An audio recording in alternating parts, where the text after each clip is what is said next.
Audiobook title Overwhelming Firepower 01 to 198 Part 03. All right, I agree to those terms. When and where will the duel be held? Lucen answered, right here, right now. This time, Reginald spoke before the Marquess could intervene. When the Marquess heard Reginald's answer, even he, who loved all of his grandchildren, was starting to get a little irritated at how foolish Reginald was acting. This was a chance to hold the duel on another day so that they could prepare. But now they had no chance to do so. We can have the duel now, but I don't think the ballroom is an appropriate area for a duel.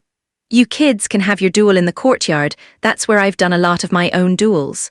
Duke Kaelvar Runeskar excitedly suggested, as he wanted to see how his best friend's son fights. He did not even register who Lucen was fighting, and only wanted to see how Lucen moved in battle. It's already night time, and the courtyard would provide little light for a proper fight. I will allow you to use one of the training grounds in the castle.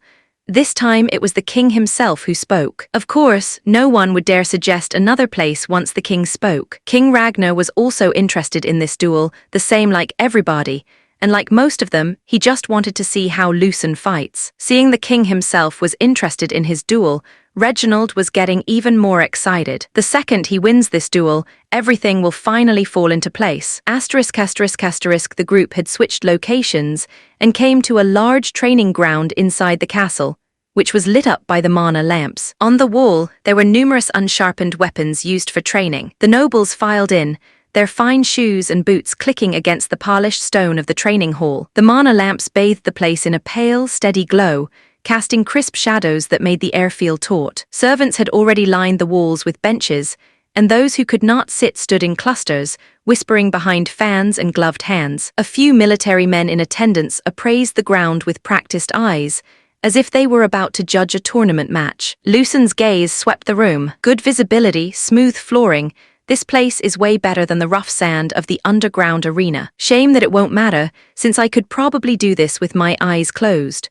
Reginald, by contrast, strutted to the center of the training ground, hands flexing as though the fight had already begun in his head. He took one of the unsharpened short swords from the rack, giving it a few experimental swings, fast and flashy, but with wide openings. The king took his place at an elevated seat, his gaze sharp but not unkind. This duel, he announced, shall be bound by the code agreed upon. First blood or surrender will decide the victor. Begin when ready. Lucen did not take any weapon from the rack. He simply stood in the center of the training ground, in front of Reginald. Are you not going to take a weapon? Do you think you can beat me barehanded? Or are you simply going to use that as an excuse later when I beat you? Saying you lost because you fought without a weapon, you misunderstood. I'll be using a weapon, but it's this one. Lucen activated his skill gun creation and made his favorite revolver in both hands. When the people saw this thing, they were amazed. The mages present could feel the mana in the air stirring, but this was the first time they had seen such a spell that could create an object. This is my unique magic. Lucen fired the revolver at a training dummy that was on the side, piercing its head. As you can see, this object sends a projectile flying quite fast. There were some that could not follow the bullet trajectory, but many in this place were either aura users or people with mana, so with some concentration, they saw the small object flying out of the item Lucen was holding. Is that the weapon that makes the sound of thunder? So it was real. The nobles watching had heard of Lucen's new weapon, but they did not expect it to be something created by his unique magic. Seeing the reaction of the other nobles made Reginald frown, as he spoke in a louder voice. Parlor tricks, let's see how your toy fares against real steel. Lucen's revolver spun lazily in his fingers before settling in his grip, the polished metal catching the mana lamp's light. You'll find out soon enough. Reginald shifted his stance, blade angled forward. He was planning on ending this duel in a single rush. Reginald, who was a first mantle aura user, charged at an incredible speed. Lucen, whose passive skills battle instinct and gun kata, was able to determine the exact timing of Reginald's charge, and easily evaded it. The moment Reginald entered striking range, Lucen's foot shifted a single pace to the side, just enough to step out of the charge. His other foot slid subtly into Reginald's path. The noble boy's momentum betrayed him. Balance shattered, he stumbled, dropping to one knee before the watching crowd. Before he could recover, a cold circle of steel pressed between his eyes. Bang, Lucen said flatly. You're dead. Care to surrender? Never. Reginald slapped the revolver aside and came in with a flurry of cuts, blade whistling through the air. Yet Lucen simply swayed, leaning back, tilting sideways, letting each strike pass within inches. To the audience, it was as if Lucen was leading the clumsy Reginald in a beautiful dance. Lucen then blocked the downward sword strike with his revolver, and then pointed his other revolver at Reginald's heart. Bang, dead again. So will you surrender now? Lucen asked nonchalantly, which made Reginald even more furious. Reginald did not respond with words and instead tried to kick Lucen away, but Lucen intercepted the forward kick with his own, pushing Reginald back. Lucen then fired his gun, the bullet came, and even though he knew it was coming, Reginald was in a poor stance, making it hard to dodge. Reginald thought he was going to get hit, but there was nothing. Reginald, who had closed his eyes and opened them again, looked at Lucen. You died again. Are you going to surrender now? Lucen spoke with a playful smile on his face. Chapter 106. First Blood Duke Kael'var was quite impressed by Lucen. Even though Lucen did not even have a single mantle, the way he moved made it seem like he was at the second mantle. That could only mean his body is just that much stronger. Kael'var then glanced at Sir Thalos. He had sparred with Sir Thalos before and after the incident with his family. He was once a good swordsman, but after that incident, he stopped using swords and relied solely on his body. The training method Sir Thalos created to train his body to the extreme could be considered torture. Did that child also use that training method? There's no other answer I can see that would allow Lucen to gain that kind of body so quickly. Kael'var had seen Lucen before, but back then, his body was so weak, and his talent with the sword was nearly non-existent. Remembering those times, and seeing the current Lucen made Kael'var smile. I guess you found your own path forward. Duchess Seraphina was looking at Lucen quite interested in the weapon he produced using magic. It was like nothing she had ever seen before. I knew that he had a mana core, and was at the first circle, but I didn't know he had a unique magic. I have seen quite a few types of unique magic. This one's a first. I don't even know what it is. Based on what she had seen, the weapon was made of metal and shoots out an incredibly fast, tiny object. The penetrating power of that thing is the same as some third circle spells. To be able to produce that kind of thing with one circle, well, that is quite the interesting, unique magic. Elira Runeskar watched closely as Lucen danced around his opponent. The footwork Lucen was using was not something she had seen before. It was a fluid and efficient motion, ready for both offense and defense. Lucen had become better than he ever was before. Seeing his action, she was sure that the rumors of his battles were true. Now the question was he always this strong and hiding his skill, or did he gain this strength just recently? If it was the former, why did he do it? And why was he showing his true skills now? If it were the latter, what kind of training would completely change a person? The royal family were also watching the fight between Lucen and Reginald, with different thoughts in their minds. Elric looked at Lucen, wondering if he could somehow make him part of his army. Mirabelle had a mask of boredom on her face, her true thoughts only known to her. Gregory, the same as Seraphina, was focused less on the battle but more on the object in Lucen's hands. Elena was mesmerized by Lucen's way of fighting. It was like a dance, each step, each dodge. Each block was a rhythm, and Lucen made it look effortless. Iliam was also mesmerized by Lucen's fight. He made it look more like a performance than an actual fight. Normally, Reginald, who was older, taller, and already a first mantle aura user, should have had the advantage. On the other hand, Lucen, who was younger, was a known first circle mage, which meant close quarters combat like this should put him at a disadvantage. But no, he was actually toying with Reginald. Most of the nobles had already expected such an outcome, so what they were betting was not who would win, but how long Reginald would last against Lucen. Count Vermont, who was aware of such bets happening right now, felt truly ashamed. His son thought that everyone was cheering for him. He thought he was in the right. He thought that he stood a chance against Lucen, but all of those were simply his fantasies. Elandra Vermont was having conflicting feelings right now. He was embarrassed for his son, since no one here thinks he had a chance of victory. On the other hand, seeing her son work so hard for the first time in such a long while made her feel a little proud. Despite already being asked to surrender multiple times, he did not give up and continued swinging his sword. He might be in the wrong, but his determination was quite praiseworthy. Reginald was once again kneeling on the ground. Lucen had pointed his revolver at his head again, and said the same words he kept on saying throughout the duel. Bang! You once again have fallen and died, so this time are you going to surrender? Reginald gritted his teeth, slapped away the revolver in front of him and started attacking again. Why is this happening? Wasn't he supposed to be a loser who exaggerated the things he had done? Then why can't I hit him? Reginald wasn't just some lousy, arrogant noble. He was trained in the kingdom's swordsmanship. Even though he was like one of those third-rate villains in novels, he was actually someone who trained properly. He once put in a lot of effort in training his body and learning swordsmanship, dreaming of one day becoming a general. He even had a dream of replacing the rune scars as the sword of the king. Unfortunately for him, those dreams were shattered early on. He was one who had always been praised for having talent, but when he faced a truly talented individual, he lost miserably. After being defeated by Elira in a spar, he simply thought that it was because it was Elira that he was defeated. In fact, after sparring with other kids his age, he learned he was actually quite good. He once again regained his confidence, but now, standing right in front of him was one of those unreasonably talented individuals. Damn it! Am I going to lose again, and in front of so many people? He could already imagine what others would be saying behind his back, since that was what he would do in a similar situation. Everyone will remember him as the fool who challenged Lucen Thornyheart. I can't accept that. Not only will I lose, but I will be forced to apologize for doing nothing wrong.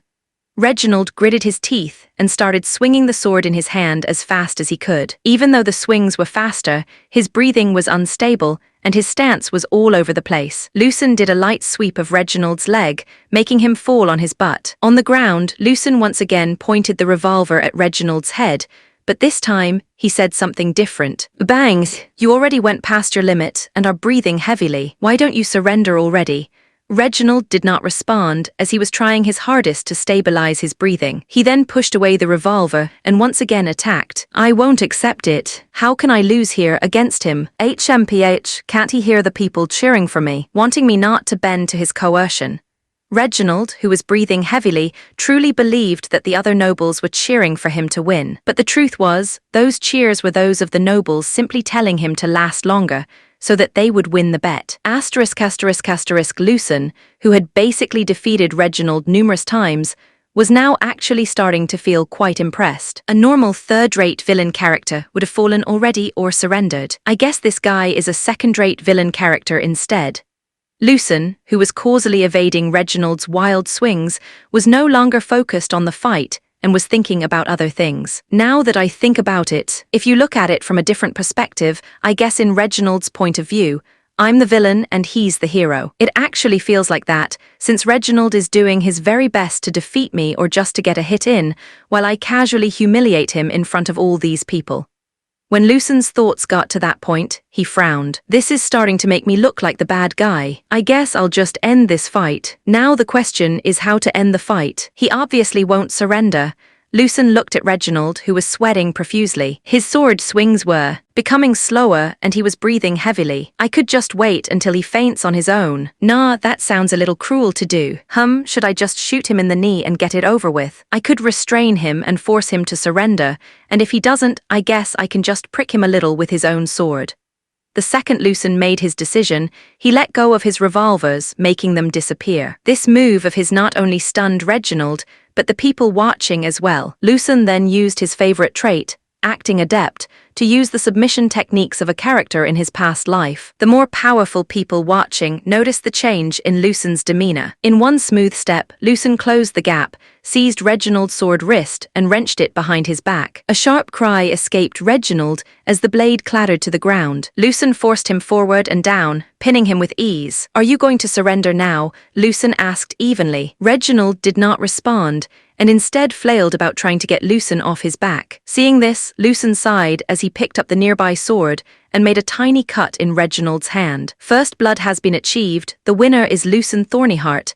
The king's voice rang across the training ground. The crowd erupted. Some cheered, some jeered, and more than a few collected their winnings with smug grins. Reginald, who was resisting furiously, stopped his movements. He could not believe it. He had lost. Chapter 107.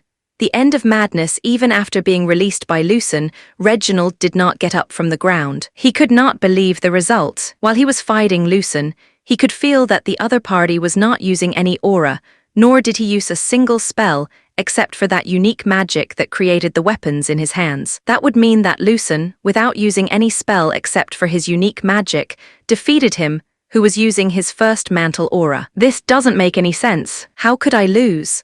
Even now that he was on the ground, the idea of him being defeated could not register properly in his mind. It was not supposed to end this way.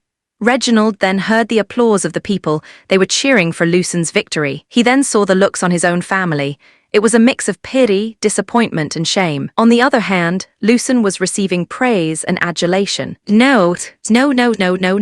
This is all wrong. Reginald clutched his hair. I'm the one who should be celebrated. I'm the one who should be showered with applause.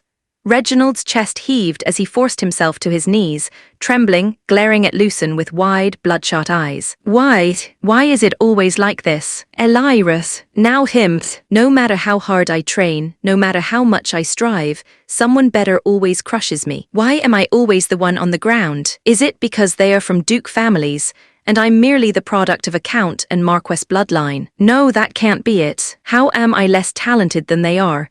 He pounded his fist against the dirt until his knuckles split. Despite his heavy breathing, he continued to punch, blood flowing out of his hands. It's not fair. It's not fair. It's not fair. Seeing the reaction of her son, Elandra wanted to comfort him, but she knew that doing so would not result in anything good. On the other hand, her husband, Count Vermont, was looking at their son with contempt. Marquess Halbrecht just wished that his grandson would stop now, while he still had a tiny bit of dignity left. Reginald's fists trembled, raw and bloody, pressed against the dirt. His lips curled into a twisted snarl. Why is it always me? Why do I have to be the one humiliated while they stand above me like kings? It just doesn't make any sense. That's it, I did not fail. He cheated. That could be the only reason that makes sense. His eyes darted back to Lucen, blazing with hate and desperation. Gasps spread through the hall at his words. The laughter, the cheers, even the chatter quieted. Accusing someone of cheating during a royal-sanctioned duel was no small matter. It was the desperate cry of someone cornered. Cheated, one noble whispered. He dares say that after being toyed with, another scoffed. Reginald ignored them all. His shaking finger shot out toward Lucen, his voice cracking but loud enough for the entire gathering to hear. Why yes, that strange weapon of his, it can't be real magic. No one has ever seen such a thing. It's a trick, some underhanded device. Otherwise, how could a first circle mage defeat a first mantle aura user like me in close combat? It's impossible.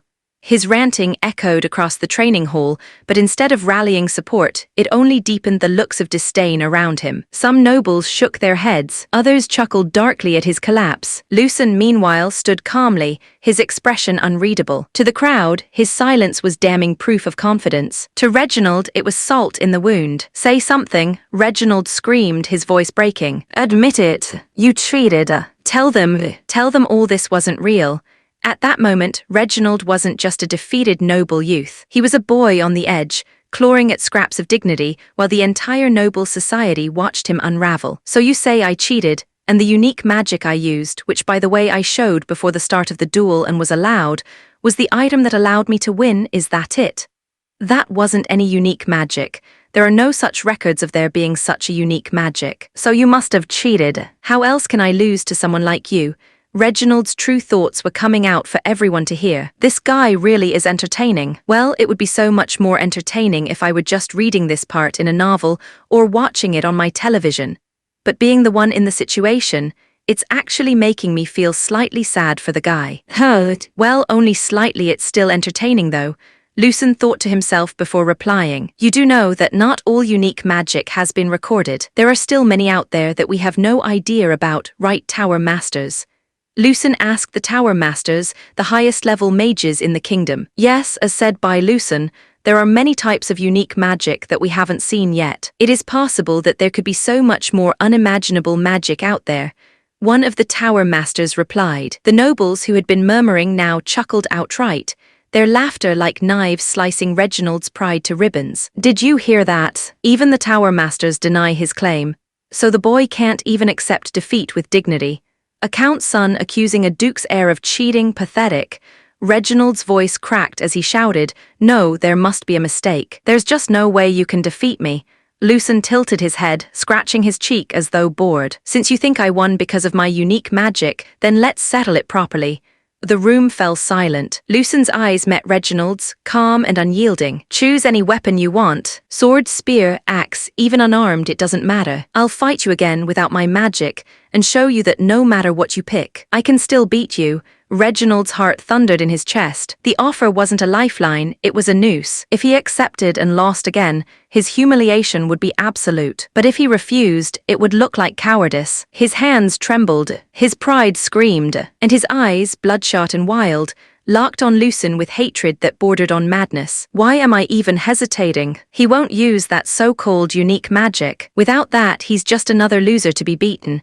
Count Vermont stepped forward and spoke. The Count's voice cracked like a whip across the hall, silencing Reginald mid-breath. Enough! You've already shamed your family. If you continue this farce, then even the tiniest shred of honor and dignity you have left will vanish.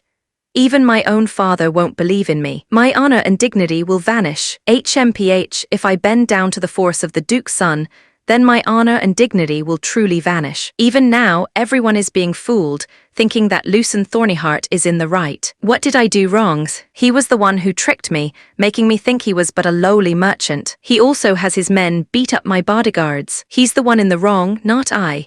The madness in Reginald's eyes did not fade, but only burned even brighter. Noticing this, Count Vermont spoke again. Stand down, Reginald, or I will disown you here and now.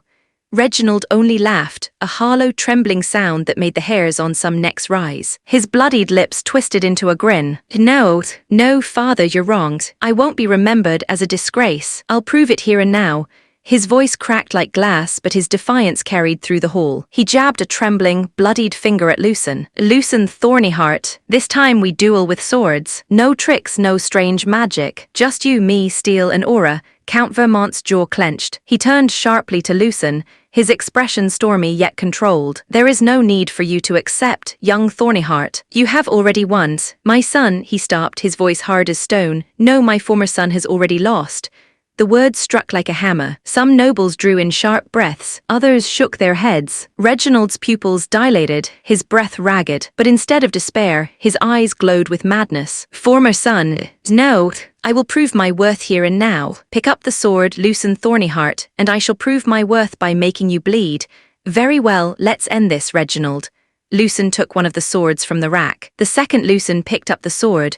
Reginald did not even wait for the starting signal and simply charged forward at full power. Lucen, using his battle instinct skill, was able to tell what kind of attack Reginald was about to make. A forward-piercing attack, straight and true with incredible speed and precision. This was the strongest attack Reginald had unleashed. He had surpassed himself, but that wasn't enough. Reginald lunged, aura flaring in a desperate thrust that carried all his pride. For a fleeting moment, it looked like steel would find flesh, only for Lucen's wrist to tilt, his blade brushing Reginald's aside as if redirecting a child's strike. Lucen didn't even shift his footing. His blade moved with the smallest adjustment, like brushing away an annoying fly. Blood welled on Reginald's cheek, proof of defeat carved in red. I win again.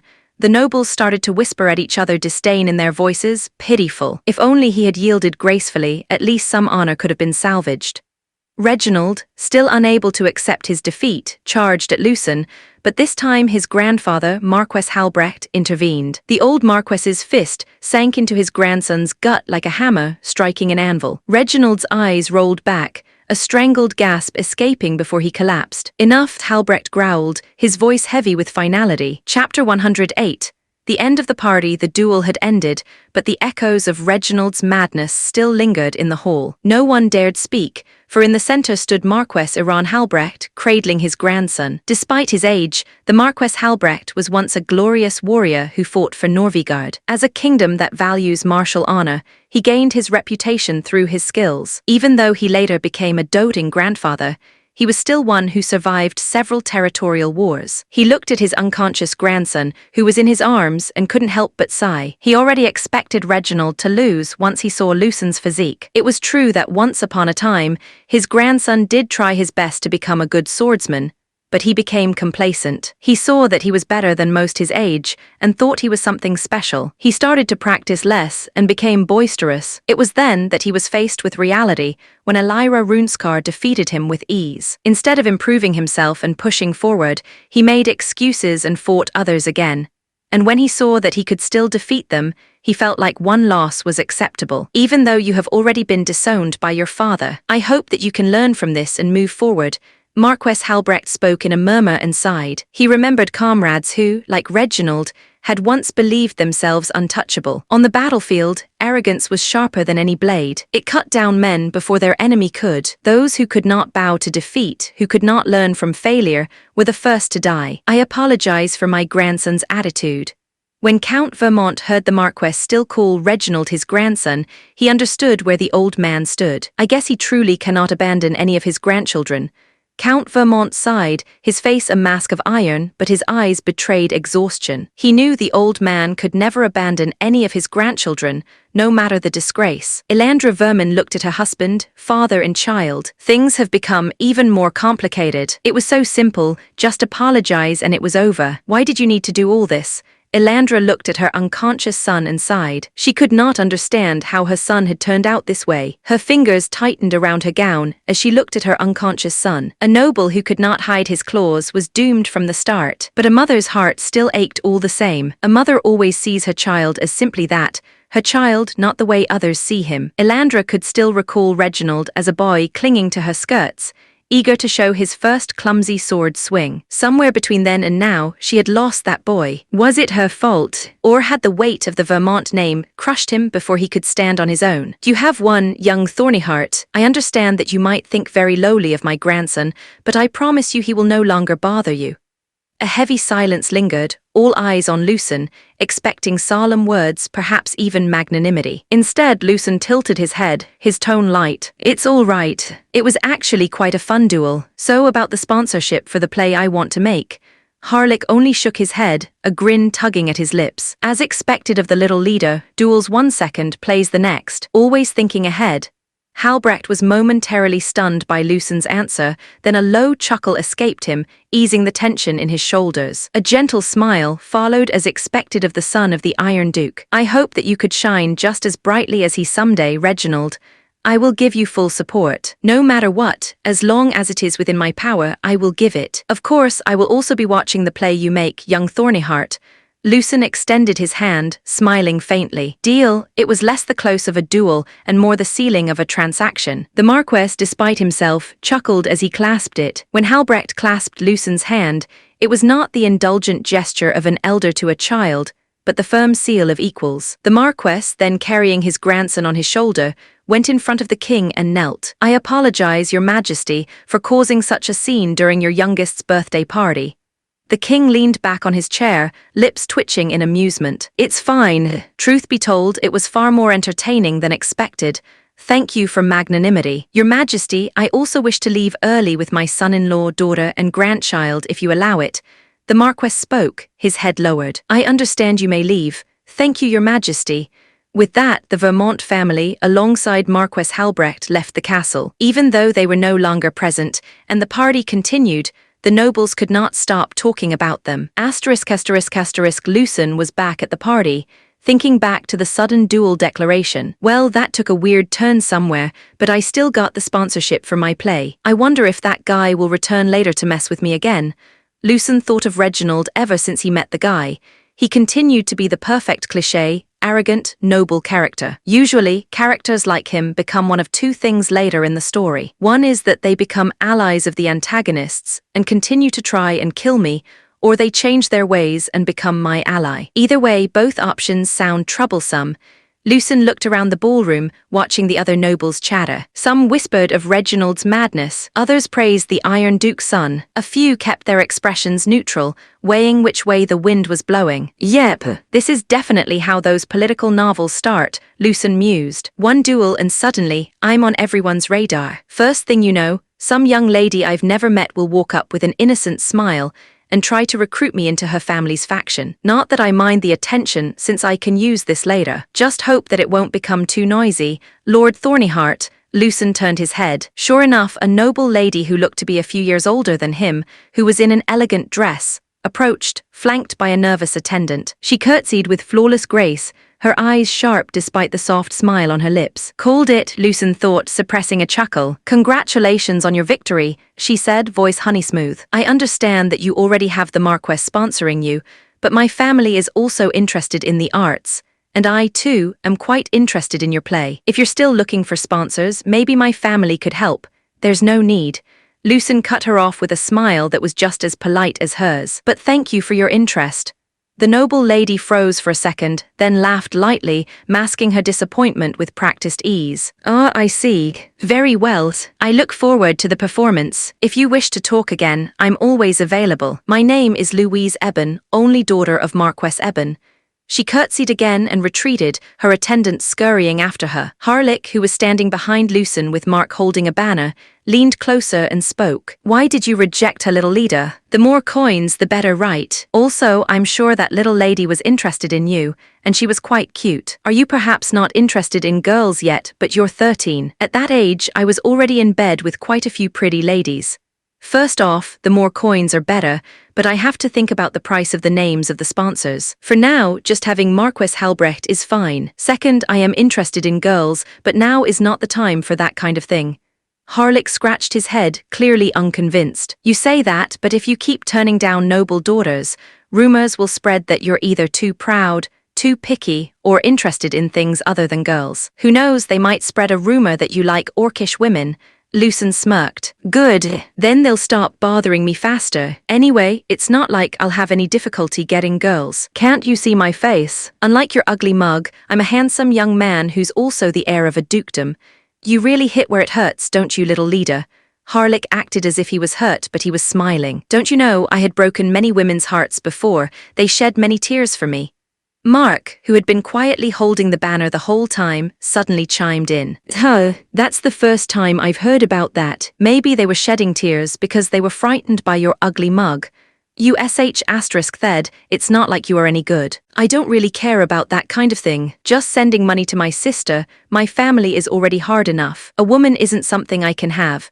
Tusk, so you plan to be single all your life? Mark only shrugged at Harlick's jab, leaving the mercenary sputtering. Lucen chuckled on the side. Their argument drew sidelong looks from nearby nobles, who were clearly unused to mercenaries airing such crass banter in a royal hall. Lucen only smirked. In truth, he welcomed it. Better Harlick's bluster and Mark's deadpan jabs than the empty laughter of nobles measuring daggers behind smiles. As the music softened, the king once again thanked everyone for coming to the party. The royal family then left, and one by one, the other nobles started leaving as well. The third prince's birthday celebration had ended. Chapter 109. Writing a play the day after the third prince's party, there were many rumors that started going around. Some of the servants present had witnessed many incredible things that day, from the gifts given by the Tower Masters to the duel between Lucen and Reginald. Of course, more than the magical gifts that the Tower Masters gave, the focus of the rumors was the duel between Lucen Thornyheart and Reginald Vermont. They say that it was a one-sided match. HMPH, I long thought that the arrogant Reginald needed a few hits in the head. I heard that Reginald Vermont was disowned by his father. I keep on hearing Lucen Thornyheart's name more often these days. Some stories grew taller with every retelling. In a few hours, some swore Lucen had defeated Reginald with one hand tied behind his back. Others claimed he hadn't used aura at all, only strange conjured weapons no one had ever seen. Lucen's fame, which started due to the bards singing of his grand feat of killing a young fire dragon, was growing to an incredible degree. The second he came to Kaleheart, he defeated the underground arena champion, and now he has also defeated Reginald Vermont. Though defeating Reginald was hardly as grand as slaying a dragon, the duel carried its own weight. Everyone knew Reginald wielded aura, while Lucen had not used a shred of aura nor a spell, save for conjuring that unknown weapon. And if that weren't enough, he won the second round with nothing but his bare hands. More and more information about Lucen was coming into the light, and there were many who wanted to know more. Most nobles started gathering all the information they could get about Lucen Thornyheart. If before they were still thinking about switching sides after seeing Lucen's skills up close, there were also some who had switched their alliances. Even though every noble knew that the current 4 duke households were neutral and had shown no signs of siding with any of the royal children. But unlike the Iron Duke, who was focused solely on protecting the north of Norvigard, Lucen Thornyheart seemed like the sort who had other plans. Letters were drafted the night after the party, secret messages that only they understood what they meant. Some nobles, long hesitant, quietly shifted their loyalty toward the third prince, now seen as backed by the Iron Duke's heir. Others panicked, whispering that if the Thorny Heart boy showed such power at 13, what would he become in 10 years? Based on how he interacted with the second princess and the third prince, some nobles created the third prince's faction, which never existed before. This was a major change to the original timeline, and Lucen was unaware of it at the moment. Back in the Thorny Heart's estate in Kaleheart, Lucen had drunk a bottle of blue liquid. This was a drug that he got from Robert that would help in recalling memories. As long as it was something in his mind, this drug would help him remember every detail. This was not an item he remembered seeing in the game, but there were many things in those alchemy books that weren't part of the game. Lucen asked Robert about it, and it turns out there really was a drug for such a thing. It was effective for half a day, and due to intense recollection, it causes fatigue. It was one of the favorite drugs that mages intake when practicing spells or when doing research. Lucen sat cross-legged in his room, eyes half closed. The liquid burned as it slid down his throat, leaving a metallic bitterness that clung to his tongue. Almost immediately, his mind sharpened, the fog of memory lifted, and fragments of his past life clicked into place with frightening clarity. Every book he ever read, every anime, TV show, movie he had ever seen, every game he ever played, even something as simple as the price of a cup of coffee, had come to him so vividly. He wasn't sure at first if this drug would work for his past life's memories, since he wasn't truly sure, since in the back of his mind, he thinks that those memories might have been delusions. Now that he actually remembered more than normal, he was relieved. This thing really works. It does hurt a little, though, he thought, rubbing his temple. Already he felt the strain gnawing at him, his body sluggish even as his mind ran faster than ever. Robert had warned him of the side effects. Most normal people would not be able to handle the strain, but for a mage or an aura user, even just a normal, physically fit person with a good mental state could handle this much strain. Still, it was not something anyone could use frequently. Lucen felt like his skull was breaking open, but after a while the pain lessened. It still felt like a massive headache though. He could also feel and hear his heart beating faster. It was like he had drunk numerous energy drinks all at once. The memories came to him even when he was not thinking about them, making him feel a little bit dizzy. Still, for a brief second, he wanted to check how he died, since he could not remember much about that part. Still, Lucen hesitated, since for some reason he was scared to remember that part of his life. Maybe remembering my death will answer why I came into this world, Lucen thought to himself. He hesitated for a bit, and in the end, he decided that he didn't need that information for now. For some reason, he was truly averse to remembering that part of his past life. Well, who in the world would want to remember his own death? Lucen exhaled slowly. Just half a day. Better focus to squeeze out what I need. He needed his past life's memories of Don Quixote and Man of La Mancha, and needed to refine them to fit the people of this fantasy world. The flood of memories swirled like a river breaking its dam. Pages of Cervantes' words, stage lights from a college theater, a melody echoing in a dusty auditorium, the ragged figure of Don Quixote tilting at windmills, the warmth of laughter, the sting of tragedy. Lucen's lips curved faintly. Perfect. He began sorting through the memories, stripping away what would confuse this world and weaving what could move them. Nobles in this world, especially this kingdom of warriors, wouldn't care for satire aimed at windmills, but the story of a man chasing an impossible dream, a man marked as mad, yet still shining brighter than those who called him a fool. That was timeless, to dream the impossible dream. The line rang in his head, clear as when he first heard it. He had sung that song every now and then when he was feeling down. Of course, it wasn't just that song. There were many inspirational songs he heard from movies, anime, and even games that he sang. He wanted to show the third prince how anything can be done as long as one has the belief and the willpower to do it. This is going to not only inspire the little prince to change, but it will also give me a fair amount of gold coins, which I will use to improve Dorson. Lucen smiled as he started writing more and more words. Lucen had written quite a few fanfics back in his high school days. Writing something like this with the help of the drug was quite fun. It reminded him of the old days. He used to write those fanfics for his love of the genre, but later he did it because of the praises he got from his friends and classmates. He remembered the grins of his classmates when they flipped through his fanfics, the way they teased him yet still asked when the next chapter would drop. He remembered the cramped copy shop near his high school, the smell of toner ink filling his nose as he begged the clerk to hurry so he wouldn't miss the morning bus. At conventions, he'd sit behind a rickety booth, heart pounding whenever a stranger bought a copy. The earnings were pitiful, barely enough for fast food after, but the thrill of watching someone laugh or sigh over his words had been priceless. He never did make it big in that department, but he did gain some fame among the people who frequent such events. Those truly were fun times. I always did do an all-nighter to finish work, and rushed to print out a few fanfics. Even those sh*tty experiences did become fond memories. Okay, enough nostalgia, got to focus on writing. Ink splattered as his quill danced. Words poured from him in steady strokes, dialogue reshaped for this world. Characters molded to fit the nobility's pride and the people's yearning. A knight not clad in shining armor, but in stubborn resolve. A prince not bound by chains of expectation, but stirred awake by a dream. ****, it took a few hours, but Lucen was able to finish writing the entire script for the play he wanted. Sweat had dampened his collar. His hand trembled so badly that the last line came out crooked. The ink bled where a drop fell from his nose, and he barely had the strength to blot it. It felt like he was awake for a week and had run an entire marathon. He was breathing heavily, but he was done. Now I just need to send this to that playwright, Harry Nadauhi.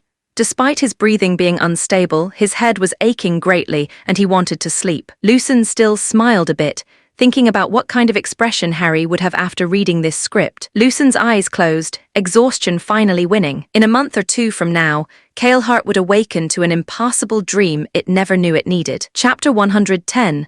Creating the play, the playwright Harry Nadauhi received Lucen's script for his play. He quickly started reading the script, and his first impression of it was that it was an incredible piece. It was not a myth, a historical story, or one of the bard's songs.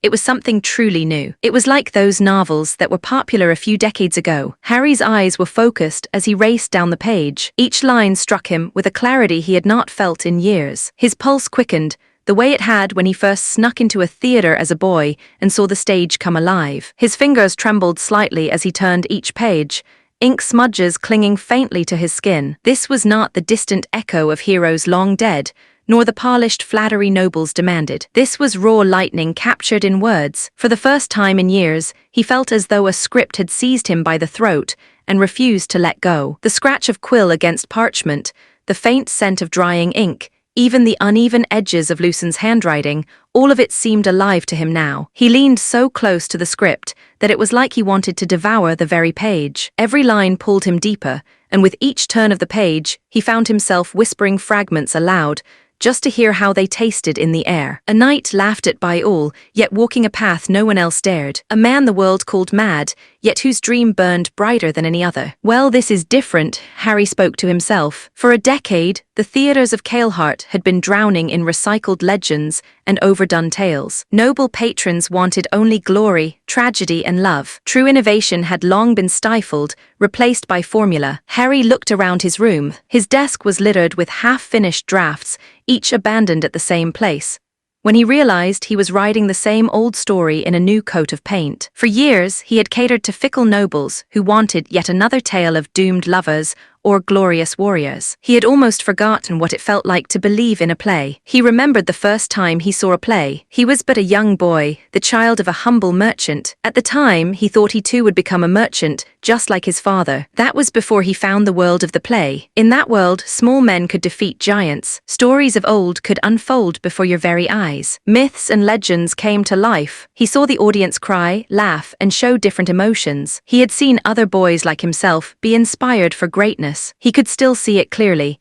The cramped wooden benches, the faint smell of sweat and roasted chestnuts clinging to the air. The actors' voices rang across the stage, with such conviction that even a scrawny merchant's son like him believed heroes could stride among mortals. He remembered how the crowd gasped when the villain fell, how they wept when the heroine sang her farewell. Harry, who was small, unnoticed, 1 coin short of dinner that night, had felt something ignite inside him. It was not the play itself, but the way strangers' hearts beat as one in that dark hall. That night, he swore he would live in that world of shared dreams, not in the dusty stalls of a market. This play had reminded him of what he had long forgotten, the reason he became a playwright in the first place. He wanted to see a world beyond his own point of view. This script was something that could do that. The story of a man chasing an impossible dream, mocked as a fool, yet refusing to surrender. Harry then couldn't help but remember the old rumors about Lucen Thornyheart, a Thornyheart who had no talent with a sword, but who kept chasing the back of his father. Are you trying to tell your own story in a different way? Still, I must admit this kid can indeed write. Harry continued reading the script. The more he read, the more convinced he was that Lucen was a true genius. Dreams are the guiding stars of fools and wise men alike. This whole story has a lot of focus on dreams. I wonder what kind of dreams Lucen Thornyheart has. Harry found that there were many things in the script that had deeper meaning to them. It was truly a work of art. Perhaps to be too practical is madness. To surrender dreams, this may be madness. But madness of all, to see life only as it is and not as it ought to be. When Harry read this line, he started to wonder what kind of things Lucen thinks ought to be. Harry leaned back in his chair, the script resting loosely in his hand. The candlelight flickered, and the moonlight shone across the ink, as though the words themselves breathed. What kind of boy writes like this? He murmured. Lucen's reputation was already growing across Kaleheart, Dragon Slayer, Arena Victor, and even the duel with the former heir of Count Vermont. But those were feats of strength. This was something else entirely. Not the sword, not the fist, but the pen. A weapon that was as mighty as the two. I heard he asked the Marquess Halbrecht to sponsor this play of his. Since he gave me this script, maybe he would use our theatre group to perform this wonderful masterpiece.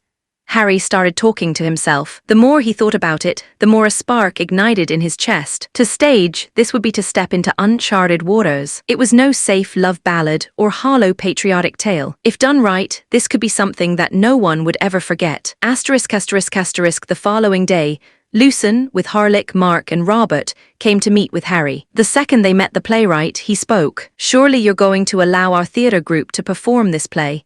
Heth, it seems that you have become enamored by my script. So do you think I can write? Lucen smiled as he looked Harry in the eye. Heth, are you perhaps one who holds a grudge? Well, it is true. I must admit you can truly write. You are truly a genius like no other. Why waste your talents in brawls and useless alchemy? You should use your writing, your words to change Norvigard, nay, the world. Harry was getting a bit too excited. I can't ignore what you said. I do agree that Lucen's talents are wasted by those barbaric brawls, but to call alchemy useless, now you're going too far. Writing that changes the world. Bah, Robert spat out. What use are words that are merely a flight of fancy? Alchemy will unlock the truth of the world, the source of it, and we will harness its secrets to truly change the world. HMPH. As expected of a mage that has no understanding of culture or art. Words can inspire people to better themselves, but they can also drive one into endless madness. Wars can start through words, and peace can be achieved in the same way. Civilization started with words to communicate and move forward. A true intellectual understands the power of words. Even your alchemy is nothing but a footnote in front of the power of words. Robert's eyes glinted with irritation as his voice rose. Footnote, you say? Without alchemy, you wouldn't even have the ink to write your precious words. Power lies in what can be proven, not what can only be imagined. Harry slammed his hand on the desk, the script fluttering from the force. Imagination is what drives men to discover in the first place. Without dreams, who would even think to search for your so-called truths?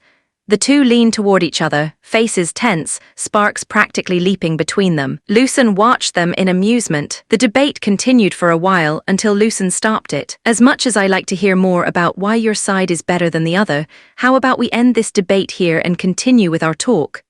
As you wish. I was not the one who started this senseless debate in the first place, Harry spoke with a shrug. The second you said that the written word was better than alchemy was the start of the debate.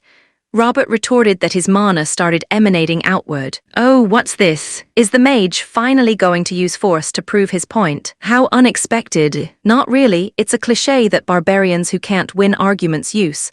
Harry shook his head. Robert was already grinding his teeth in anger and was about to rebuke, but Lucen spoke first. Enough, you two. Both sides have merit, let's leave it at that. Now about the play I want to show. As you may have already heard, the Marquess Halbrecht gave me a nearly unlimited budget to create this play. How about it? Do you want to help me create a play that will be remembered forever?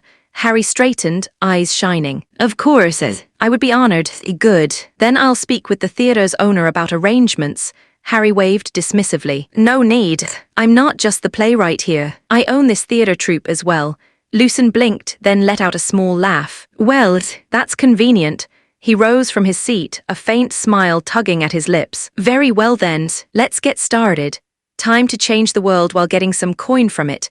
Chapter 111, 1 month. 1 month had passed while Lucen was in the middle of making his play. He and his father had stayed in Kaleheart for more than they had anticipated. Since there were only a few monster attacks happening at the moment, Varden decided to stay until Lucen finished his play. He could not leave his son alone in the capital, especially now that his fame had become greater. The many snakes in the capital would try and take a bite out of Lucen the second Varden leaves his side. The nobles of Kaleheart had already begun circling. Invitations to feasts, subtle inquiries about his play, veiled offers of patronage.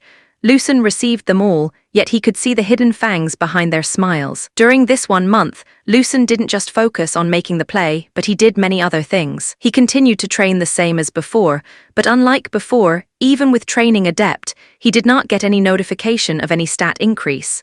Still, he continued to hone his body alongside Sathalos and his men. He met with the children of the other dukes. He visited Evander Judicar one day and talked about the different deities. Of course, Evander had extensive knowledge about Thalara, the goddess of justice and judgment, but he also knew a lot about the other deities worshipped in Norvigard and even those from different kingdoms. Lucen's knowledge had expanded, as there was a lot of information that was not known from his past life knowledge in the game, as well as the books he had in Ironhold. How about you, Sir Lucen? Do you have a deity that you believe in?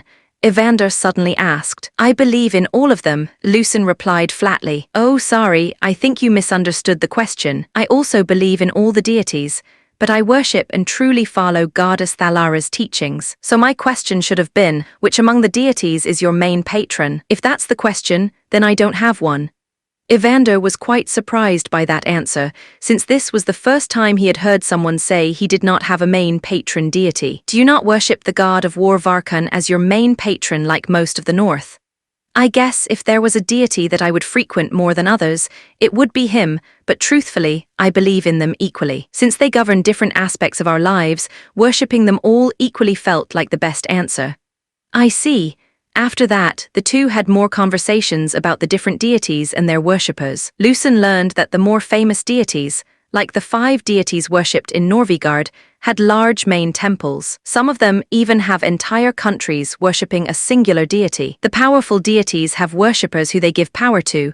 Those are the holy knights, the saints, and the pope. Their conversation lasted the entire day. When Lucen went back home, it was already evening. The next person he visited was the daughter of Duchess Serafina, the enigmatic Myria Eromont. They played territory war the entire time he was there. In the beginning, it was simply a one-sided match where Lucen would win without much trouble.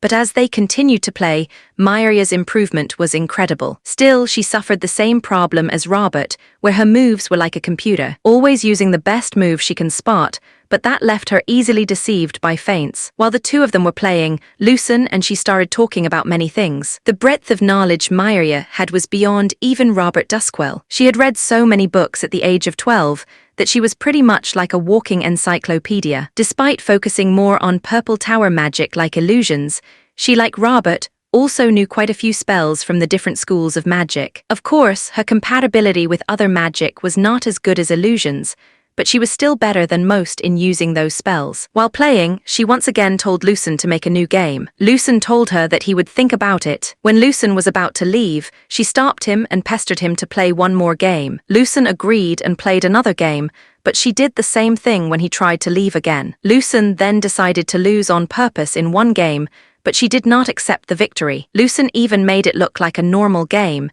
using his usual moves, but made a few mistakes here and there that were supposed to be unnoticeable. Why did you let me win? We need to play one more game, and this time you need to do your best. Okay, but this is really the last time.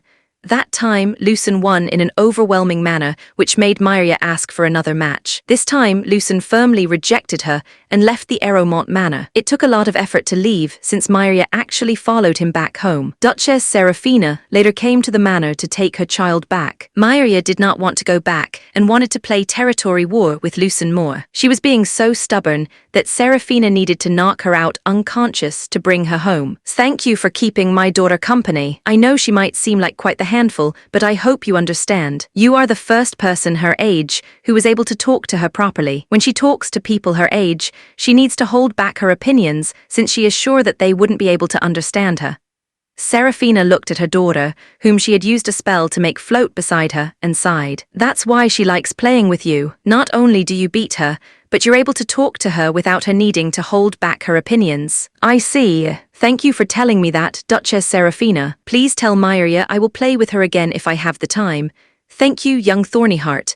And with that, Seraphina, alongside her unconscious daughter, went home. The last of the Duke heirs he visited was Elira Runeskar. The second he arrived at their place, he was greeted by Duke Kaelvar himself. You finally came, Lucen. Now it's time for you to have a sparring match with my daughter. Lucen was then pushed to the Runescar's personal arena, which they had made for sparring. Elira was already there waiting for him, with a blunt sword at hand. Kaelvar then asked Lucen, "So what kind of sword do you want to use? We have all sizes in the rack over there." Kaelvar pointed at the nearby rack that indeed had every size of sword, and they were all unsharpened. Seeing that he had no choice but to do this spar, Lucen decided to do it properly. Elira was a second mantle aura user, and her skill with the sword should be quite formidable. Lucen, who would be unable to rely on Gunkara to lessen the gap in skill, needed to once more rely on acting adept to help him get past the gap in skill. As he was looking at the rack, he noticed a familiar blade that most weebs would spot the moment they laid eyes on it. Seeing that a katana was available, Lucen already had a character in mind to use. He was the character most fans consider to be the best swordsman in anime without any powers. Lucen picked up the katana, making Kaelvar look at him curiously. Interesting choice. That's a sword not commonly found near our kingdom. Are you taking this seriously? I know that sword looks nice and all, but to use a sword that you aren't used to isn't good sparring etiquette. Don't worry, sir, I know about this sword. I chose this one because I'm taking this seriously. Lucen strapped the scabbard to his side as he spoke. If you say so, Kaelvar answered while shrugging his shoulders. After he was done choosing his sword, Lucen stood in front of Elira, who was wielding a two-handed sword. She did not say a word to him and instead got into a fighting stance. Lucen also used acting adept and got into his own fighting stance. Lucen's upper body leans slightly forward, shoulders relaxed but ready to snap into motion. This makes him appear almost casual, but it's a deceptive guard. He's coiled like a spring. He held the handle of the sword at his hip as well as the scabbard, but he did not draw the sword. It was an unusual stance that both Kaelvar and Elira saw for the first time, but it was also an obvious stance that they could already guess what Lucen was planning to do. He was basically telling them that he would attack or defend by suddenly drawing out his sword from the scabbard. Well, that is a good surprise attack technique. Still, Lucen's demeanor suddenly changed the moment he got into a fighting stance. I guess he really does know how to use that sword. Kaelvar thought to himself with a vicious grin on his face. Elira moved first. With no hesitation, her aura surged around her body as she lunged in, her two-handed blade arcing in a powerful horizontal slash meant to overwhelm Lucen's guard. But Lucen did not meet her with brute force. The instant her blade came close, his body blurred. It was the technique most weebs tried imitating at one point in their lives, the Batajutsu draw. His katana flashed out of the scabbard in a single lightning stroke, intercepting her strike at just the right angle. Metal screamed as the two weapons clashed, sparks scattering in the air. Kaelvar's grin widened. Fast, Elira pressed forward, her sword whipping down in a diagonal cut, then thrusting forward with sharp precision. Each strike was backed with her second mantle aura, a storm of pressure that would have overwhelmed an ordinary swordsman. Unfortunately, Lucen wasn't acting like an ordinary swordsman. Every time her blade struck, his movements flowed like water, his footwork sliding diagonally, his hips twisting, his katana cutting sharp, minimalist arcs that met her blows just enough to divert them. He didn't block with strength. He redirected, slipped past, and answered with slashes so fast they cut the air with a whistle. To this was the child I and many others said had no talent with the sword. This style of his is something new. It's like no other sword style found here in Norvigard. Either he had some hidden teacher, which I should know about, or he created that sword style himself. The former seems more likely, but I have a feeling it's the latter. Kaelvar assessed as he looked at each movement Lucen made. Elira's beautiful blue eyes narrowed. His stance is loose, no wasted strength, yet I can't find a single opening. The back and forth between the two continued for a few more minutes, but after a while, their breathing became heavy. Despite Lucen overwhelming Elira in skill with the use of acting adept, the power and speed of a second mantle aura user, especially one as gifted as Elira, was hard. The reason he was able to keep up was simply because his basic stats were better by a large margin than Elira's. If he had only reached the first mantle, he would have already won. Elira, who had fought Lucen for a while now, also understood that Lucen already had an awakened aura. But it was just that, an awakened aura without a single mantle. But even with just that, he was able to keep up with her and even overwhelm her in terms of skill. This was the first time someone close to her age was able to push her this far. She had a ferocious-looking grin on her face, similar to what her father shows when he gets excited. Elira then changed her stance, lifting her two-handed heavy sword up high to the sky. Her aura mantle envelops her and her weapon. "This is so much fun, Lucen." For the first time since the meeting, Elira spoke. She was now gearing up for a finishing move. Lucen understood that this was going to be the last strike. He wanted to respond in kind, and also use the ultimate technique of the style he was using. Lucen inhaled sharply, his focus narrowing to a single point. His right hand gripped the katana's hilt, his thumb pressing against the tsuba. His body coiled like a spring, the world slowing to a heartbeat. His left foot was forward, and he used his aura to strengthen his entire body. He even wanted to use release, but decided not to since that was his secret ace in the hole. The two, without any signal, attacked at the same time, but before they could fully unleash their respective techniques, Kael'var appeared in between them and caught their swords. He stopped Elira's heavy great sword with a finger and caught Lucen's katana with a pinch. "Let's end the spar here. If I had let that clash land, one of you would be bedridden or dead." Still, that was an incredible match. Kael'var spoke with a light tone and a grin on his face. With that, the first sparring match between Lucen and Elira ended with a draw. Chapter 112. Advertising the play. Another month went by quite fast, and during this month, Lucen had advertised his play throughout Kael'hart. He used the bards to sing bits and pieces of the play. This was the first time people had seen such a strategy to bring in more people to watch a play. The style of singing was like no other they had heard before. It was different, which made a few excited. No one in Kael'hart had seen such a thing. Plays were for theaters, not for the streets. In the smoky taverns, men with red noses and unsteady legs pounded their mugs on the tables, half-slurring lines they had only heard once or twice from the bards, twisting tragedy into bawdy comedy. On the streets, barefoot children ran between vendors with sticks clutched in their hands, swinging them like lances as they hummed the refrain in sing-song voices. Even the guards at the city gates were heard muttering verses under their breath to pass the long, dull hours. Of course, there were some commoners who thought that they wouldn't be able to watch the play since it was created by a noble. Lucen clarified that after the 5th day, the prices would drop so that even the poorer commoners could afford to watch the play. "The more people who watch it, the better. The more I push entertainment forward, the better. Since the others will try to outshine me soon enough, more interesting things will appear. Once Stelhart and my family are secure, I need things a modern man like me would find entertaining."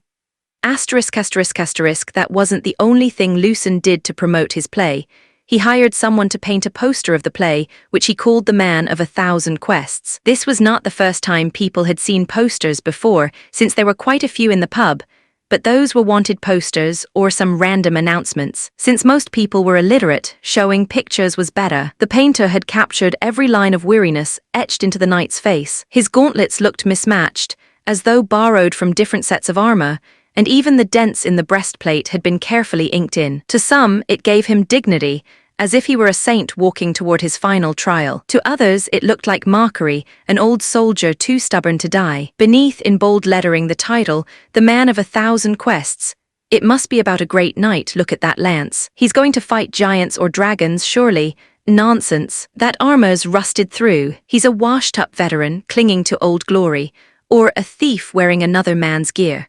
Hearing the name of the play and the songs sung by the bards, the people started guessing what kind of person the main character was. The bards, paid by Lucen, continued to sing a few songs from the play to promote. Now there were many commoners who were interested in watching the play. On the nobles' side, there was not much need to advertise the play, since most nobles who were present at the third prince's party already knew about it. Many of the nobles were quite excited to see what kind of play written by the Northern Duke's son would be like. Seeing that the poster was of a middle-aged man wearing knight armor, and knowing the situation of the North, many nobles thought that it would be a story about a warrior going to his last battle. This might just be another retelling of Duke Edric Thornyheart's tale. That might just be okay, since there are already many versions of Duke Edric Thornyheart's story. I would watch it simply because it seems interesting enough. In some candlelit feast halls, the nobles murmured over goblets of spiced wine. Their words were polite, but their eyes gleamed with something else. To them, the play was not just entertainment. It was a message. A story chosen by the Iron Duke's son could not be separated from politics. A knight facing his final battle. Is he not speaking of the North itself? One baron whispered, his jeweled fingers tapping against his goblet. Perhaps, replied another, feigning nonchalance, or perhaps he simply wishes to flatter his father's legacy. Those were the thoughts of most nobles, but the children at Lysette Crowlorn's tea party have a very different take on it. Have you heard the songs the bards are singing nowadays? I haven't heard any, since most bards sing in those ghastly places called pubs. I heard a new bard song while shopping. The bard said it was a song for the upcoming play Lucen Thornyheart is making. The tea party chatter bubbled with curiosity. I heard a bard sing about the knight slaying beasts no one else dares face.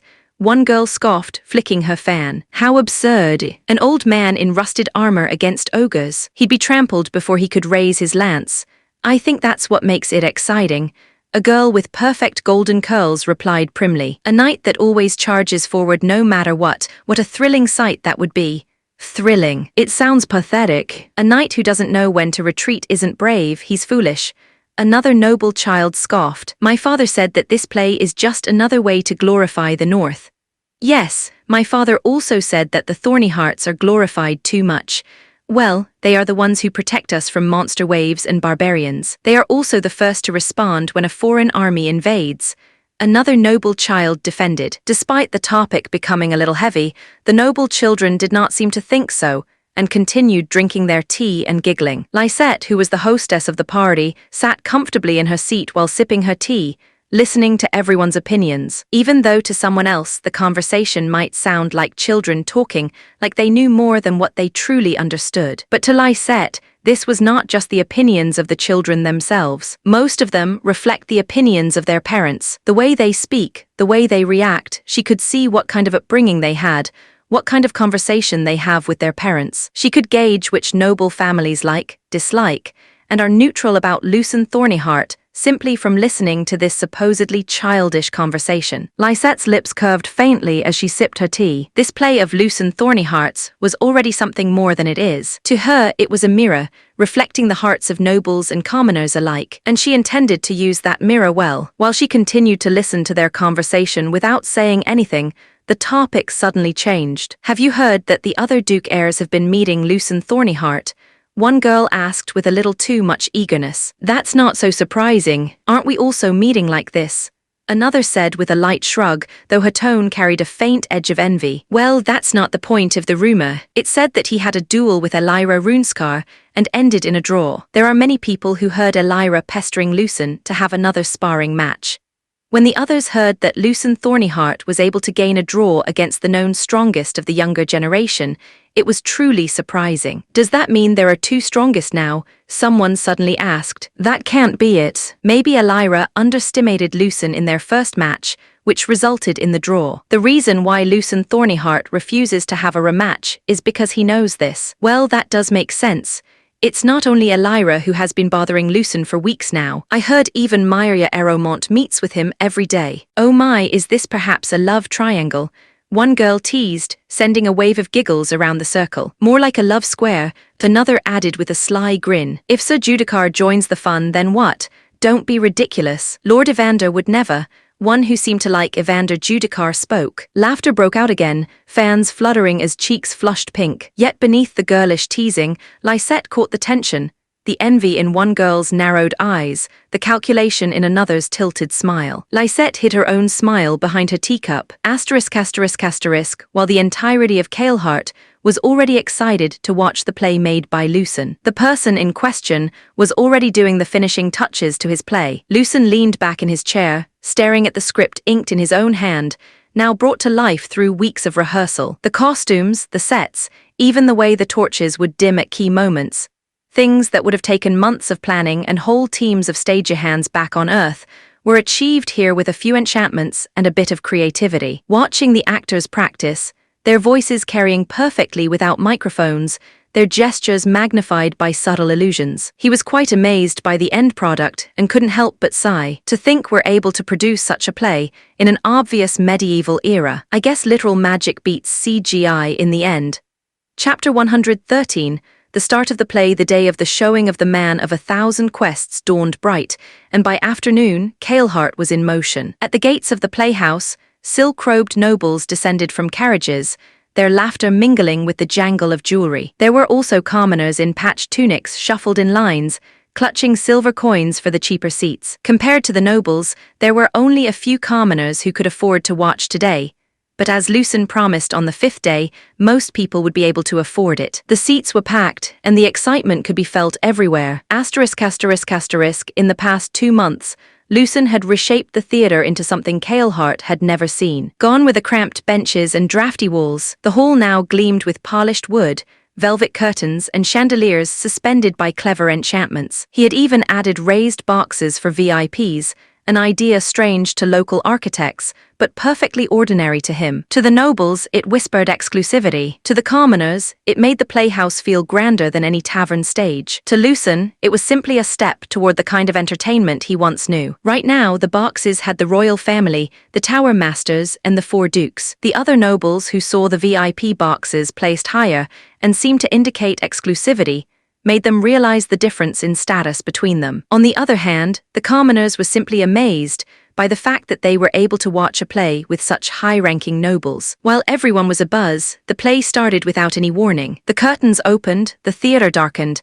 and a single light appeared in the middle of the stage. The light showed scrolls, broken lances, dented shields, and maps with too many circles drawn on them. At the center, a battered knight kneels, patching his own rusted armor with strips of leather. His helm wobbles on the table, missing a plume. A young squire or his servant entered the scene. "Master, it is late, you should rest."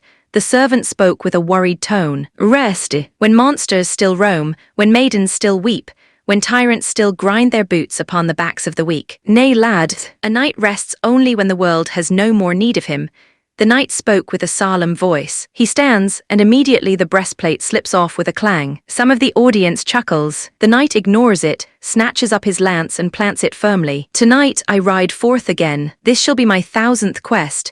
The knight spoke with an aura of dignity and honor. The servant sighed as he shook his head, but he had no choice but to follow his master. A faint hum accompanied the first shift of scenery, the enchantments pulling the study away and replacing it with painted fields beneath a starry illusion. Gasps rippled through the crowd. A noblewoman who had watched many plays was whispering that she had never seen such a seamless transition, while a child in the pit clapped wildly, certain he had just seen the stage itself transform. A faint melody rises, sung by an unseen bard.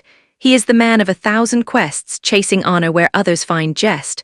Though his armor is rust and his lance is worn, he dreams as bright as the day he was born. The knight, silhouetted, climbs onto an obviously fake horse prop. He raises his lance toward the heavens. "Come, Rocinante. Another monster awaits, another wrong must be righted."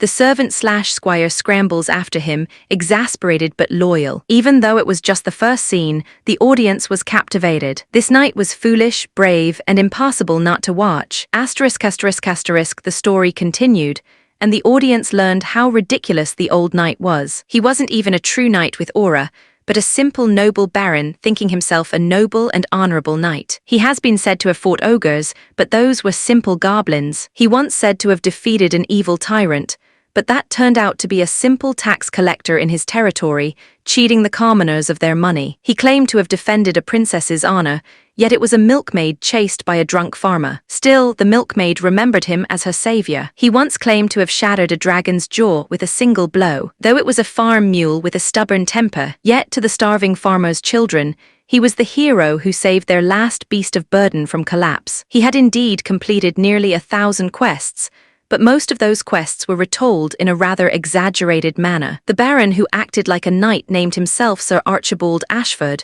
but his true name was Baron David Munich. Despite the so-called knight obviously having a problem in his head, the audience couldn't help but admire his words and deeds. He spoke of true chivalry, one that goes against impossible odds simply because it is just. Who is to say what is possible and what is not? A knight faces impossible odds every single moment, but he perseveres and moves forward. As long as he is needed, he will step forward, his shield to protect the people, his lance to slay the evil. A knight does not measure victory by triumph, but by how many times he dares to rise again.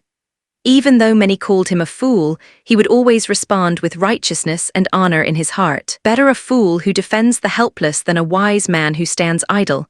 Hearing what was said, many could not believe their ears. A baron playing as a knight had said something most nobles wouldn't say. Every action he took, every word he spoke, resonated with the audience. In Kaleheart, seeing a knight was common, but seeing one like this who embodies the very essence of chivalry in his every action and word was a rarity.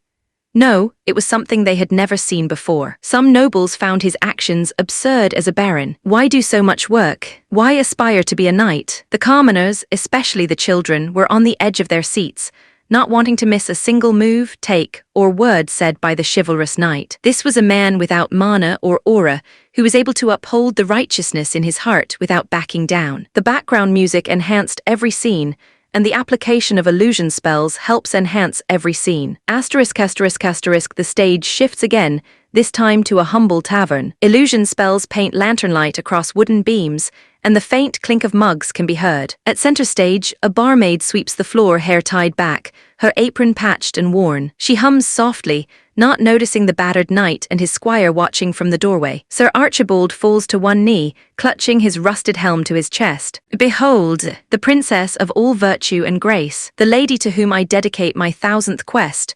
My lord, that's Maria the tavern maid. She once threw a mug at your head for not paying your tab." Some of the audience chuckled at the scene, but most were focused on what was going to happen next. Maria, no, a name too small for such majesty. To me she is Lady Serenia, the star of dawn, fairest jewel this world may ever bear. Every ogre I slay, every tyrant I unseat, I do in her honor. The barmaid looks up and frowns. She and most people in the baron's lands were already used to his antics, and unlike other nobles, this baron did not mind if you talked to him like any other commoner. Maria pauses her sweeping, squints at him, and with a rather irritated voice speaks to the overly dramatic baron. "If you're not buying ale, get out." Laughter ripples through the audience, but there were some nobles who were scowling. Lucien Thornyheart had shown that a noble, even though a simple baron, was spoken down to by a barmaid. On the other hand, the commoners were not that surprised and forgot that Archibald was a noble himself. They simply thought that the barmaid was quite the character and were mesmerized by the lighting. Sir Archibald rises, pointing his lance toward the heavens as if he hears a choir. An illusion spell answers his gesture. The tavern maid's outline is suddenly overlaid with shimmering light, as though she wears a gown of silver stars. "Lady Serenia, even if the world mocks me, even if fate itself scorns me, know this: a knight's oath does not waver. My quests are thine, my shield thy shelter, my lance thy vengeance, and when I fall, may the 1000 quests be forever remembered and prove my devotion true." He kneels deeply. The barmaid rolls her eyes and returns to sweeping, but the illusion of her glowing form lingers radiant until the lights dim and the curtains close. Chapter 114. The Man of 1000 Quests. The play continued to the next scene, and Sir Archibald continued his adventures alongside his servant William. Many of his adventures were absurd and quite funny, hearing what he thinks he's doing and seeing what he was actually doing. Many of his words made the children want to go on adventures of their own. The curtains rose again, this time revealing a road cutting through dense woodland. Enchanted shadows of twisted trees loomed high, and the sound of howling wolves echoed faintly. Archibald marched boldly at the front, lance in hand, while William trailed behind, carrying bundles far too heavy for one man. "Steady, William," Archibald cried, "for tonight the wolves of the dark wood shall meet their reckoning." Illusion magic painted a pack of snarling beasts in the tree line, but when the light shifted, the audience saw only a few scrawny mongrel dogs barking at him. Archibald charged forward with fearless fury, swinging his lance in wide arcs. The dogs scattered, tails tucked, as he declared triumphantly, "Another victory, another quest fulfilled. The roads are safe once more." William groaned, setting down the bundles. "Safe from dogs, my lord." Dogs, the audience laughed, but some children clapped, because whether dog or wolf, he had protected travelers.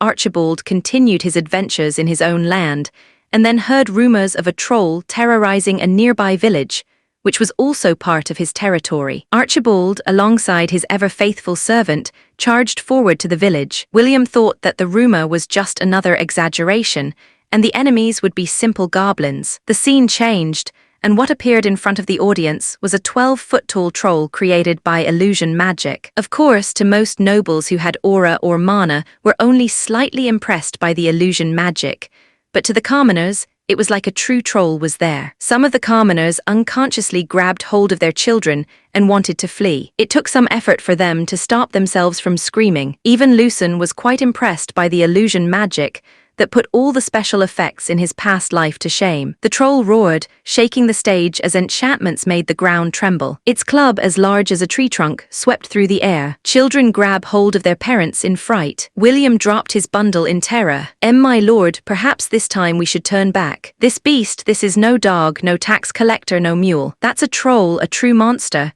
Archibald leveled his lance, his voice ringing with fearless conviction. Williams, dost thou not see? At last, a true foe worthy of my 1000th quest. By steel and by honor I shall fell the beast. The troll lumbered closer, its shadow spilling across the stage. Archibald charged, his rusty armor clattering like pots in a kitchen. His lance struck the troll's shin with a resounding clang. The illusion flared, and the troll staggered, howling. Gasps erupted from the audience. For a heartbeat, many children truly believed their foolish knight had wounded the monster. The troll raised its massive club to crush him. Archibald stumbled, his lance breaking in half, but instead of fleeing, he threw himself forward, slamming his dented shield against the troll's leg. Illusion magic made the blow seem colossal. The troll reeled backward into painted scenery, toppling with an earth-shaking crash. Dust powder enchantments filled the air. When it cleared, Archibald stood battered but unbowed, raising the broken haft of his lance skyward. Behold, Williams, another monster vanquished, another village freed. This he gasped, his chest heaving, but feeling excited. This is the destiny of a knight. The villagers' actors rushed on stage, kneeling and cheering. Even the children audience were cheering with them. William simply covered his face with his hands, muttering, "By Varkun's might, he actually did it." The villagers thanked him, pressing his hands, bowing at his feet. A child actor even ran up and hugged his battered greaves. William dragged himself forward, still pale from fright. He pulled Archibald aside, whispering harshly, "My lord, you have won by luck. You nearly died back there." Archibald chuckled, patting William on the shoulder with paternal fondness. "Nearly died, true, I almost did. But what is a knight if he shies from death? What is a knight if he cannot protect the people? The worth of knighthood, William, is not in the steel of his blade, nor the strength of his arm. It is in this," he tapped his chest with the broken haft of his lance, "the heart that dares to charge forward when all others flee. To protect those who ask for help." William frowned, rubbing his temples. "My lord, please remember you are a baron, not a knight." "Nonsense. My loyal Williams. I'm a knight, the protector of the people, the slayer of monsters, the knight Archibald." Archibald once again raised his lance upward, making the villagers cheer louder. Archibald raised his eyes to the heavens, as though speaking to the stars themselves. "Let the world call me fool, madman, dreamer, it matters not. If one frightened soul takes courage from my charge, if one child dares to dream of becoming a knight who upholds chivalry in their hearts, then even a fool's quest is worth the risk of death."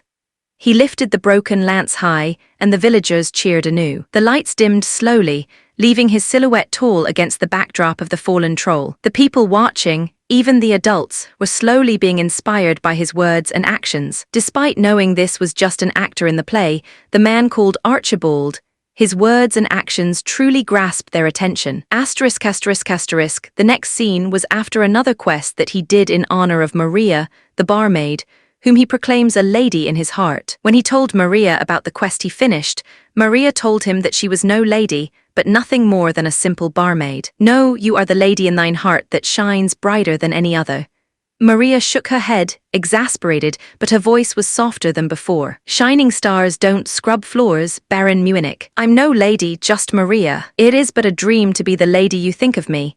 Archibald laughed, though the sound caught in his chest like a cough. He thumped his dented breastplate proudly. "This is no dream, I'm no baron but a knight, and you truly are the lady I dedicate my victories and honor to." The barmaid rolled her eyes and turned away, but for a fleeting moment her expression carried unease. She had seen him stumble when he entered, seen his hand shake as he raised his mug. "Then, Sir Knight, you'd better understand the limits of your own body. If you keep on chasing impossible dreams, then you might end up dead." "My lady, a knight knows no limits." Archibald raised his mug once more, but his hand trembled so badly that half the ale sloshed onto the floor. William caught it with a frown, whispering, "My lord, please listen to her. Your body is failing. Rest before it is too late." But Archibald only laughed again, though the laughter sounded thin. A knight rests when the world has no more need of him. Until then, onward, only onward. He stood too quickly, swaying before steadying himself with his lance. For the first time, the audience saw not only the fool's confidence, but his frailty. Still, the knight that had no aura or mana, only his willpower, had kept him moving forward like a true knight would. Seeing him made the audience think that even this would not end the foolish knight who chases his dreams. The curtain fell here, leaving the audience with a strange silence. The comedy had dimmed into something heavier. The knight's dream still burned bright, but his body was clearly breaking. The curtains rose for the final act. The stage was now a wide-open plain, painted with rolling clouds and banners whipping in the wind. Illusions made the ground stretch far, as though the audience was staring into the horizon. At the center stood Sir Archibald, battered armor gleaming dully beneath the light. Beside him, William tried desperately to hold him back. "My lord, please. This foe is no farmer, no beast, no troll. He is a true knight, an aura user. His strength is leagues beyond yours." Across the stage entered a tall, imposing figure clad in a gleaming plate armor, his aura mantle shimmering like a living flame. He carried a greatsword that sang when it cut the air. His eyes were cold, his bearing proud. The aura mantle was, of course, fake. Just another illusion created by the numerous Purple Tower mages that Lucen hired for this play. Still, that did not stop the people watching from feeling a slight intimidation by his look and presence. This was no paragon of chivalry. This was a knight of power without compassion, strength without mercy. He sneered at the old baron. "So you are the fool they call Archibald. Do you truly think yourself a knight? With rust for armor and madness for a helm, no aura, not even an inkling of mana." Archibald stood tall, planting his broken lance into the earth. Though his voice was tired, it carried across the stage with unshakable dignity. "I am a knight, sir, not by aura, nor by mana, nor by title, nor by steel, but by oaths. An oath to protect the helpless, to dream when others despair, to rise when others fall. If you call me a fool for such ideals, then I embrace that name." The knight laughed, his aura mantle flaring violently. "Then come, fool, and allow me to show you the might of a true knight. You are no true knight, sir. A knight must wield his power to serve the people. A knight must be the shield to protect the people. You who have abused your power are no true knight, sir."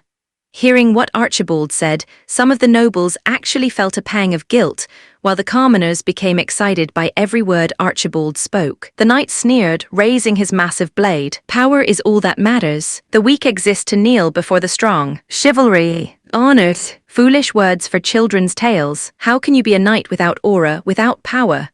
Archibald slammed his dented shield into the ground, using it to steady his trembling legs. "It's no children's tale. True knights do exist. I stand before you as that knight, with honor as my blade and mine chivalry as my shield." The knight laughed, echoing in the theater. "Honor cannot cut steel. Chivalry cannot stop death. Words cannot save you, old fool." He swung his greatsword down in a terrible arc. The stage shuddered with the impact as Archibald barely raised his broken shield to meet it. The shield split clean in half, the audience gasping at the crash of wood and metal. Archibald staggered but did not fall. He seized the broken haft of his lance and raised it again. "Steel breaks, shields shatter, but my dream, my oath will endure." The knight pressed forward, his shimmering aura mantle blazing brighter. He struck again, and again, each blow raining down with merciless force. Archibald blocked, stumbled, bled, yet rose each time. His battered armor clattered like scrap, but his eyes blazed with unyielding fire. William shouted from the edge of the field, tears streaking his face. "My lord, stop, please. Knight, that is Baron Muinic." The knight did not care about Archibald being a baron. He felt ashamed that Archibald, who had no aura or mana, even lasted this long against him. The knight roared, bringing his blade down in a final, merciless strike. Archibald met it with the haft of his broken lance. The illusion flared like lightning. For a heartbeat, it seemed the frail old fool truly held back the power of an aura user. The clash ended with a shattering sound. Archibald collapsed to one knee, the lance snapping in two. Yet his voice carried, ragged but proud. "A true knight will never fall to evil. He will stand again, and again to protect the ideals and dreams he holds." The knight staggered, shaken, as though struck by something invisible. His aura mantle flickered. For a moment he faltered, His confidence was replaced by doubt. Archibald wanted to charge once more, but he had failed to do so. The audience saw the true knight, the old fool who always charged forward, finally stop. He then started coughing up blood, and the background music became rather tragic. The knight and William paused, and Archibald stood up. There on one knee was an illusion of the actor. This was, of course, just a setup to make it seem like time stopped for everyone but Archibald. He then faced the audience and spoke. Was it all a mistake in the end?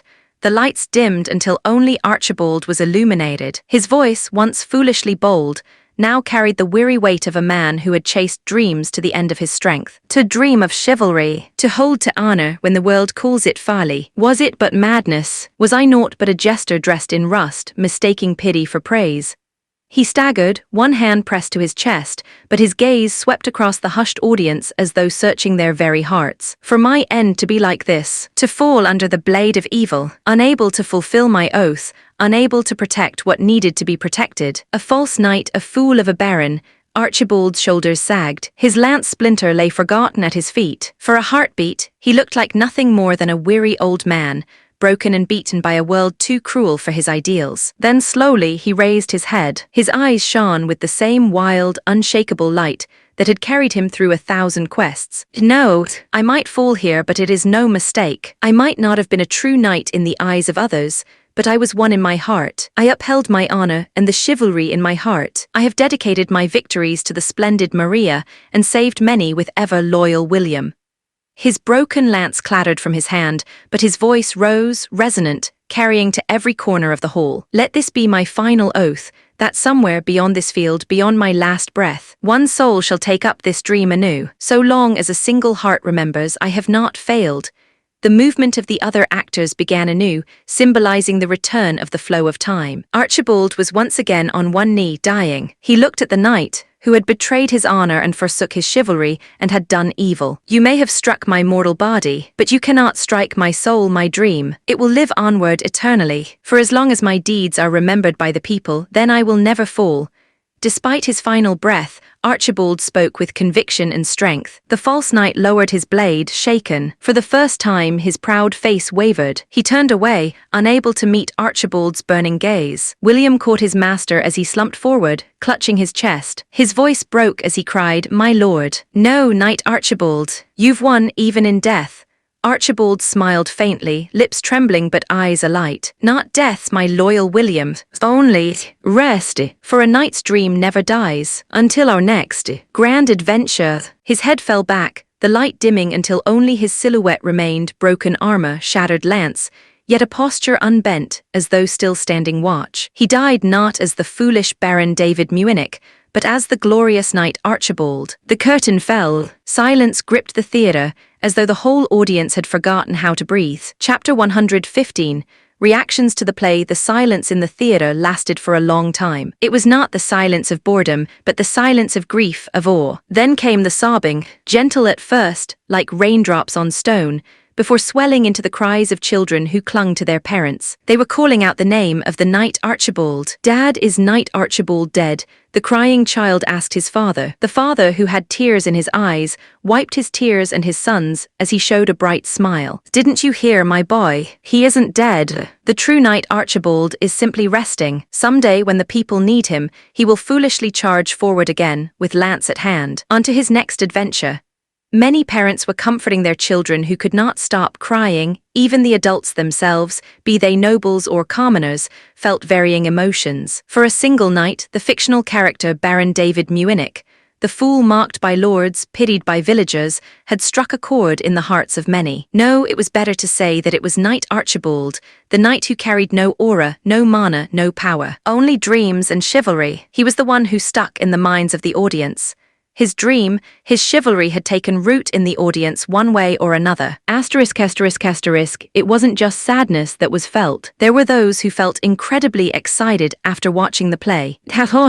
Now that's what I'm talking about, the burning soul. To uphold one's ideals until the very end, that guy was a true knight.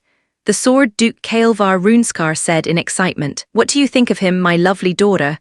Elira's lips curved into the faintest smile. "If he truly existed, I would have wanted to spar with him. A knight with no aura, yet a heart that never yielded. Such a man, I would have wanted to feel his conviction through his lance. What do you mean, my daughter? Of course he exists. He is here within us. Kael'var, with a vicious smile on his face, pounded his chest. For as long as there are knights with chivalry and honor in their hearts, he will exist eternally. Many aura users, especially the knights who came to watch, felt the same fire igniting within them. *****. He might not have been an aura user, but I can say for sure that he was a true knight. The goddess Thalara would have been pleased by his pursuit of justice. Evander Judicar spoke while clasping his hands together as if in prayer. That is true. Despite him being a fictional character, his soul shone brighter than anyone. Duke Elandor Judicar also clasped his hands together in prayer. No, maybe there truly was a knight Archibald somewhere. *****. To think illusion magic could be used in such a way.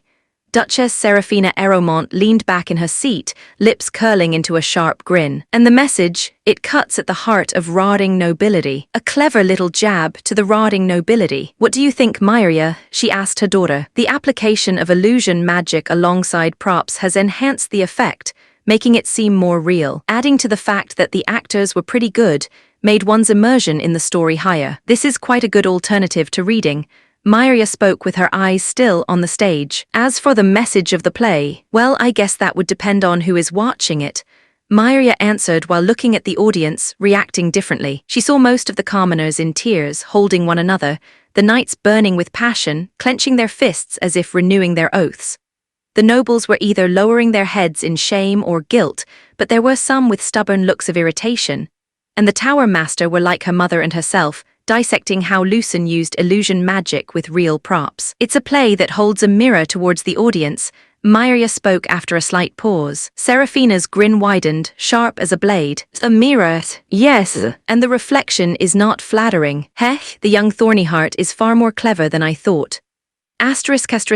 Marquess Iran Halbrecht was watching the play he sponsored with his children, their spouses, and his grandchildren, except for Reginald, who was the only noble in Kael'hart that did not watch the play. He was already impressed because of Lucen's martial prowess, but this play made the Marquess impressed with Lucen himself. He sat in silence, his gaze lingering on the stage even as the curtain fell. He had thought himself wise in war and shrewd in politics, but watching the fool knight die with more dignity than half the lords of Norvigard made his heart ache. To think the young Thornyheart has such an understanding of chivalry and honor. I guess in his eyes, my grandson truly was but a jester. Thinking about Reginald again made Iran sigh. He then looked at his children and grandchildren and couldn't help but shake his head. He looked then at his children, calculating eyes, practiced smiles, and at his grandchildren, some weeping, others clutching their fists as though making an oath. A slow realization gnawed at him. He had taught his children to be cunning, since, unlike the battlefield, the battles that happen within the kingdom were of words. He had neglected to teach them honor. He had doted on his grandchildren because of his failure to raise his children with love, but that was a mistake as well. I should have taught them of honor and chivalry, to treat others as the knight Archibald has shown us. It's too late for my children, but for my grandchildren, I can still show them the proper path. Iran had resolved himself to change the way he treated his grandchildren, to make them fine nobles like the knight Archibald. Lysette Crowlorn had come to watch Lucen's play with her father, Marquess Varn Crowlorn, and her mother, Alice Crowlorn. The same as Marquess Iran Halbrecht, Varn Crowlorn was of the generation that had experienced war. Watching the foolish knight Archibald charge forward, for his ideals, for his honor, and for chivalry, reminded him of his younger self. The Marquess almost cried as he thought of his current self, whose words were much sharper than his sword. Maybe I could ask the Iron Duke if I could join him battle against one of the monster waves. Lysette was truly impressed by the play Lucen had written, especially his main character, the knight Archibald. She found the way knight Archibald protects the weak from the abusive strong made him shine brightly. Duke Varden Thornyheart, the Iron Duke, who was always seen with a stoic expression, had an ever-slight smile on his face. He as expected of my son, to think he thought so deeply of honor and chivalry. Yes, as a Thornyheart, we must be like the knight Archibald, protecting the weak with our shields. Harlick and Mark, who were also watching, had tears in their eyes. Hey, little leader, your vision truly is different from most nobles. If that's the path you want to walk, then allow me to walk it with you. Harlick made a silent oath to himself. Is that part of the grand dream you wanted to show us? A world where the strong protect the weak. If that's the path to your dream, then I'll be like the loyal William and follow behind you. Mark thought to himself. HMPH. Well, I guess that was pretty interesting. Robert looked around, and when he noticed the different reactions on everyone's faces, he scoffed. I guess there is some merit in this little play, but it can never compare to alchemy. To search and understand the truth, Robert crossed his arms, scoffing. HMPH. So this is what you call impact, making grown men cry over a fake knight. His lips twisted, yet his eyes betrayed a flicker of thought he couldn't smother. This fantasy may stir hearts for a night, but only alchemy can change the world. He couldn't help but murmur to himself. Yet despite all his words, Archibald's lance lingered in his thoughts like an unwelcome echo. The fact that a mere fantasy clung to him at all irritated Robert more than anything. The royal family also had varying reactions. The king and the queen were truly impressed by the way Lucen showed how a true noble/knight should act. The first prince had a frown on his face. He didn't much like the focus on chivalry more than power. How can one protect others with nothing but ideals without strength? The second prince's sight never left the stage. Even when the curtain closed, one could tell that he was truly immersed in the play. The third prince was like every other child and had tears in his eyes. He was inspired by the way of life the knight Archibald showed him, to live with honor, to move onward for dreams, and to die for ideals. The first princess, her expression as unreadable as always, but her eyes were slightly red, showing that she had cried a little during the play. The second princess, like the third prince, had openly cried when Archibald died. She was so immersed in the story that it felt like she was truly there with Archibald and William as they had their adventures until the final one. Lucen watched the audience reactions from behind the curtains and chuckled. With this play, he might be able to change the fates of a few people. I guess these people were truly starved for entertainment. If they already reacted this way, what if I do something of Shakespeare later? I wonder what kinds of reactions they'll show then. Chapter 116. Leaving Kaleheart in just a few days, the play called The Thousand Quests was known to every person in Kaleheart and the neighboring villages and cities. The knight Archibald was now on everyone's minds. You could see his influence on the children playing the final scene of the play, where he faces a knight with a powerful aura mantle. But the ending is slightly different from the ending of the play. In the children's version, the powerful knight was on the ground, and Knight Archibald was the victor. A false knight like you will never defeat me. I'm the knight of dreams, Archibald. Of course, Lucen was not idle. He already anticipated the play to become famous, and had something these fantasy, medieval people had never seen before. Wooden figurines of Archibald, William, the barmaid Maria, and even the nameless Black Knight filled stalls, each sold for a silver coin. Children clutched them like treasures, but Lucen went a step further. With the help of the master blacksmith, Arswin, and a few of the local blacksmiths in Kaleheart, created 10 replicas of the armor worn by the powerful knight who defeated Archibald, as well as another 10 replicas of the worn-out armor used by Archibald himself. Each armor piece had its own signature on it, and with the help of the mages from the Black Tower, placed rune enhancements on them. Both Archibald's armor and the unnamed knight were functional armor that was better than most. He gave a pair to the third prince, another pair to Manhwareccap, who sponsored the play.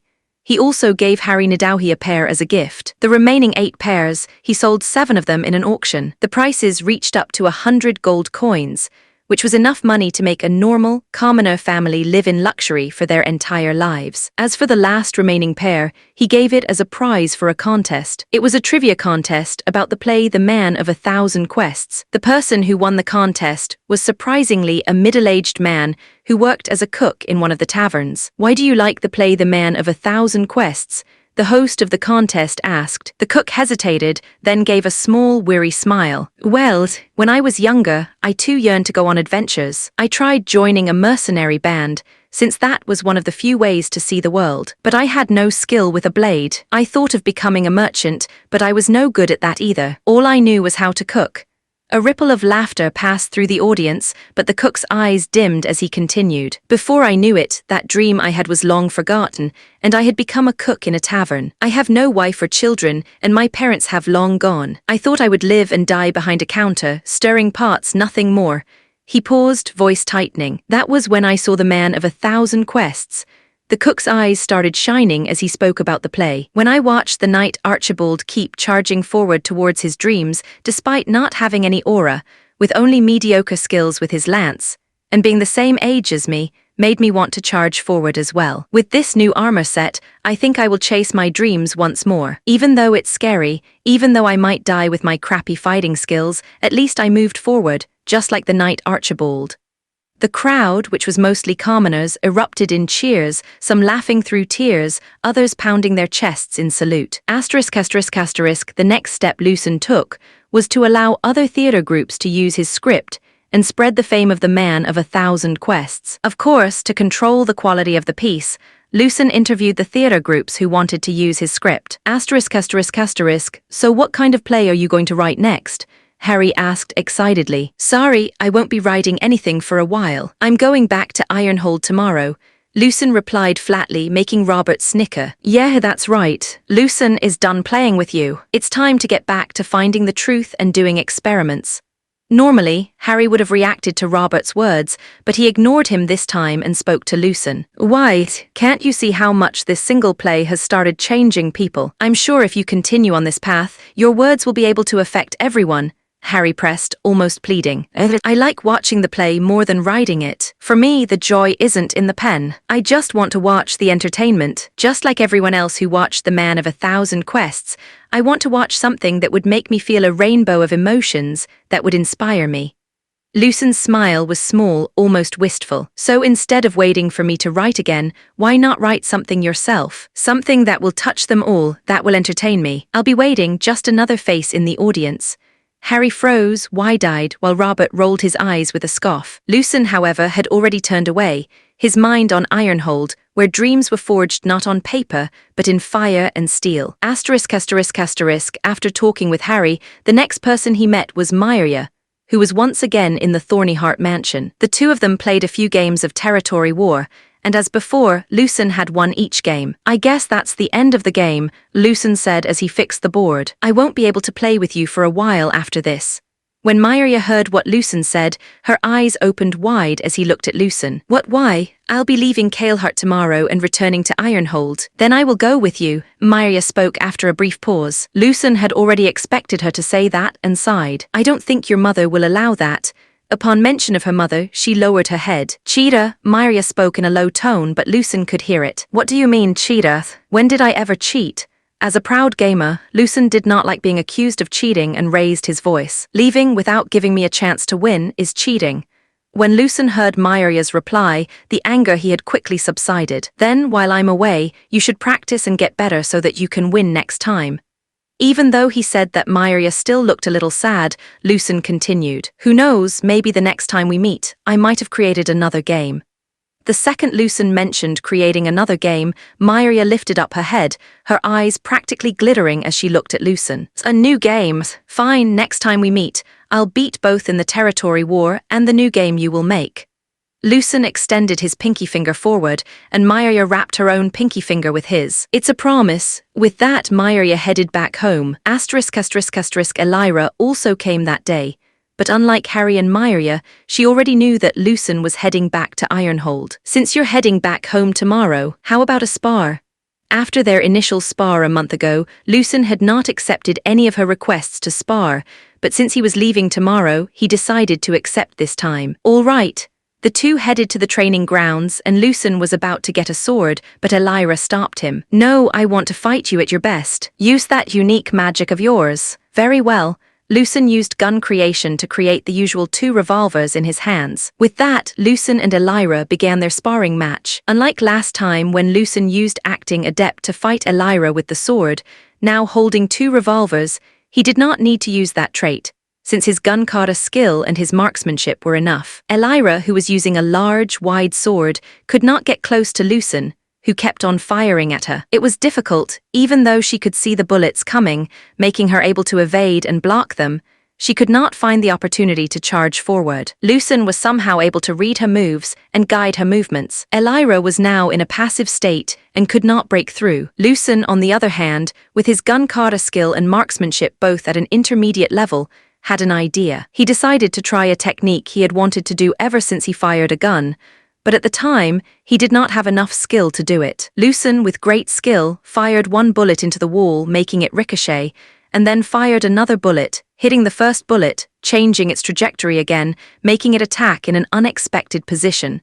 finally bypassing Elira's defense and hitting her. The second Lucen won. He heard the sound of the system notification he hadn't heard in a while. A transparent screen appeared before him. Gained new skill, Ricochet active novice. That was a good match. Elira approached Lucen and extended her hand. Lucen grabbed hold of it and shook it. Yeah, it was. Next time I will make sure my blade reaches you. A beautiful smile appeared on Elira's face, which made Lucen's heart skip a bit, but he quickly dismissed it and smiled back. Yes, I'll be waiting. After having some small talk, Elira left and headed home.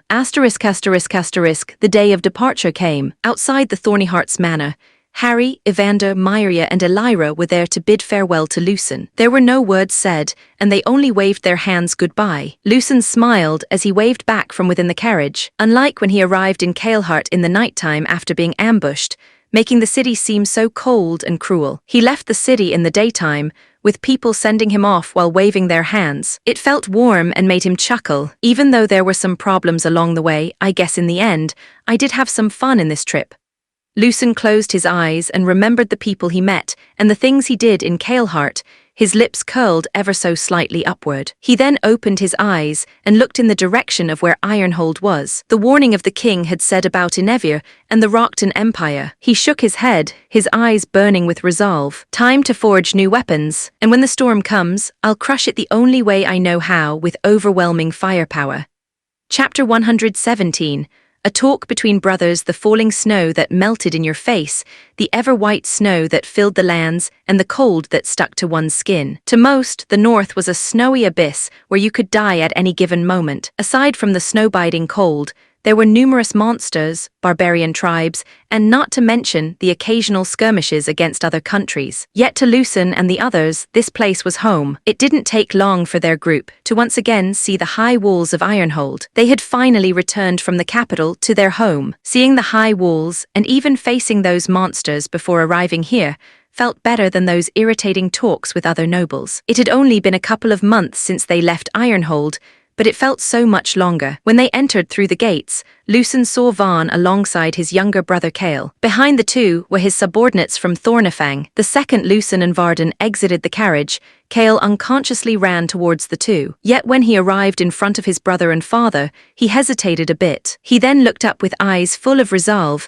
like he was going to war. The 6-year-old Kael, who usually had an expressionless face, was showing more emotion now than ever before. Welcome back. The two simple words stunned both father and brother. Varden's expression hardened back into its usual stoicism after only a heartbeat, but Lucen lingered in shock a few moments longer before breaking into a wide, genuine smile. We're back, Kael.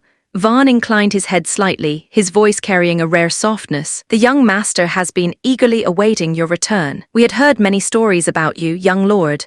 Lucen blinked, catching the shift in title. A quiet flicker of pride rose in his chest, though he kept his smile casual as he turned to his younger brother. Oh, is that so? Do you want to hear more stories about what happened in the capital, Kael?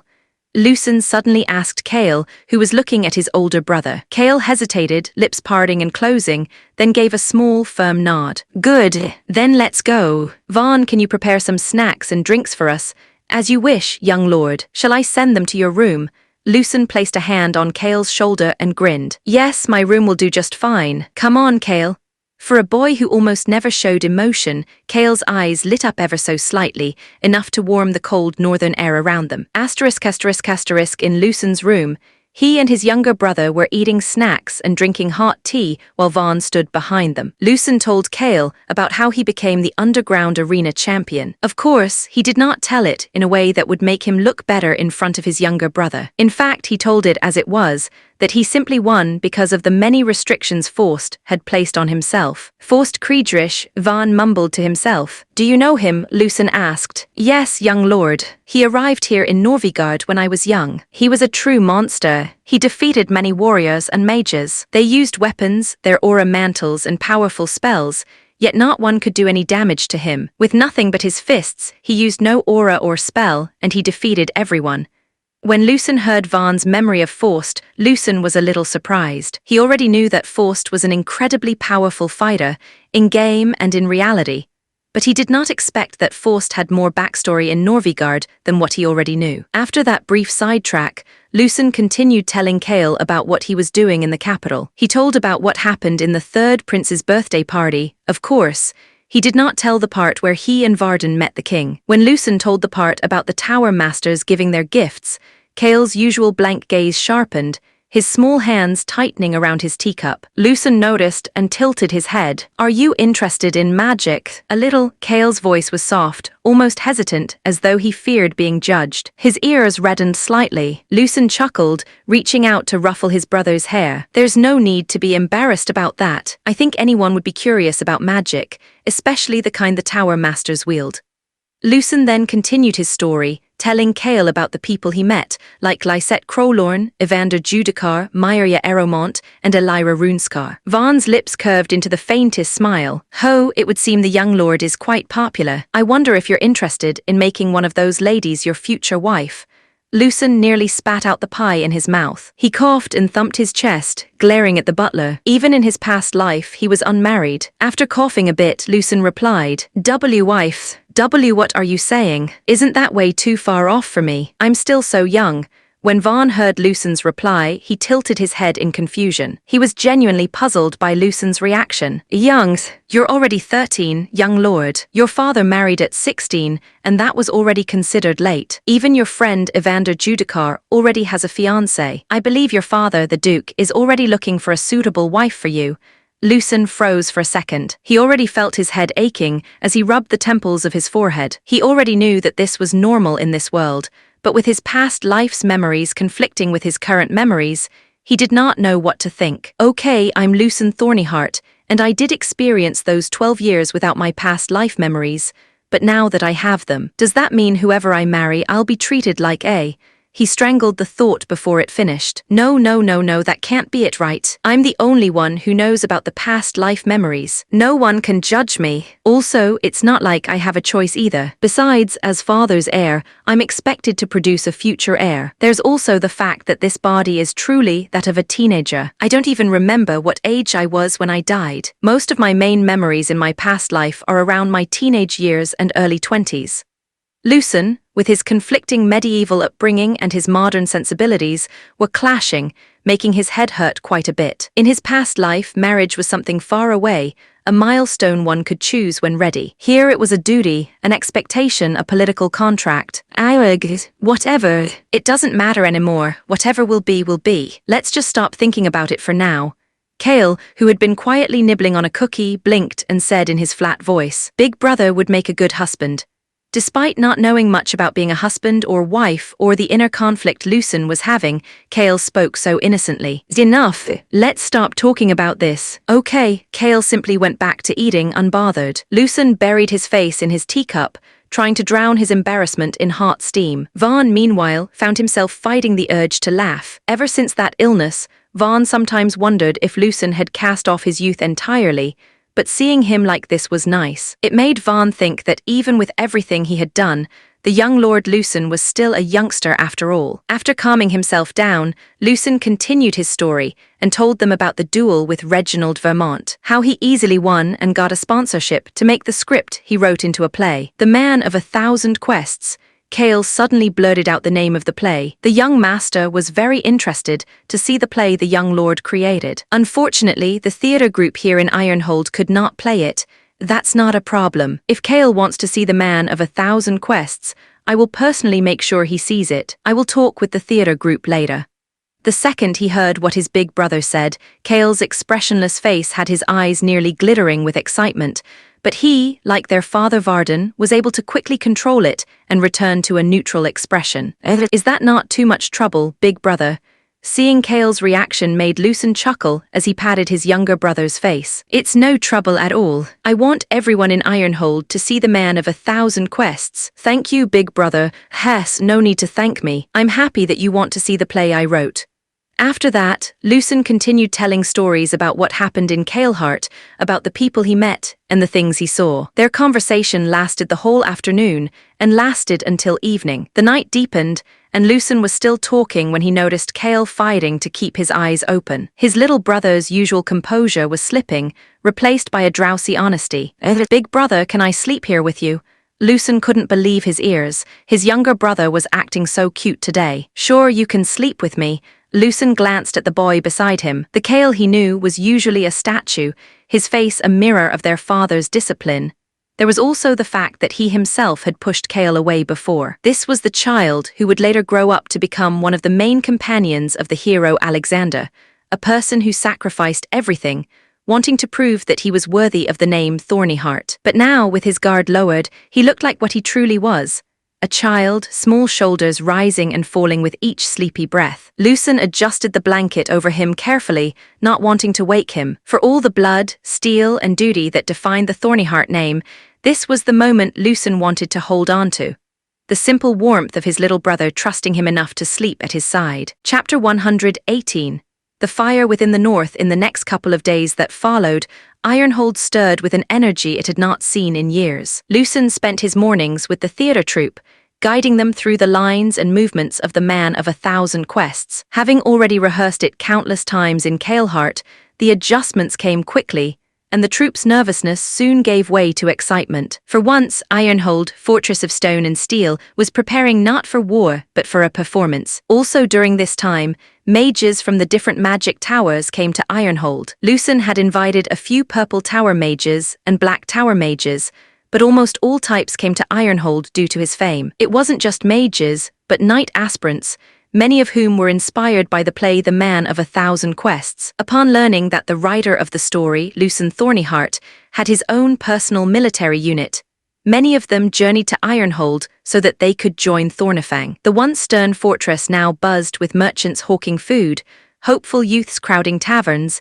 even older men who were once again chasing their dreams, and soldiers muttering at the influx of outsiders. For the first time in living memory, Ironhold felt less like a fortress city always on edge, but a brighter, noisier city. Lucen had expected a couple of people to want to join Thornifang due to his growing popularity, but he did not expect this many to come, and the reason was the play he wrote. Now the question was what he should do with these many applicants. If he could, he wanted to accept all of them, but that was obviously unrealistic. First, there was a problem of wages. Next, food and shelter would be hard to provide for this many people. There was also the fact that it was possible that there were spies or assassins hidden within this group of people. Since Thornifang is the only known force to use guns in this world, if he just lets anybody in, it might not take too long for others to try to replicate the weapon. So Lucen decided to give a test to those who wished to join under his flag. So first, he needed to think of what kind of test he should have them do. He didn't really care about how powerful or skilled they currently were, since that could be gained later.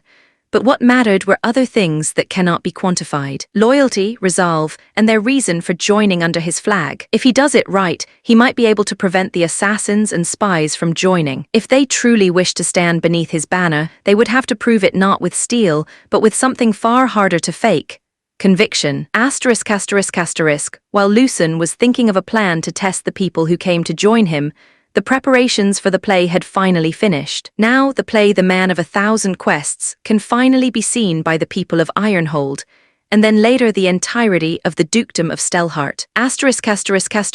The men and women of Ironhold were tough and knew no fear. The reason they were like that is that they live in a place like Ironhold. Here in this place, the weak die without question. The main source of entertainment in Ironhold for children and adults alike was training and drinking. Moving around helped with the cold, and drinking ale did the same. The theater group here was decent, but not many watch their plays since they only do a few things, like the legend of the first Duke of the North, Edric Thornyheart. But today was different. The usual nearly empty seats were filled to the brim. There were even people standing wanting to watch the play. The reason for this change was that the play this time was something the young Lord Lucen Thornyheart had created. The members of Thornifang had come to watch, as well as the knights. Those who had already watched the play were temporarily not allowed in, so that others could have a chance to watch the play. So the Iron Duke and the others who watched it in Kaleheart were not present. It was only Lucen who came, since his younger brother insisted him to come. Vaughn was also there to accompany Kale to watch, and the same as in the theater in Kaleheart, Lucen had the craftsmen make a special VIP box for them. Archibald smiled faintly, lips trembling but eyes alight. "Not death, my loyal William, only rest, for a knight's dream never dies. Until our next grand adventure, When the last line was spoken and the curtain closed, the reaction of the people of Ironhold were completely different from that of Kaleheart. Many men and women had their arms crossed, and some tears were falling from their eyes, not because they were sad, but because they were excited. Now that was a true knight, just like our Iron Duke. Yeah, what's the use of power if you're like that starred who called himself a knight? A knight must be like that, Archibald, one who upholds the spirit of chivalry. Archibald is a true man. True to his word, he never backed down even against a more powerful opponent. Even the children were getting excited like the adults. I want to go on adventures like Archibald. Yes, we'd better train harder so that we can protect the weak like Archibald. Unlike in Kaleheart, where there were many different reactions, in Ironhold, there was mostly only one kind of reaction, and that was respect for the knight Archibald. In their minds, Archibald, or the Baron Munich, was a true blue son of the North, a man of Stelheart. He was the very embodiment of values the people of the North hold dear in their hearts. As expected, the people of Ironhold are completely different from those of Kaleheart. These guys are more like Vikings from my past life. No, it's more like a Viking, knight hybrid type people. Lucen, who watched the reaction of the people, thought to himself. The cheers shook the wooden beams of the theatre, echoing through the stone walls of Ironhold like the roar of a battlefield charge. From the corner of his eye, Lucen saw Kale's small fists clenched against the railing of the VIP box, his lips silently mouthing Archibald's final words. Seeing this made Lucen smile a little. So what do you think? Did you like it, Kale? Kale, whose eyes were focused on the stage that had its curtain closed, shifted his attention to his older brother. Kale, who usually had an expressionless face, was now looking at Lucen with something different. It was not something like joy, nor was it sadness, but a quiet intensity. It was like a flame that suddenly ignited in Kale, who was usually ice-cold. For years, Kale had mirrored their father's stoicism, wearing silence like armor. But now there was a crack through that frost. Kale's gaze wasn't distant anymore, it was hungry. He wasn't looking at the stage. He was looking past it, towards something only he could see. It was an amazing play, big brother. I see, I'm glad you liked it. Well, how about you, Servand? Did you enjoy it as well? Lucen asked the old man standing behind them. It was an awe-inspiring play, young lord. You have captured the very essence of what it means to be a true knight, which is not in the strength of your aura, but the strength of your heart. When Lucen heard what Vand said, he was startled, since those were the same words he had heard from an old cartoon movie in his past life. Lucen couldn't help but grin wider after hearing those words. Big brother, do you think I can have a dream I can chase like the knight Archibald? Lucen looked at his younger brother. For the first time, he saw not just the cold, dutiful air of the Thorny Hearts, but a boy daring to hope. A faint warmth rose in his chest. Of course you can, Lucen said with certainty, but you must find it yourself. A dream is something no one else can hand to you. Kale nodded, his small hands tightening on the railing again. Then I'll find mine, Kale whispered to himself. While the siblings were having their conversation, the people who had watched the play exited the theatre with newfound vigor. Many started training. Those who were pretty old started teaching the children proper ways to train. The children who had been taught also trained with determination. The sounds of different kinds of training could be heard throughout the fortress city of Ironhold. Some were running, others were training with their weapons, and some people, like the craftsmen, became even more invigorated to work harder. The energy was infectious. Even in taverns, there were many talking about grand adventures. Even in the coldness of the north, its people were burning brightly with pride and resolve. Chapter 119. Recruitment. The people who wanted to join Thornifang had increased, from knight aspirants, mages, mercenaries, healers, and cooks. Of course, the current Thornifang needed all of them, since they were fewer than 50 members. Unfortunately, due to the limits of his budget, and the idea that there were assassins and spies mixed in made Lucen hesitated on who to bring under his flag. There were now so many people coming to Ironhold that all the taverns were full. Outside Ironhold's gates looked less like a fortress and more like a marketplace. Rows of tents cropped up overnight, smoke from cooking fires curling into the pale winter sky. Banners from mercenary bands flapped beside the robes of wandering mages. Children carried training swords, while grizzled veterans sharpened theirs on whetstones. They all had one reason for being here: to stand under Thornifang's banner. Most of them were influenced by the play The Man of 1,000 Quests. Others were here for the rumored steady pay with housing. Lucen stood on the battlements, arms crossed, watching the sea of hopefuls below. He could pick out the shapes even from afar: a white-robed cleric with a weathered face, a loud merchant promising to fund supplies, even a group of cooks banging pots as if they were war drums. Beside him was his father, Duke Varden. He was also looking at the many tents outside the Ironhold. Most of them have some experience in battle, so a few monsters wouldn't be a problem, Varden said at last. For now, they're able to sustain themselves through hunting, but that won't last long. Have you figured out a way to remove the toxins in monster meat? Robert and I have some progress, Lucen answered carefully. Those with a strong enough physique and a bit of mana or aura can take a little and not be poisoned.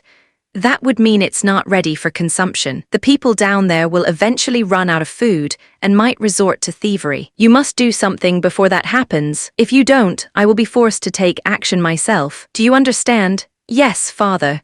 Lucen was already making plans on how to recruit the people he wanted. Outside the walls of Ironhold, many people came together to talk about how they could get the attention of Lucen Thornyheart, so that they could join the ranks of Thornifang. Among them was a former blacksmith, Owen Crun. Like countless others, he had been stirred by the tale of the man of 1,000 quests. Owen was already in his 30s, his broad hands scarred from years at the forge. He had made weapons and armor for mercenaries, knight aspirants, and even a few wandering nobles. When orders slowed, he shaped farm tools and wagon parts, working until the calluses of his palms had hardened into leather. For years, he thought that was enough. Listening to warriors boast of their deeds while his creations bore the marks of battle, he convinced himself he was part of their adventures in some small way. Until he heard a story.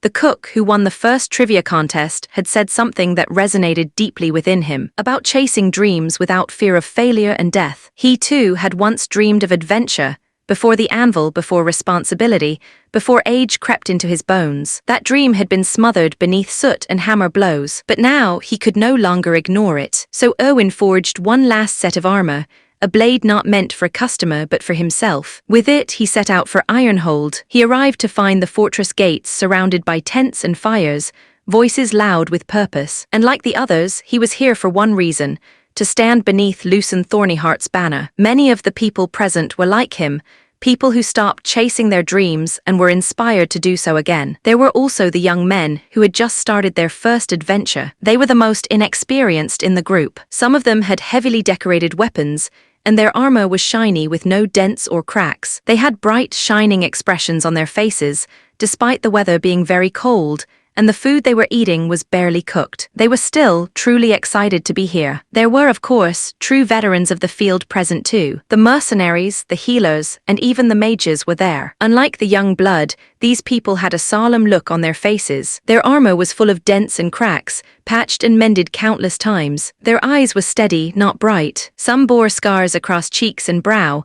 Others walked with limps hidden poorly beneath their cloaks. They had seen the cost of every coin of glory, and still they had come. The camp was alive with sound, pots clanging from the cooks who tried to lift spirits, steel ringing as youth sparred too eagerly, low chants from a circle of clerics praying against the chill. Somewhere a cough rattled through the smoke, harsh and lingering. The old dreamers came here to finally fulfill their youthful dreams, wanting to see where that road would take them. The youngster came here to find fame and glory. They felt like Lucen, who was near their age and growing in fame, would help them achieve their goals. The veterans came here seeking stability. Most of them were mercenaries who had seen many battlefields and knew that fortune came and went like the seasons. They had heard rumors of how Lucen treated his men, with steady pay and even giving them a place to live. They wanted that for themselves. Hope and hardship mingled in the air. To some, this was the beginning of a dream. To others, it was a last gamble before winter claimed them. From the battlements, Lucen studied them all,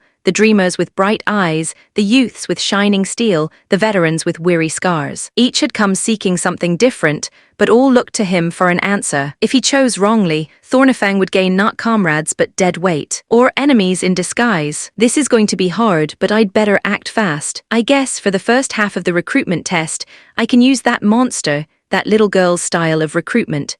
The memory of a small, blonde officer from his past life flickered across his mind. A devil in a child's body, who could strip men down to their bones with nothing but words. A few days later, Lucen, accompanied by the members of Thornifang as well as a few knights handed to him by his father, stood in front of the camp of outsiders. The entire camp that was once noisy became quiet as they looked at Lucen Thornyheart. This was the person they wanted Art serve under. Even though he was young and shorter than those present, his presence was quite strong. They then noticed the people accompanying him, who were wearing uniformed armor and cloaks, and carrying an unknown weapon, which they guessed was the one from the rumors. Also, there were knights emitting powerful auras. Some people couldn't help but gulp dryly, some were clenching their fists nervously, while others became excited that their chance had finally arrived. Now, standing in the cold among strangers, Owen felt his hammer hand twitch, as though reaching for a forge that wasn't there. For the first time in years, the fire in his chest burned hotter than the frost biting his beard. While everyone was waiting in silence, Lucen finally spoke. His voice was enhanced using a simple spell cast by Risa, one of the mages of Thornifang. Good day, those two simple words echoed in the campsite. Lucen then scanned the area and continued. I know many of you came here because you heard stories. Some of you were moved by a play. Others were lured by coin. A few came for glory. As Lucen spoke, everyone listened intently to his every word. Dreams are cheap. Loyalty is not. I don't care for your speeches about honor or your boasts about skill. Words mean nothing. What matters is whether you have the resolve to stand, bleed, and obey when reality crushes your fantasies. It was then that there were quite a few who lowered their heads, trying not to be overwhelmed by Lucen's presence. Look around you. Food will run out. Here in the north, the snow does not care about your ambition. Monsters will not go easy on you, they will rip you apart, at the slightest show of weakness. If you think joining Thornifang means comfort, go home now. If you think following me is an easy path, you are already dead. Hearing what Lucen said, some were already wavering, while others became even more determined. A few shifted uneasily. One youth bit his lip until it bled. Another quietly gathered his pack and slipped toward the edge of the crowd. Those who remain will be tested. You will prove that your reason for standing here is stronger than hunger, fear, and death itself. Only then will you have the right to carry my banner. Joining Thornifang is not a right. It is a burden, one that most of you will not survive. If that frightens you, leave now. A silence fell, broken only by the crunch of boots. 3 more turned and walked away, yet those who stayed straightened, their resolve burning hotter than the cold wind. There were some who unconsciously took a step back. They were now unsure if they wanted to continue or not. Yes, under this banner there may be glory, but it will be paid for with blood, yours and your enemies alike. There will be coin, but only through toil and endurance. I know most of you came here for your dreams, but I will show you a grander dream than you could have ever imagined, but only if you live long enough to see it. So I will ask you only once, are you willing to bet everything, your lives and your future, to march beneath the banner of Thornifang? Then prove it. Chapter 120, Shields in the Snow. All the hopeful recruits stood with shields in hand before the gates of Ironhold. On the battlements above, a line of archers waited, their arrows tipped not with iron but with padded heads smeared in blue paint. Lucen told them to run around the entirety of Ironhold, which was quite the task by itself. It took half a day to walk from the southern gates to the northern ramparts, and in between lay streets crammed with smithies, barracks and taverns that never slept. To run around the entirety of Ironhold might take an entire day. Exhaustion alone would be enough to break most of them, but endurance wasn't the only test. The archers had instructions to loose whenever they saw an opening. Anyone marked with blue paint would be considered eliminated. The arrows would not kill, but they would bruise, rattle and shame. On the battlefield, that was all it took to fall. The recruits were told they would start running at the sound of thunder. That was when murmurs rippled through the crowd. Thunder right now, someone whispered. Are they summoning a storm? Another muttered. That would take a 5th circle mage at least. A few exchanged nervous glances, but others, the ones who had heard the rumors, tightened their grips on their shields. They knew the thunder would not come from the sky. It would come from Lucen's weapon. Waiting in the cold, the tension was unbearable. One young man breathed through clenched teeth, muttering a hymn under his breath. Another boy in bright armor shifted on his feet, biting his lip until a bead of red shone against the cold. Beside him, an older mercenary rolled his shoulders once, calm as if he'd done this drill 100 times before. A mage muttered a spell under his breath, tracing patterns on the rim of his shield. Owen's shield shook in his grip, his hammer hand unused to its weight. The time to test his resolve had come, and he was not going to let this chance slip. Even the healers were praying to their respective deities for divine protection. Of course, depending on the deity, the divine protection granted to the clerics were different. An example of this were the battle priests under Varkun, the god of war and honor, who were pretty much similar to knights. But instead of aura, they used divine blessings to enhance their strength. On the other hand, mystic clerics under Nerith, the goddess of the land and forests, they are like normal clerics that heal and cure. But they also have great support, divine blessings that allow them to move through snow, mud, or anything that touches the ground like it were normal land. Depending on the strength of the blessing, they could even walk on lava or the ocean like they were walking on land. As the recruits were done with their preparations, they were now simply waiting for the signal. The cold gnawed at them, breath misted in the air, rising in thin plumes that drifted like smoke over the crowd. Boots shifted against the frozen ground, the crunch of ice and snow loud in the waiting silence. Leather straps creaked as men and women adjusted their shields, the faint sound as sharp as breaking twigs. Somewhere, a buckle snapped into place with a click that drew more eyes than it should have. On the battlements, archers raised their bows in unison. The blue-painted arrowheads caught the pale light, dull and cold as if dipped in frost. The recruits stared at them, seeing not paint but judgment. It was at that moment that they heard the sound of thunder. Some of the recruits were surprised by the sound, and they were momentarily stunned. There were, of course, many who, upon hearing the sound, started running. The stunned were punished instantly. A blue-painted arrow smacked against a recruit's shoulder,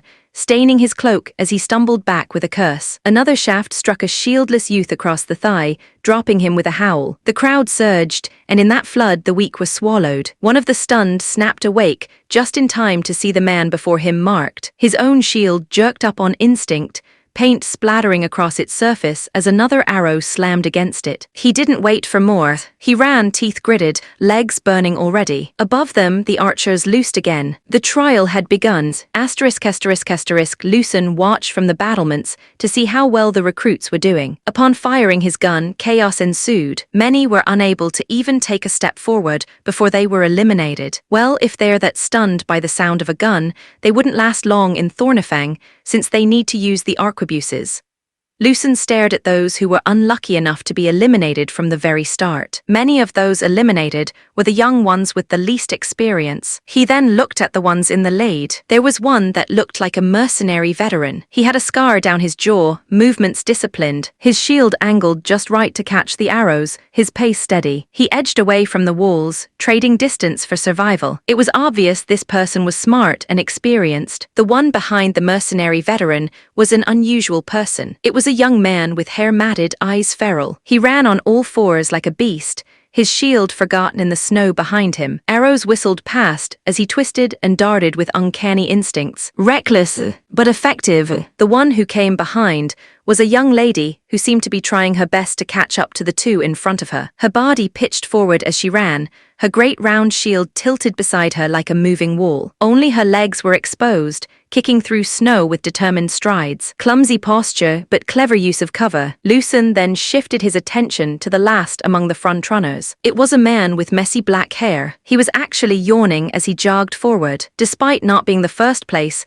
Lucen became very interested in this person. The way he was jogging through the snow made it look easy. There was also the fact that he was not raising his shield at all times. Only when an arrow was truly going to hit him did he lift it up. He didn't even glance at the direction of the arrows, but it seems like he could sense them in a different way. That guy has the aura of those lazy protagonists, but I'm sure I haven't seen him in the game. It's another character like Milo's who has a protagonist look and feel, but isn't. Now this is interesting. Lucen observed how effortlessly the man was at blocking the arrows while lightly jogging. The sleepy look he had made it seem like he didn't even want to be here. I wonder what his reason is for wanting to join Thornifang. Was he forced, or did he really want to join? Well, these types of characters, if they are not forced, usually only do things like this so that they can maximize their laziness. I guess he came here since he thinks the benefits he would gain are worth the effort. Lucen then looked at the middle of the pack and saw that something was happening. There were quite a few people who were purposely trying to get the others hit by the arrows. Lucen sighed as he took a mental note of each individual who did such a thing. Well, since he couldn't see every angle of the run, He had other members of Thornifang monitoring the situation. He would ask them later about it. I guess I never did say they couldn't make others lose. Still, to do something like this to people who might become your teammates isn't going to work out. On the battlefield, trust is a must. The first stretch of the trial was cruel enough, but as the recruits rounded the eastern curve of Ironhold's walls, they realized Lucen's intent ran deeper. Arrows no longer came only from the battlements above. New volleys hissed down from wooden scaffolds that jutted over the outer road, where Thornifang archers crouched like hawks. From arrow slits in the gatehouses and the narrow murder holes above the fortified archways, more shafts poured down in surprise angles. The recruits quickly learned there was no safe side. Ironhold was a fortress designed to kill anyone approaching, and Lucen had turned that merciless design against them. One young aspirant tried hugging the wall, pressing his shield tight against the stone. A sharp cry followed as an arrow lanced down from a slit above, smearing blue paint across his cheek. He stumbled back out of the trial. Others made the opposite mistake, straying too far into the open road. Arrows loosed in sweeping arcs that peppered the snow around their boots. Those who lacked balance went down hard, trampled by the flood of bodies rushing past. As for the four at the front, despite the increase in difficulty, their pace remained the same as they continued onward. It was obvious that these four were a cut above the rest. It was at this moment that something incredible happened. A few of the recruits started grouping up and forming a shield wall. They protected each other's backs. Seeing this scene, even Lucen was quite surprised. I was not expecting them to do that, but I guess if somebody asks later, I'll tell them that's what I wanted to teach in the first trial. Lucen nodded his head in approval. Lucen made a mental note of the ones who talked to the others to create the shield wall. The archers above noticed too, and without waiting for orders, they tested the wall. A flurry of blue-tipped arrows rained down, striking against the interlocked shields with dull, echoing thuds. The formation shuddered, knees buckling, but it held. Behind the barrier, a few gasped with relief, while others shouted encouragement. For the first time, the recruits weren't merely prey scattering in panic. They were fighting back, if only by refusing to break. Chapter 121.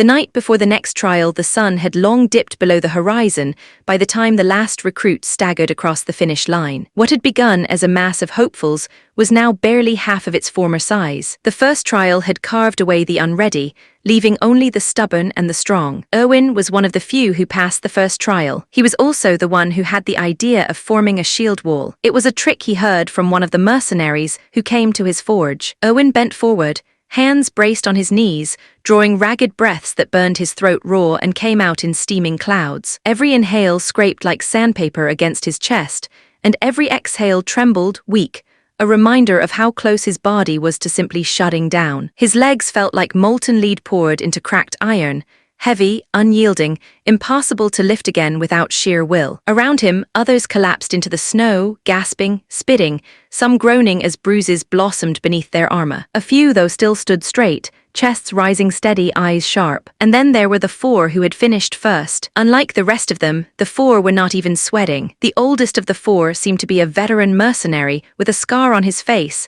and a few on his body. The other was a young lady with navy blue hair, which was quite rare to see in Norvigard. Erwin started to wonder if she was a foreigner. She had run like someone born to shield and steel, her composure as unshaken as her pace. The next one was the youngest of the four, who was simply wearing an animal fur. This one looked like a person from the barbarian tribes, but the overall feeling he was giving was that of a wild animal. The last one among the four was a man who looked to be around his early 20s. He kept on yawning, as though the whole ordeal had been nothing more than a dull inconvenience for him. His half-lidded eyes barely bothered to scan the crowd, as if he'd stumbled here by accident or boredom rather than will. Erwin swallowed hard, a sour taste creeping up the back of his throat. It was obvious to him, who had seen quite a few people in his time as a blacksmith. Those four were the chosen ones, the ones with true talent and skill. It wasn't just him who was looking at the four. Others were doing so as well. Erwin could see complicated emotions in their eyes. Some might feel inadequate compared to them,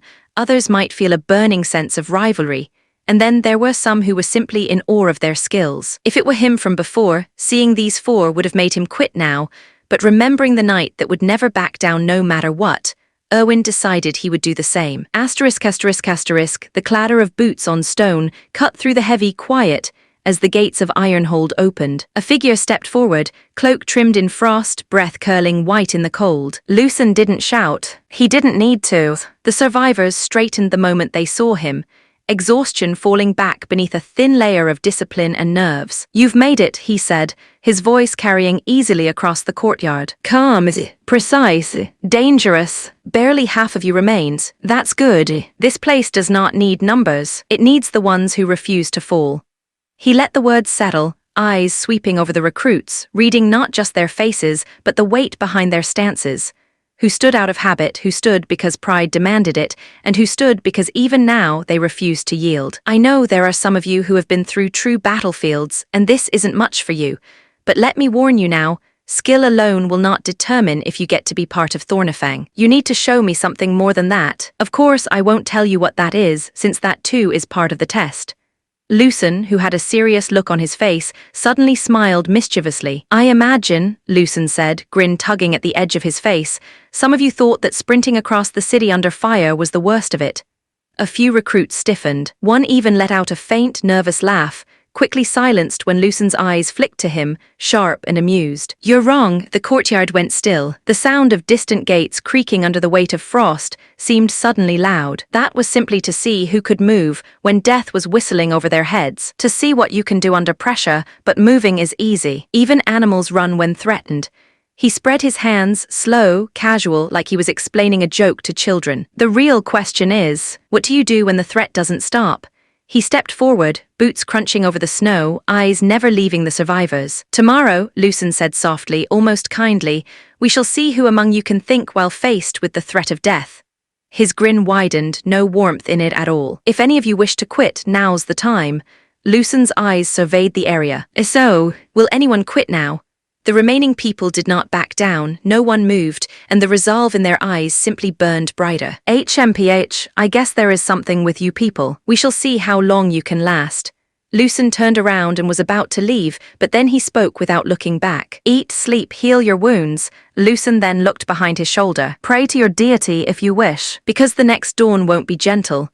After saying what he wanted to say, Lucen entered back into Ironhold. The gate shut behind him with a heavy, echoing thud, leaving the courtyard full of the survivors, cold and tired. That night, the camp outside Ironhold barely resembled what it had been at dawn. Where once a sprawl of canvas and rope had pulsed with chatter, laughter, the clang of armor and cheap boasts, now only a scattered handful of tents stood, dark silhouettes hunched against the cold like lonely stones on a frozen plain. The wind slid between them in thin, whispering drafts, tugging at loose flaps and carrying with it the bitter, metallic tang of blood and oil. There was no laughter now, no arguments over who had run the fastest, who had been struck the least. The night held only the muted crackle of low-burning fires and the faint hiss of snow settling into drifts. They chewed in silence, jaws working like machines too tired to care what they fed. The fires snapped quietly, throwing light that caught the hollows of their cheeks and the tightness in their eyes. Every so often, someone would look up,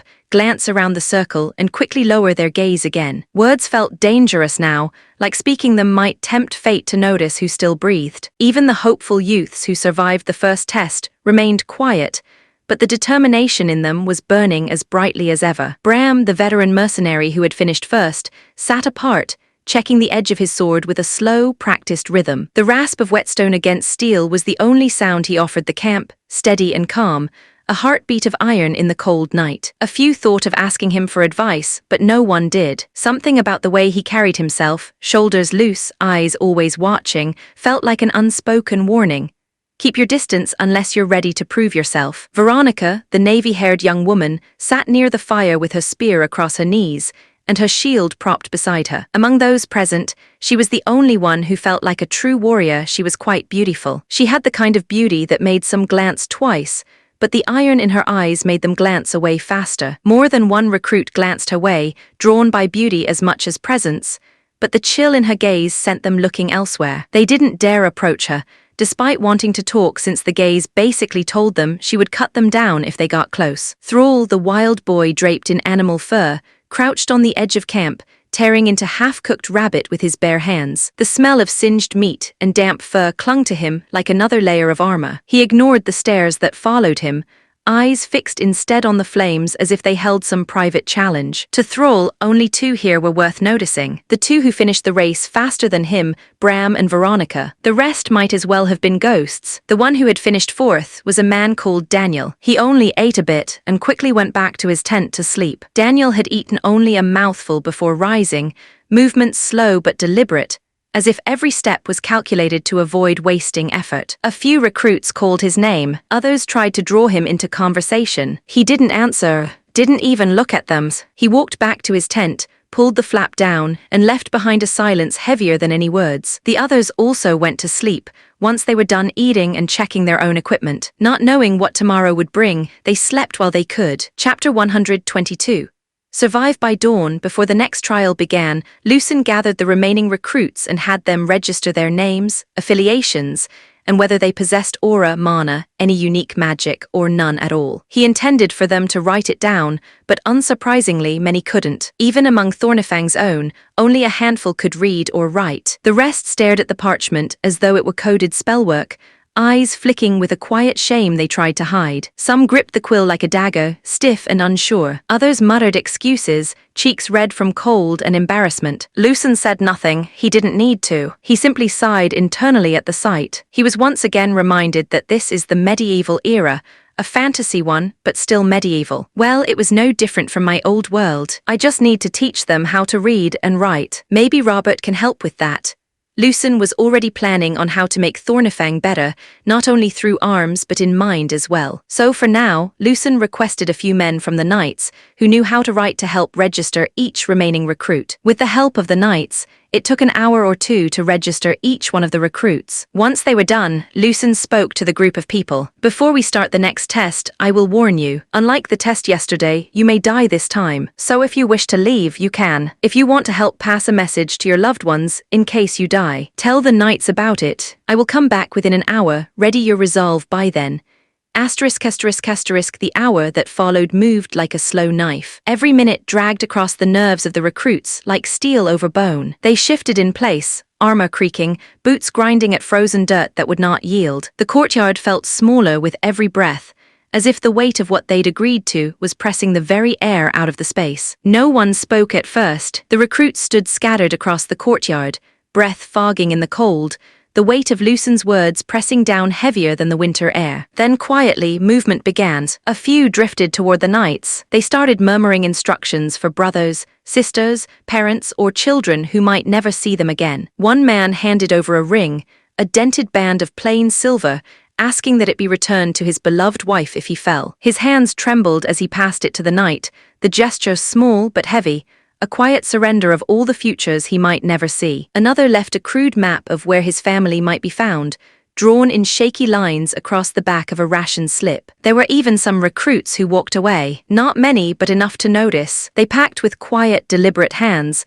faces neither ashamed nor relieved, just hollow. They knew their limits. Pride was not worth a grave, but those who had dreams stayed, which was most of them. Bram sat cross-legged near the wall, sharpening his sword with the calm of someone who had already accepted death long ago. Veronica stood at the edge of the courtyard, spear balanced against her shoulder, eyes on the sky. The wind tugged at her navy hair, but she didn't move, didn't blink, her stillness more intimidating than any threat. She was beautiful, yes, but there was no warmth in her poise. She was a statue carved for war. Thrall crouched by the snow, tracing strange shapes with a stick, muttering under his breath in a language no one else understood. Daniel lay on his back, staring at the clouds as though none of this mattered. He couldn't help but sigh, like the hour was merely an inconvenience. Among the younger recruits, conversations began in low, brittle voices. Some clung to bravado, boasting they'd survive. Others whispered prayers. One boy, barely 16, trembled but didn't move to leave. He sat beside a girl he barely knew, both quiet, both staring at the ground, both unwilling to stand alone. Even Erwin felt the weight of the moment pressing against his chest. He flexed his fingers, raw from the first trial, and forced himself to breathe steadily. To turn back now would be to spit on everything he'd decided the night before. He had already decided, when he left his forge, to chase his dream of adventure or die trying. The hour bled away. When the gates creaked open again, Lucen returned. His cloak carried a dusting of frost, his expression unchanged, but his eyes flicked once over the courtyard, counting. He looked around, and when he saw that there were only a few who had left, He nodded his head just slightly, like the sight had confirmed what he already knew. It seems that many of you have gathered enough resolve. Now allow me to tell you your next test. It's a simple test, really. All you need to do is survive. Survive. Survive what? The question echoed in everyone's mind. Seeing their expressions, Lucen could already guess what they were thinking. I can see it on your faces, he said. You're asking survive what? Fair question.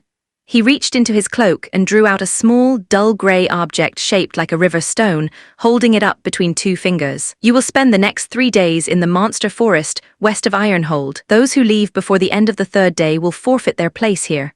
He turned the object over in his hand, the light catching faint runes carved into its surface. If you can't continue, if you're bleeding out, broken, or simply done, you'll crush one of these. It will release a mana signature our mages can trace. We'll send someone to pull you out. Do so and you live. But your chance at Thornifang ends there. He lowered the stone, eyes scanning the group like a blade dragged across steel. He then smiled a rather gentle smile and asked, "Any questions?" Not a single one asked a question. "Very well, then let's head out to the monster forest." A low murmur passed through the group as weapons were checked and packs tightened. The courtyard gates opened with a grinding groan, and a cold wind swept in like a warning. The march to the monster forest was not long, but it felt heavier with every step. No one joked, no one boasted. The only sounds were boots crunching over frost and the occasional clink of steel. Snow gave way to dark soil as they neared the tree line. The air grew damp, heavy with the smell of moss, rot, and something faintly metallic, like blood that never quite washed away. The forest loomed like a wall of shadow, its trees thick and gnarled, roots twisting like the fingers of something long dead but not yet at rest. Even the wind seemed to hesitate before entering, curling around the edge of the woods like it wanted no part of what lay within. Lucen stopped at the threshold and turned to face them. "This is where your courage stops mattering," he said, voice flat, steady. "Courage gets you to the fight, but that's not enough for you to survive. In here, show me that you have what it takes to be a member of Thornifang, to be able to survive until the very end." His gaze swept the group once, weighing them as if already calculating who would walk out alive. "You have 3 days. There will be no support, only yourselves and the forest." He raised one hand, and a knight stepped forward carrying a heavy sack. Lucen reached in and withdrew more of the rune-etched stones, handing them out one by one. "Break it if you can't go on," he repeated. "We'll find you. Alive if you're lucky. Don't wait too long." When the last stone was given, Lucen stepped aside and gestured toward the trees. "All right, enough words, all of you and you go," he said. "Your time starts now. Struggle for as long as you can and show me your true selves." No one moved at first. Then Bram strode forward without a word, his sword strapped tight to his back, expression unreadable. Veronica followed, spear in hand, her shield slung over her shoulder, eyes sharp and calm. Thrall went next, grinning like he'd just been handed a personal challenge, slipping into the shadows as if the forest belonged to him. Daniel trailed behind them, yawning mid-step, hands tucked into his cloak like this was just another errand. One by one the rest followed, some in pairs, some alone, all with their own quiet resolve. Erwin lingered for a heartbeat, staring into the darkness ahead. His hammer felt suddenly too heavy, his breath too loud. He swallowed hard, tightened his grip and stepped in after the others. Lucen watched them go, the last flickers of daylight dying against the tree line, then turned away, the echo of boots swallowed by the silence of the monster forest. He was going back to Ironhold, where he would watch how the recruits would act in such a challenge. How will he do that? The answer to that was the scrying spell. It was a sort of magic to see everyone in the forest. It was something he set up with the help of the mages from the Black Tower. They had placed various runes in the forest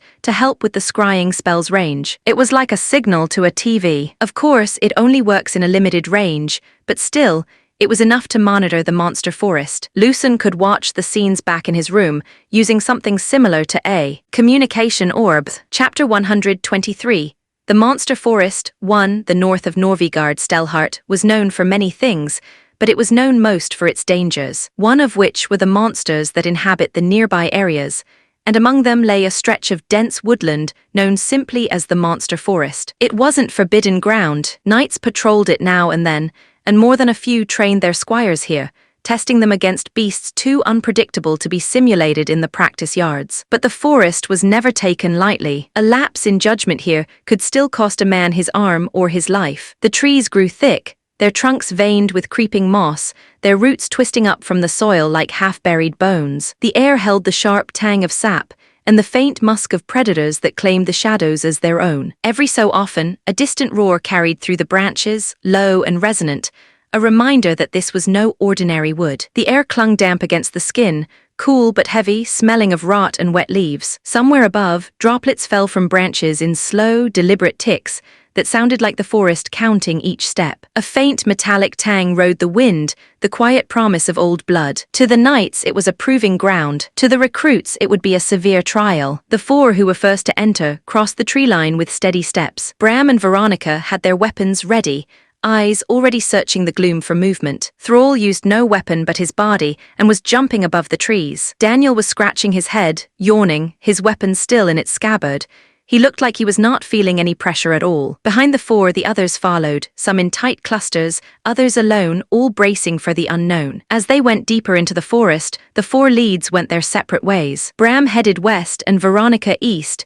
Both were going to try to find a water source. Thrall continued jumping on tree branches towards the north. He was planning on taking down the first monster or animal he saw and eating it. On the other hand, Daniel simply jumped up to a large branch and then started napping on it. The remaining recruits who were following the four did not know what to do at first, but then some of them followed either Bram or Veronica, who seemed to be the most reliable. Far behind, back at Ironhold, Lucen sat before the scrying orb, which produced what was happening in the forest like a hologram, as the runes scattered throughout the woods relayed their movements. He leaned back in his chair, hands steepled, watching. Since they had split up into groups, Lucen could only watch one group at a time. He needed to switch views every few minutes. The forest didn't stay quiet for long. It started with Bram's group, if it could even be called that. He hadn't volunteered to lead.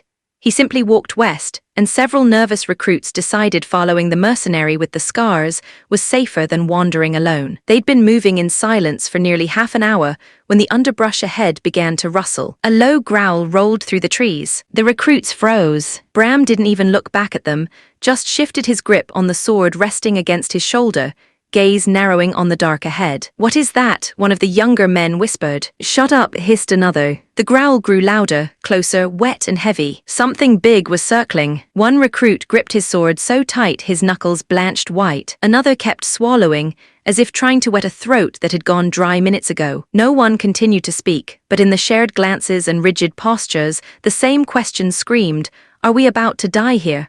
Bram exhaled through his nose and stepped forward. The beast broke through the brush, wolf-like, but not quite. Too long in the legs, too much muscle in the shoulders, and eyes that gleamed faintly with mana. It snarled, hackles raised, breath steaming. One of the recruits panicked and swung early, a wild arc that caught nothing but empty air. The beast lunged in response, knocking him flat, teeth snapping inches from his throat. The forest exploded in chaos, shouts, steel clashing against claws, boots scrambling for footing. Two recruits tried to pull their fallen comrade free, and nearly lost fingers for the trouble. Bram didn't rush as he breathed calmly, looking at the monster. He moved in only when the monster overcommitted, stepping past flailing arms and screaming men to bury his blade through its side in one clean, brutal thrust. The beast shuddered, gurgled, then went still. He yanked the sword free, wiped the blood off in the moss, and kept walking. Behind him, the recruit stood wide-eyed, breathing hard, the corpse cooling at their feet. "He did it one strike," one whispered. "Is he an aura user?" another asked. "Is he not going to say anything?" one muttered. "About what?" said another. "I don't know. That. We could have died." Bram didn't even glance back as he kept on going forward. He was a little annoyed that it was a monster that appeared and not a normal animal that he could eat. Tusk, I guess a place called Monster Forest, would have little regular animals present. "I guess I'll be eating berries and bark for now," Bram complained to himself. There was no comfort, no instructions, just the pace of a man who'd seen too much to waste words. Far away, Lucen watched the feed from the scrying orb. It was like watching one of the opening scenes in an action anime. He watched a little excitedly, seeing Bram's quiet march. He leaned back, a faint smirk tugging at his mouth. Well, I guess he's one of those no-nonsense guys. Lucen then looked at Bram's information on his desk. Bram Hansen, a lone wolf-type mercenary. Has no aura or mana core. Well, that's interesting, being that skilled, with nothing but his bare body. Lucen stared at the rather lonely back of Bram that was being projected by the scrying orb. Still, it's rather strange for a person who never joined any mercenary group to decide to join Thornifang. I wonder what kind of secrets you hold. What's your backstory? What's your motivation? To think another interesting, unnamed character that's not part of the in-game storyline appeared. Lucen smirked as it felt like he was back in his old world, watching a show. ***** On the eastern side of the forest, Veronica kept a steady pace, her spear held at a low guard, shield strapped tight to her arm. She hadn't told anyone to follow her, but they had anyway. 6 recruits in a loose line, trying not to step too loudly on the damp ground. The forest here was quieter but not safe. Birds would occasionally burst from the canopy in sudden flurries, startled by something deeper in the brush. And every time, the recruits tensed like prey waiting for teeth. "Keep spacing," Veronica said without looking back. Her voice was calm, clipped, more command than comfort. "If some monster jumps one of us, I don't want 2 dying because you're bunched together." They obeyed instantly. Something about her tone made arguing feel childish. One of the recruits, a broad-shouldered man with a chipped axe, muttered, "You act like you've done this before." Veronica didn't answer right away. She stopped, crouched, and ran a gloved hand along a gouge in a tree trunk, deep, clean, recent. Her eyes narrowed. "I have," she said finally, "and whatever left this is bigger than a lion." The group grew very quiet. "Do we run?" another whispered. "No," she said, standing again. "Running makes you loud. Loud gets you chased. If a predator sees you running, it will think you are weak and something to be hunted. I'm not prey to be hunted by the hunter." For a while, they moved without incident, following a shallow game trail that curved between tangled roots and thick ferns. Then, from somewhere to their right, the forest snapped awake. A heavy crash through undergrowth, then another closer. The axeman swore under his breath. A younger recruit drew his sword with hands that wouldn't stop shaking. Veronica planted her spear into the soil, braced her shield, and spoke evenly. "Circle tight, and if you have shields, brace yourselves. Don't swing unless it's on you, and if you panic, aim for the throat." Something broke through the foliage, not a lion, not even close. It was low, wide, its hide mottled with bark-like plates, tusks jutting from its jaw, small black eyes gleaming with hate. A sort of boar that seemed like a monster. It was 3 times larger than most lions. It roared, steam blasting from its snout, and charged. The first impact rattled teeth and tore up dirt, but Veronica held the line, shield slamming into tusk, spear driving sideways into its flank. The others struck where they could, not clean, not coordinated, but enough to slow the beast down. "Now," she roared, pivoting her shield and ramming the edge under the boar's jaw. One of the recruits buried his axe into its neck with a hoarse yell. The monster thrashed, squealed, then crumpled, kicking up a storm of leaves before finally going still. There was a brief moment of silence. After a few seconds, breaths came fast, ragged. Someone laughed, not out of humor, but raw relief. They lowered their weapons with smiles on their faces. Veronica wrenched her spear free and flicked the blood from its tip. She checked the boar they just killed. She smelled its blood and frowned. "Don't let your guard down," she said simply. "This place is called Monster Forest, which wasn't even a true monster, just a simple boar that grew bigger. Since it's not a monster, we can eat it. We take a break here for now. We need to eat while we have a chance to do so." No one argued, and everyone went to work. Lucen watched the entire scene of Veronica's fight. His smirk widened. Now I guess this girl is a different kind from Bram." She didn't even hesitate and took the lead like it was normal. Lucen then checked the information that was written about her. Veronica, no last name given, was an aura user at the first mantle, but she did not use it during the battle. The knight who wrote this also stated that she might be a foreigner. Her origins should be investigated. Another interesting individual. Lucen was getting a little excited and was not treating this like he was truly watching a TV show. Chapter 124. The Monster Forest 2. North of the forest, Thrall moved like a shadow given shape. He leapt from branch to branch, the wood creaking under the impact of his landing, then falling still again as if afraid to make a sound in his wake. Thrall hunted like a beast. He stopped at the crook of an old oak, nostrils flaring. The smell was there, wet fur, iron rot. His lips peeled back in a grin that showed just a bit too much tooth. "Hungry," he muttered to no one, voice low, almost a growl. Below, something shifted in the underbrush, heavy, clumsy, unaware. A monster, but not alert, well, not yet. Thrall crouched, muscles tightening like drawn wire, every breath a quiet drumbeat in his ears. The thing below moved with the careless rhythm of something that had never been hunted before, its weight making the roots tremble. The stench was rank wet fur and curdled blood, but to Thrall it smelled like dinner. Thrall licked his lips and grinned. Kill first, eat after. One more breath, then he dropped. The impact was thunder through leaves and loam. The monster was a being that looked like it was twisted wrong, its shoulders too broad, its tail ending in a club of bone, screeched as claws raked for its unseen attacker. Thrall's fist slammed into its jaw before the claws found him. The monster's bone cracked. The creature staggered. He didn't give it time to recover. He was on it again, knee driving into its ribs, elbow smashing into its throat. No weapon, no magic, just raw, practiced brutality. By the time it stopped moving, Thrall was crouched over its chest heaving, knuckles dripping with blood. He ripped a length of its hide free, wiped his hands, then tore into the flesh with sharp, hungry bites. Not bad, he said, mouth red, chewing like this was a roadside snack instead of something freshly killed. Despite monsters having toxins that were poisonous to humans, Thrall, who had a bit of poison resistance, was not bothered in the slightest. Above him, birds took flight in panic bursts, scattering from the canopy. Whatever was left of his monster would draw others soon. Thrall looked up, licking blood from his fingers, and grinned. He then continued onward, and once he was far away from the corpse, he rested. Lucen, who was watching in his room, blinked at the scrying feed. He stared at the quiet, blood-smeared warrior. Well, that was unexpected. That kid is F***seeking terrifying.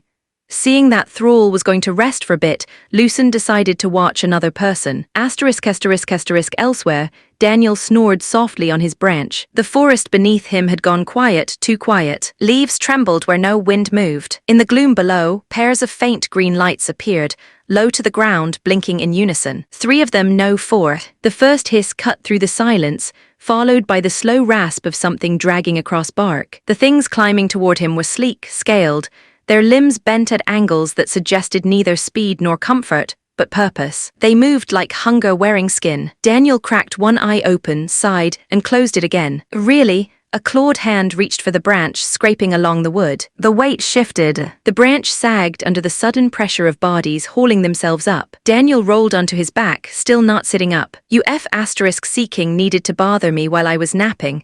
One of the monsters lunged, jaws unhinging with a wet snap. Daniel's leg shot out fast and heavy. The heel caught the beast in the side of the head, with a crack that sent it spiraling off the branch and down through 3 others before it hit the ground with a thud. Daniel stretched his hands and yawned. Still here, huh? Another leapt. This time, Daniel didn't kick. He simply leaned sideways, letting it sail past, claws swiping air. His hand lazily caught a branch as he hung by one arm, then swung himself up again as though gravity itself had gotten bored with arguing with him. The monster hit the trunk, stunned, then tried to scramble up again. Daniel didn't even look. He just reached down, grabbed its tail, and flung it like a sack of grain into the nearest tree. The wet smack echoed through the canopy. Seeing what happened to the first 2, the last 2 creatures hesitated. Daniel finally sat up, rubbing his neck. If you're going to do this, then do it so I can get back to napping. Daniel provoked the monsters. For a single second, there was an incredible pressure being emitted by Daniel. The monsters felt danger and fled. I guess since I'm up already, better get to eat a little. Daniel jumped down to the ground, picked up a few rocks and threw them upward, and within a few seconds, several dead birds fell from the sky. Daniel was quick to move as he started a fire and cooked the birds. Once they were cooked well enough, he ate them. After he was done with that, he went a bit forward and jumped onto a large tree branch. He yawned and lay down, adjusting his cloak into a makeshift pillow, eyes already sliding closed again. Before he went back to sleep, he looked to his side for a second and shrugged his shoulders and slept. Lucen stared at Daniel's projection in silence for a full 5 seconds, shook his head, and chuckled. He didn't even draw his weapon, and it seemed like he sensed me looking at him. Lucen then started laughing a bit. That guy is awesome. As expected of the lazy type protagonist, this type is usually in the overpowered category, and if he isn't, most of the time they are F***seeking super strong. Lucen then looked at the information he had on the guy. The name written was Daniel Cross. Even his name sounds like a protagonist's name. Daniel was a second mantle aura user, and he was one of the few people who also had a mana core at the same time. Is this guy really a protagonist of a different game, a spin-off, or something? Lucen was currently the most interested in Daniel. He had already asked a few people to investigate his background alongside Veronica, Thrall, and Bram. Chapter 125. The Monster Forest 3, Erwin, with a few recruits, did not follow any of the 4 strong candidates and headed out on their own. Their first encounter with a monster was a simple glacier hare. It was alone, but the sudden appearance had surprised them as the glacier hare suddenly lunged at them. The glacier hare was about to stab a young recruit with its horn. The young recruit was so surprised that he stumbled backwards and could not defend himself. Many of those who saw the scene thought that the young recruit would get a hole in his abdomen. It was at that moment that Erwin blocked the strike with his shield. The glacier hare was stronger than he expected, and he was not in a proper stance, making him stumble backward. The glacier hare was stunned for a second, as his horn was shaking a little. "Now's our chance, attack." When the group heard Erwin's shout, the recruits acted and surrounded the glacier hare and started attacking it. Due to its momentary pause, the glacier hare was unable to evade the incoming attacks and was stabbed from different angles. Blood hissed where it hit the cold earth, steaming faintly in the winter air. One recruit lost his grip on his spear. Another nearly caught a wild kick in the ribs, but panic slowly gave way to rhythm. The first blows were sloppy, desperate, then came the second, then the third, cleaner, more certain. The hare screeched once, a shrill, unnatural sound, and collapsed under the weight of the stabbing frenzy. For a long moment, no one moved. Then heavy breaths fogged in the cold. A boy, still clutching his sword, stared at the blood on his blade, as though it might crawl back up and bite him. "We killed it," someone whispered. Erwin exhaled, lowering his shield, arm still numb from the impact. "Yeah," he said, more to steady them than himself. "We did." Unlike the 4 main candidates, who easily subdued the monsters they fought, which were larger and more powerful, this group of recruits faced one of the weakest monsters found in the north and won a clumsy victory. "I don't think we can survive 3 days here if we don't work together."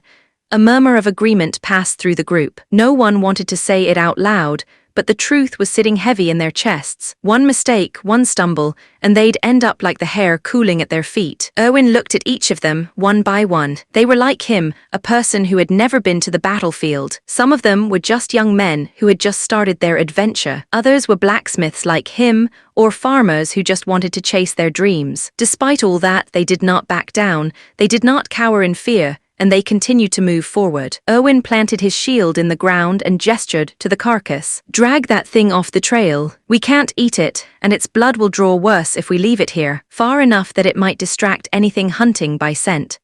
The group did not question Erwin's orders, as 2 of the sturdier recruits did as told, hauling the glacier hare's limp weight into the underbrush, dropping it among thick roots and covering it with loose branches. Next, Erwin said, adjusting the strap on his arm, "Since we'll be staying here for 3 days, we need to either find or create shelter. There's also the problem with food. This forest is abundant with monsters that we cannot eat." One of the recruits glanced at the tree line, where the shadows bled thick between the branches. "You think we can even find animals that aren't monsters out here?" "Maybe," Erwin said, though the weight in his voice betrayed the doubt behind the word. "I did see a few birds while we were walking. We also need to find a water source. Those are the 3 basic things we need to survive 3 days. Shelter, food, and water. We must work together if we are to survive here." A few nodded, still pale but steadier than before. The panic had cracked, and through the break, something more useful was starting to grow, resolve. "We'll split into pairs," Erwin continued, scanning their faces. 2 will search for water. 2 will scout quietly for anything we can hunt that won't kill us. The rest will start looking for a place to build shelter, somewhere off the main path, somewhere we can hide the light if we need fire. Don't go too far, and we'll meet here in half an hour." The recruits exchanged uncertain looks, but no one argued. The fear of wandering alone in a monster forest outweighed hesitation. Erwin's presence had lessened the fear. He was a surprisingly steady leader. Maybe it was the years of guiding apprentices at the forge. The group did as Erwin proposed, formed pairs, and headed out.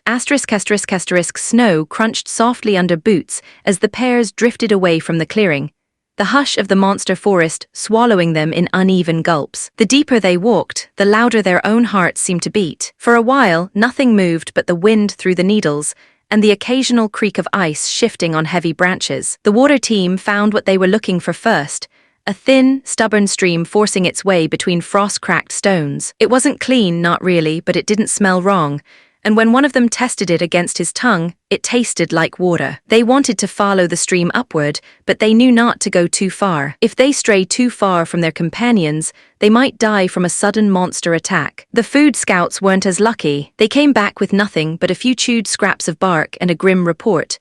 No sign of birds, no nests, no small animals scurrying from their path. Instead, they saw something rather frightening. A few trees were bent to the side, and the ground that was filled with snow had two huge pits. It was obvious that something rather large had passed by the area. The scouts hadn't lingered to measure the pits, but the memory of them clung to their skin like cold sweat. They hurried back, their boots biting deep into the snow, every step haunted by the feeling of eyes in the dark. By the time they returned to the meeting point, the sky had dulled to a bruised grey, light bleeding away faster than they wanted. Erwin was already there, crouched beside a half-built lean-to of lashed branches and snow-packed walls. He looked up at their faces and didn't bother asking if they'd found food. "What happened?" he asked, his hand on the hilt of his sword. One of the scouts swallowed. "We didn't find games. We found signs, something seeking big. Trees bent like saplings in a storm, and the snow there was a huge pit that looked like a giant's footprint." When the people in the makeshift camp heard the description of the scouts, they felt their hands trembling and their stomachs churning. Some of them held their rune-etched stone, contemplating whether they should crush it and leave. For a heartbeat, no one spoke. The only sound was the crack of ice, as the wind pushed against the trees, groaning like something alive. Even Erwin started to hesitate. He was expecting a few fights with small monsters or some bandits, but he was not expecting to see a true monster. Am I really going to turn back now? Didn't I already know that going on this adventure, chasing this dream, would be dangerous? Running away at the first sign of real danger, did I treat this like some sort of game? No, I either continue chasing my dreams or die doing so. Erwin's wavering resolve had solidified. His passion was now burning brighter than before. As for his companions, he was not going to say anything to them. They too needed to decide for themselves whether to continue on or stop now. After some time had passed, those who were wavering placed the stone back into their pockets. "So what do we do now?" one of them suddenly asked. Erwin looked at the speaker, then at the rest of the recruits. Their faces were pale, but their eyes no longer darted to the tree line every other breath. Fear hadn't left them, but something greater had pushed them forward. "We can only stick together and do our best to avoid whatever it is that made those footprints." Erwin decided to take charge, since the other recruits were with him seemed like they didn't know what to do. Lucen, who was watching in his room, was quite impressed. Despite none of the members in the group being outstanding, they were helping each other in a way that covered their weaknesses. "There's also that unknown monster that made those footprints. I'd better check it out to see if that could be a problem." Lucen used his scrying orb to check every area in the forest that had runes in it, but he did not see any monster that was big enough to create such tracks. Maybe it already left the forest. Despite thinking that Lucen still felt something was wrong. The tracks say otherwise, but something that big can't just vanish. He once again swept through sections of the forest and saw different kinds of monsters, but none of them was what he was looking for. It was then, for the briefest moment, that he saw something flicker in the darkness, but it quickly disappeared. He looked at the area again and the surrounding areas but found nothing. Tusk can't get this irritating feeling in my chest. If there's a monster that's actively avoiding the detection of the scrying spell, then it's really dangerous. I'd better ask Sir Thalos to check it out, just in case. Somewhere in the frozen dark, something massive was still moving, and now it knew it was being watched. Chapter 126. The ambush in the dark. Daniel, who knew that it would get cold at night, reluctantly looked for a good place to continue sleeping. Before nightfall came, he had found the perfect spot to set up his own makeshift camp. Using a few branches and leaves, he made a small tent. He also started a campfire to keep himself warm. Once he was done setting up, Daniel went back to sleep. The night of the first day came, and with it was the expected extreme cold that could only be experienced in this snowy place. As he was sleeping through the cold night, he suddenly opened his eyes. He couldn't help but sigh. This entire trial had interrupted his sleep several times now. He stood up from his makeshift tent. He did not bother to get his sword, as he already knew what was approaching. From the shadows, several figures appeared. They were the other recruits. The one in front had his hands up. "Sorry to disturb you, but can we stay here and rest?" The leader of the group of recruits spoke with a smile on his face. "Sure you can, if you stop emitting such thick killing intent." Daniel spoke with a rather bored tone with a hint of irritation. The recruits froze for a moment, the leader's grin faltering as if he'd just been caught with his hand over a hot stove. "What are you talking about?" The leader laughed it off, masking your intention with a disarming smile, an awkward laugh, and a soothing voice. "You're actually a pretty good actor, but unfortunately not a really good assassin. You don't know how to mask the most important thing, your killing intent." Daniel spoke while rotating his shoulder blades and then yawning. The recruits stiffened. The awkward laughter died in their throats. The air felt heavier, colder, not from the snow but from the sudden shift in mood. The leader did not respond, as he and the other recruits with him were now deliberating whether they should attack now. Daniel tilted his head slightly, eyes half-lidded as if he were still half asleep. "I'm going to that silence of yours as acknowledgement. Now here's the part where you decide if you're going to drop that idea of killing me and seeking leave, or you continue to bother my sleep, get beaten up, and lie in the snow in pain." A few of the recruits instinctively took a step back, their bravado shrinking with every word. The leader swallowed, eyes flicking briefly to the others, then back to Daniel. "Relax. We're just desperate, cold, hungry, scared. When you've spent the whole day wondering which monster's going to rip your throat out first, bad ideas start sounding smart." When Daniel heard the leader's explanation, he couldn't help but sigh. "I don't know what your true goal is by wanting to join Thornifang, but I guess it isn't anything good. If it were anyone else, you might be able to fool them with that level of acting, but..." Daniel, whose eyes were always half open, was now open fully and looking directly at the recruits before him. The recruits felt their entire body shaking. Right now, it was like a giant predator was staring at them. "I'm not like most people's. I bet you decided to attack me since I'm alone. You either wanted to eliminate others to have a higher chance of joining Thornifang. I don't know if you're that desperate to join Thornifang, or if you just need to join Thornifang. Either way, you mess with my sleep, you get a beating."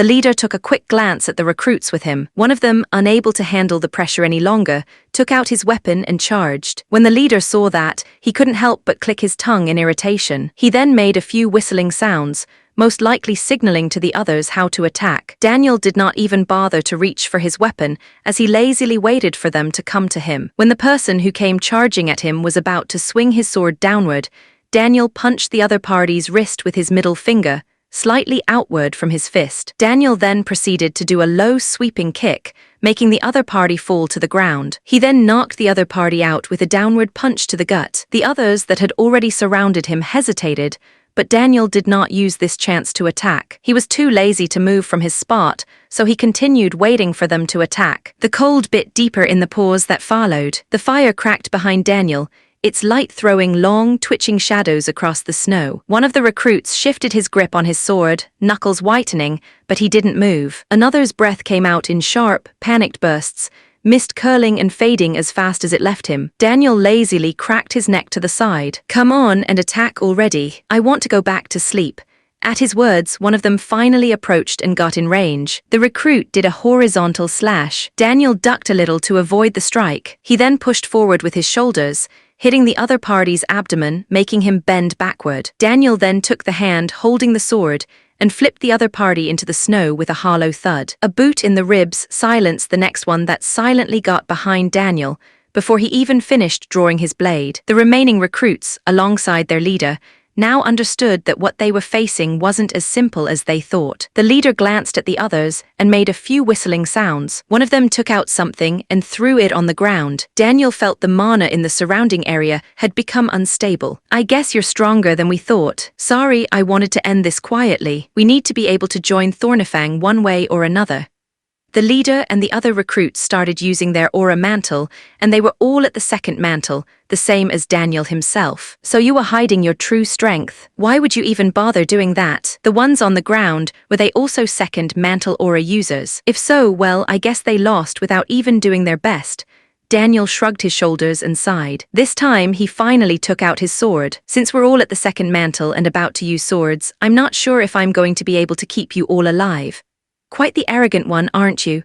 The leader spoke, but as he finished, one of his men, the one closest to Daniel, had his arm holding his sword cut off. The second blood started flowing out of the stump where the arm used to be.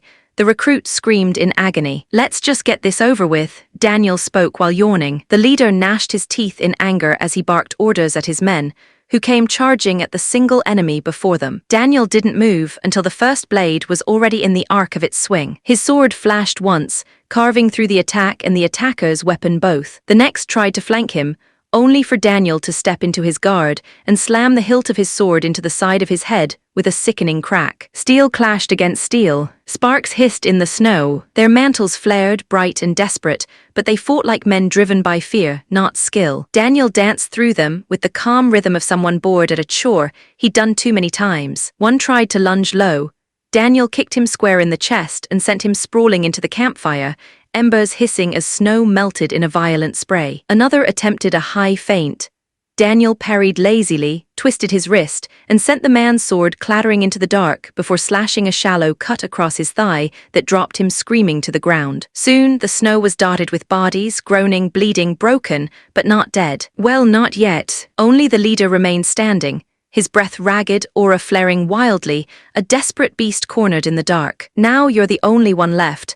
The leader gnashed his teeth in frustration. He took this job of infiltrating Thornifang because he had thought it would be easy. Join Thornifang and await the next order. That was it. So simple, and the pay was enormous. Joining a group that had few members, and the strongest under Lucen's banner, was a second mantle former mercenary. It should have been easy to join, or so he thought. After seeing Bram, Veronica, Thrall, and this Daniel, he knew that the chances of joining had become vague, so he wanted to eliminate the threats to a successful mission, but it turns out that was a mistake. Asterisk back in Ironhold, Lucen was already sleeping. He gave Harlick the scrying orb to continue monitoring the situation in the forest. As he was sleeping, he woke up as he heard a knock on his door. Lucen woke up and opened the door to see Harlick with the scrying orb in hand alongside Sarah. "What is it?" Lucen asked. "Little leader, there's a part in the forest that's not showing."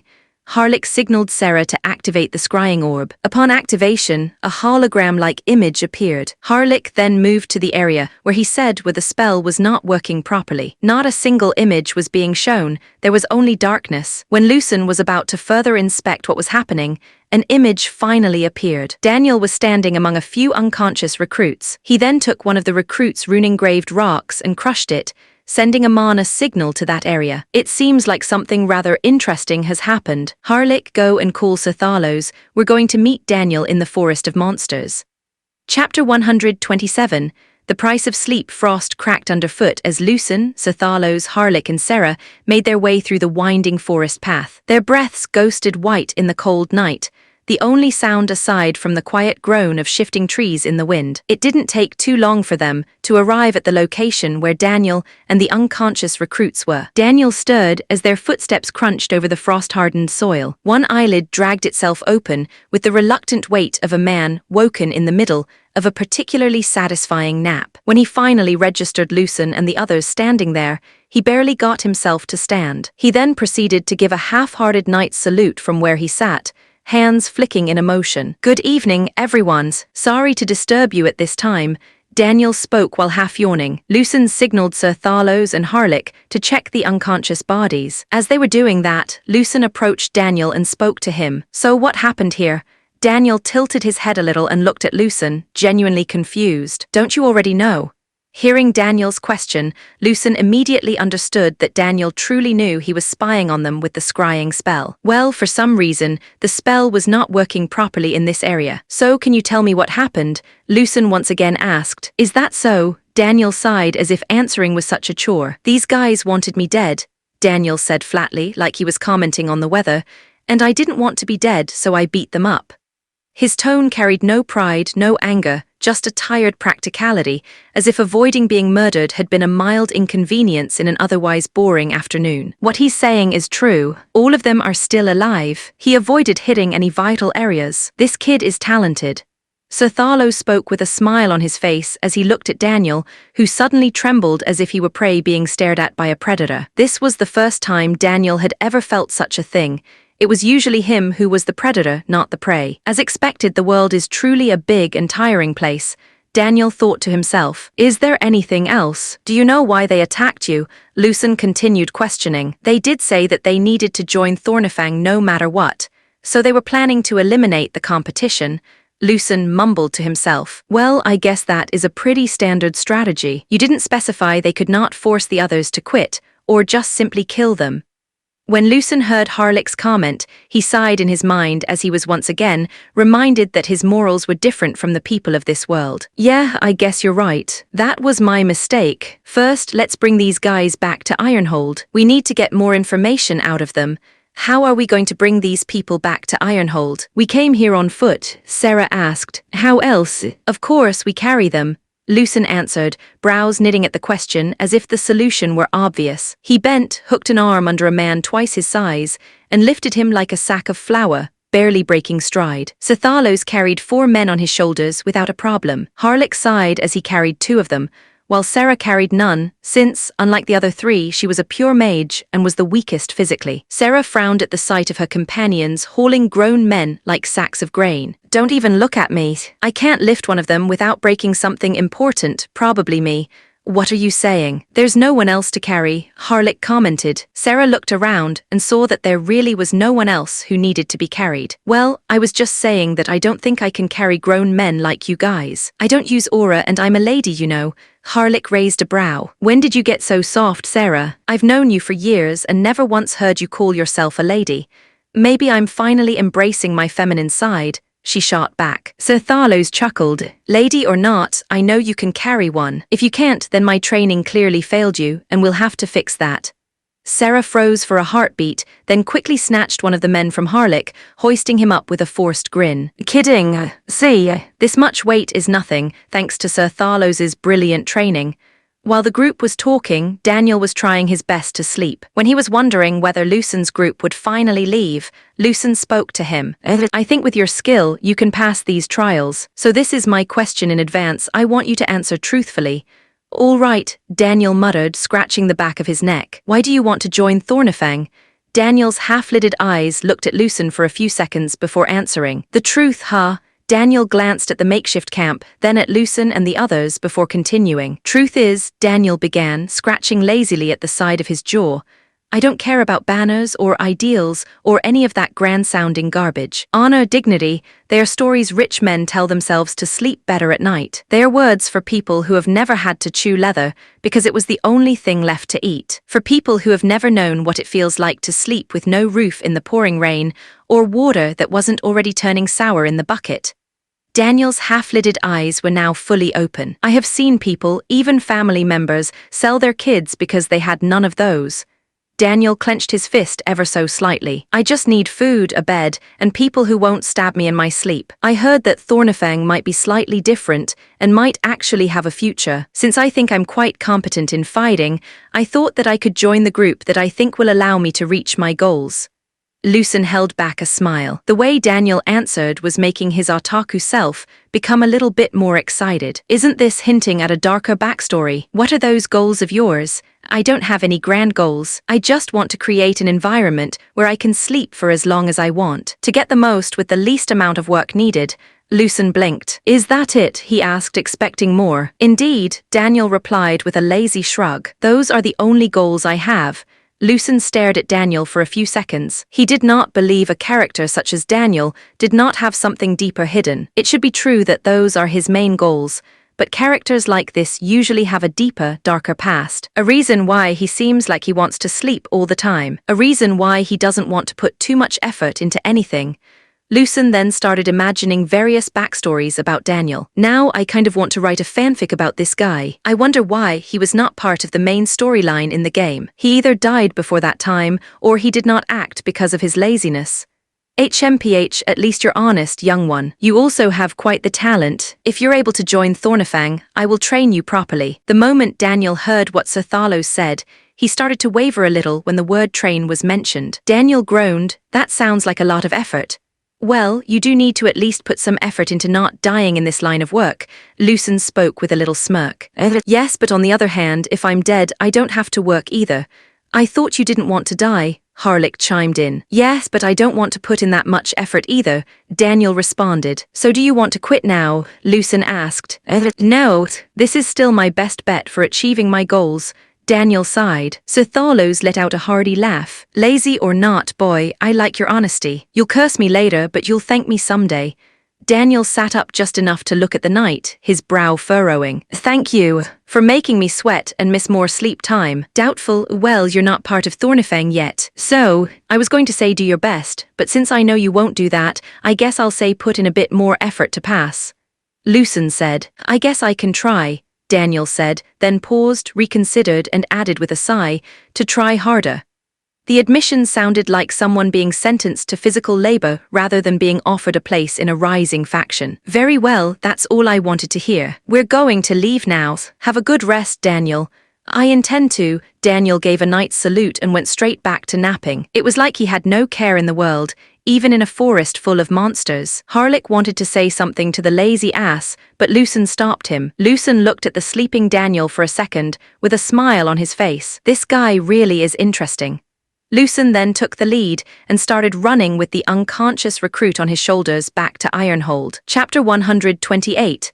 The second dawn. During that night, it wasn't just Daniel who was attacked. Other recruits had suddenly been attacked by not just monsters, but other recruits as well. After the incident with Daniel, Lucen was quick to act and immediately sent a few knights and mages nearby to react to any such behavior. If it were a monster that attacked the recruits, the knights and the mages were ordered not to intervene unless the recruits crushed the rune-engraved stone. Only save the recruits if the other party has no chance of fighting back anymore. As for the recruits who were planning on attacking other recruits with the intent of killing them, Lucen had ordered the knights and mages to knock out the attackers and bring them back to Ironhold for interrogation. *****. In a single night, many of the recruits had retired from the trial. There had been a few deaths against monsters, but none against other humans. Many of those who died against monsters did not give up until the end. Some of them even had smiles on their faces as if relieved. Lucen had the knights and mages recover their bodies. To those who died in battle, Lucen was going to make sure that their final request would be upheld. He would also give a bit of coin to the families they left behind. Even though they were not part of Thornifang yet, Lucen decided to bury them among the other soldiers who died in monster waves. He asked permission from his father if he could do so. Varden did not even think about it and allowed it. *****. The funeral happened in the early morning, when the sun was rising. It was a simple funeral, with the members of Thornifang attending and a few knights and mages. Everyone then started singing the song for the warriors gone, on to their next glorious battle. The song was not of sorrow, but of pride that they had died as warriors with bravery and honor. When the last blade falls, and the banners fold, and hearts lie still, their courage told, he waits beyond where thunder drums, Varkan calls, the honored come. Velmira guides our souls to the warriors' hall, Varkan's army of the brave and true. He gathers those whose steel has sung and brings them home, their fight well won, to the next glorious battle, to prove their honor under Varkan's banner forevermore. As they were singing, the coffins were placed into the ground. Raise the steel, let the drums resound, honor stands where the brave are found. Varkan calls, and we answer the roar, marching with our fallen forevermore. The song grew louder as the dirt was being placed upon the coffins. No one wept for the deceased. Only pride remained, pride that they had fought to their last breath. I've already seen too many deaths, Lucen thought, watching the dirt fall heavily over the coffins, and every time I feel a little less. If it were the old me, the one who hadn't become Lucen Thornyheart, I'd be broken by now. I'd be vomiting at the sight of so many bodies, shaken apart by nightmares I couldn't wake from. He sighed inwardly. He wasn't that man anymore, not the modern one who played games in another world, nor the sickly boy chasing his father's approval. Somewhere along the way, those pieces had been burned away. What remained was something else entirely, someone who could watch men die and keep walking forward. *****. After the funeral, Lucen headed to the newly made HQ of Thornifang. In one of the rooms, several people were waiting for him. So what did you find out? Lucen asked Harlech, who had a report ready. After a bit of questioning, many of these people were paid to try to infiltrate Thornifang from the inside. As for what they were supposed to do once they became one of us, well, most of them answered that they weren't told to do anything more than just join Thornifang. Supposedly, they would receive further orders once they were able to join. A common tactic of wanting to send in spies into an organization, Lucen commented. The others were told to get as much information on you, then report back to whomever it was that hired them. There were also some that had no one hired them. They just wanted to join Thornifang so badly that they were willing to either force others to quit. Some even had the thought of killing others to better their chances of joining. Who would allow such a person to join us? Those kinds of people would stab you in the back when things become dire for them. Lucen scoffed. As for those who were hired to try and infiltrate Thornifang, once the trials are done, tell them to contact their employers. We'll catch them all in one fell swoop. Unaware of what was happening outside the forest of monsters, the other recruits were getting ready for their second day of survival in the forest. Bram walked ahead of the others, boots muffled in the frostbitten undergrowth. They trailed behind him, 2 boys too loud, 1 girl too cautious, but he didn't bother telling them to keep up. If they couldn't stay alive in silence, they wouldn't stay alive at all. He kept his hand resting on the hilt of his sword, eyes scanning the trees with the same cold, steady rhythm he used for breathing. Every shadow could be an enemy. Every broken branch could be a trap. He didn't trust any of them, not the recruits, not the trees, not even the quiet. Especially not the quiet. Last night had proven what he already suspected.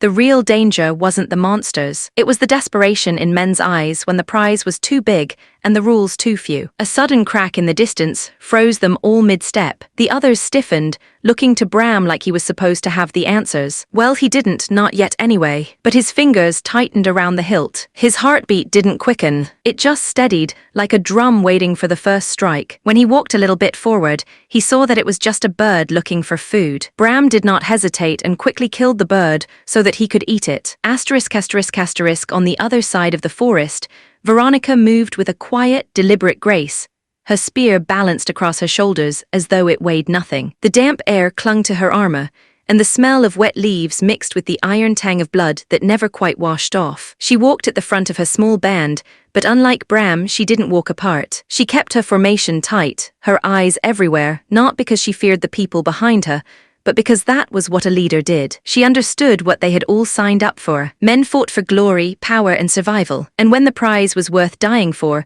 trust was always the first casualty. That night, one of the other recruits had tried to slit her throat while she was on watch. It wasn't a monster, nor some rival with a grand grudge. It was a person who fought with them against a few monsters. He suddenly thought one less competitor meant one more chance at a future. Veronica was able to subdue him before anything else happened.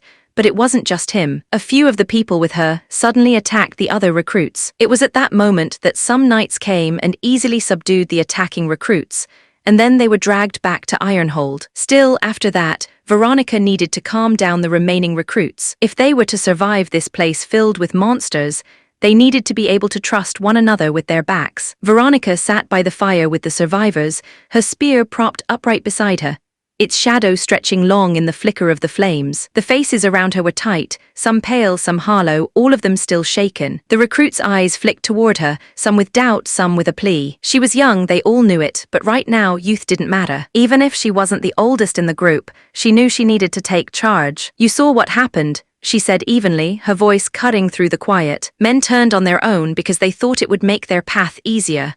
No one spoke, no one knew what to say at the moment. "I understand that you might be afraid, but hear me now," Veronica continued, leaning forward, her tone still calm but carrying a weight that demanded attention. "If you lose yourselves to fear, you'll make their mistake for them. You'll start seeing monsters in every shadow, even the ones standing beside you."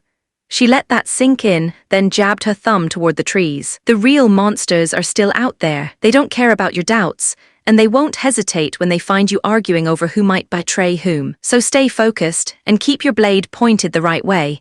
A quiet murmur of agreement rippled through the group. It wasn't trust, not yet, but it was control, and for now that was enough.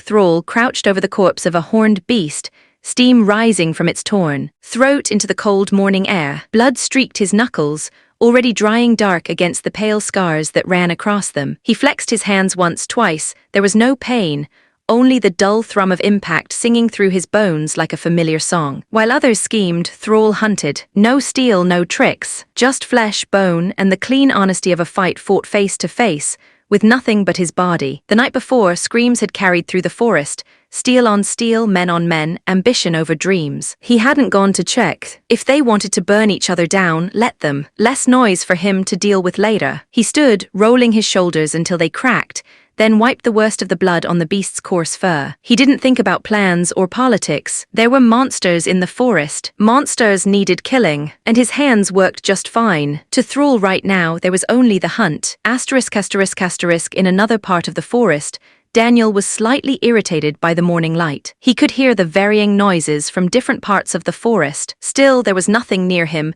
and there was no sign of danger. Despite what happened during the night, Daniel was unbothered by it. He might move if he felt hungry, but for now, he decided not to do anything and continued to sleep. Chapter 129.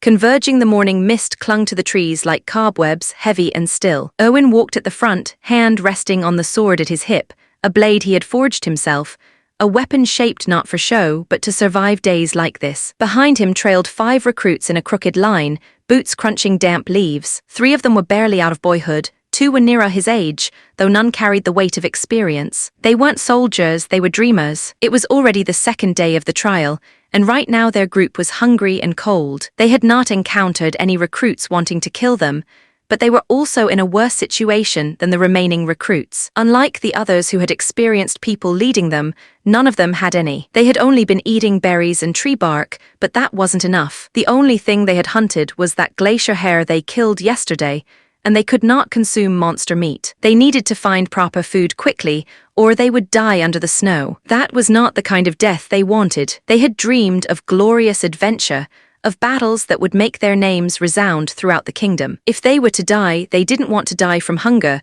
but in battle. They had not come all the way here for this kind of ending. Some of them even bet the entirety of what they had to come to this place. If any of you feel like you can no longer go on, it would be best to crush the rune-engraved stone, Owen suddenly suggested. There was a moment of silence in the group, but then one of the young men spoke. I can't back down now. This is where my dreams led me. The lad is right. I gave up my job to chase my dreams. To me, I either die here or achieve my dreams. One of the older men who was near Owen's age spoke. The others nodded in agreement with what was said. Owen looked at the determined faces of everyone present. I understand you more than you think. We all came here for almost the same reasons. For a dream we once had, or a dream that had just sprouted. Still, if you die now, you will never be able to achieve anything. The dream you had will only be that, a dream. Owen's voice echoed in their ears. Some were starting to waver, but then one of the young men spoke. How about you? Why do you continue? Like I said, because like you, I too follow that foolish dream. Then why stop us? Another youth asked. Unlike me and a few of you here, this might be my final chance to reach that dream. You and the others, on the other hand, are still young. You will have other chances. When they heard Owen's answer, the young men and the old ones finally understood why he told them to quit. He's right, lads. We old men have this final chance, so it's this or death for us, but it's not for you. One of the middle-aged men spoke to the 3 young men. If I walk away now, it'll feel like I ran from my own dream. You say I'll have other chances, but I want this one to matter. The second that young man said those words, the eyes of the others started to reignite with a passion. Owen couldn't help but sigh as he shrugged his shoulders. Fine, then we live together or die together, chasing the same damn dream. Owen spoke with a slight smile on his face. First, we need to find food. While Owen's group was trying their best to survive, the other groups were doing the same, except for 4 recruits and those with them. Bram, despite not leading the people with him, just his presence alone had raised the chances of their survival. Veronica, on the other hand, led the recruits that were with her to a perfect spot to hold their ground for these 2 days. It was near a water source, and they had hunted a few birds. They were also willing to eat a few bugs to survive. As for Thrall and Daniel, they had no one with them and only had to worry about themselves. Thrall had hunted monster after monster, and unlike the others, he was able to eat monster meat due to his natural resistance to poison. Daniel, on the other hand, only moved when necessary. If he were thirsty, he would go to the nearby lake for water. If he were hungry, he would simply catch a few birds to eat. As for the monsters he encounters, most of the time he would easily avoid their detection, and if he couldn't, he would kill them. The forest had shifted. None of them noticed at first, only that the cold bit deeper and the wind carried less sound than before. The usual scatter of lesser beasts had vanished. No birds in the branches, no glacier hares darting through the snow. The silence pressed in, too heavy, too deliberate. Owen's group moved north, following faint hoofprints through the frost. Hunger had them chasing any sign of meat, no matter how small. Every step deeper into the forest felt like a choice. But in truth, there was only one path left open, the others blocked by fallen trees, monster packs, steep drops, or a scent subtle but insistent that something waited there in the dark. Bram's small band, weary from a night of watching one another more than the monsters, turned east at the sound of running water. A stream meant life, clean enough to drink, cold enough to keep. Veronica's recruits left their makeshift camp at dawn. They had food enough for another day, but the ground had trembled in the night, once, like something vast had moved beneath it. She didn't like the feel of it, open ground, limited cover, the wrong place to fight if something big found them. She led them toward higher ground, where the trees thinned and sight lines widened. Better to see death coming than let it crawl up on them. Thrall stalked the smell of blood. It cut through the air, sharp hot. It was not beast, not man, but that of a monster. He was the predator in this forest, so he decided to hunt down his next prey. Daniel woke when the wind shifted. He didn't know why, only that his skin prickled and the birds had gone quiet. His instincts that had always led him to the right path were telling him to move. He yawned, dusted the snow off his shoulders, and wandered after the same pull that tugged at all the others, not knowing he was following footprints already laid. Lucen, who was watching each of their movements in the new Thornifang HQ with Harlick, a few members of Thornifang noticed that slowly but surely each group was getting closer to one another. Now that's weird. It's like something is guiding them to a single area. Lucen frowned as he sensed that something was wrong. Harlick, tell the others to prepare for battle. We'll depart as soon as possible for the monster forest. Harlick was about to question why they were going there, but when he saw the expression on Lucen's face, he stopped himself. As you command, little leader. Harlick then left the room. The forest opened into a hollow, a wide, unnatural clearing where the snow lay. Untouched, like no beast or bird dared step there. Erwin's group stumbled into it first, driven by hunger and the faint hope of a hunt. He halted, hand on his sword, eyes narrowing. No tracks but theirs. No sound but breath and boots. It felt wrong, so very wrong. Not long after, Bram's band broke through the tree line opposite them. Steel hissed free at the sudden sight of strangers, tension sparking like flint. For a heartbeat, no one moved. Unlike Erwin's group, Bram's group had experienced what happened in the night, recruits turning on recruits. Knowing this, trust was as brittle as ice. Then Veronica appeared with her recruits, spear in hand, eyes scanning the clearing like a soldier walking into a trap. Her group fanned slightly behind her, warier still at the sight of two other groups already drawn tight as bowstrings. As if this cursed mess wasn't enough, Bram muttered to himself, now more damned fools have arrived. Stay sharp, Veronica warned her group. We don't know who's desperate enough to try something. In the standstill, everyone heard branches crack, which made them unconsciously point their weapons towards the sound. Thrall landed on the ground, blood still smeared across his knuckles, dragging a monster carcass behind him like a hunter returning from war. The sight of him froze half the recruits on the spot. It was at that moment when the tension was at its highest, like he'd wandered into the wrong story entirely, that Daniel emerged from the trees, half asleep. He was eating a bird's meat, blinking at the crowd, feeling exhausted to find company. The 5 groups had now converged in one spot. It was at this moment that most of them felt like something was wrong. They all appeared in the same spot, almost at the same time. It was like they were guided there. Bram clicked his tongue in annoyance that he didn't notice that he was being led around. Veronica gave a few commands to those of her group to form a tight formation. Seeing what Veronica was doing, Erwin did the same. Thrall had let go of the carcass he was dragging and was also getting ready for battle. His eyes were looking around the surrounding area,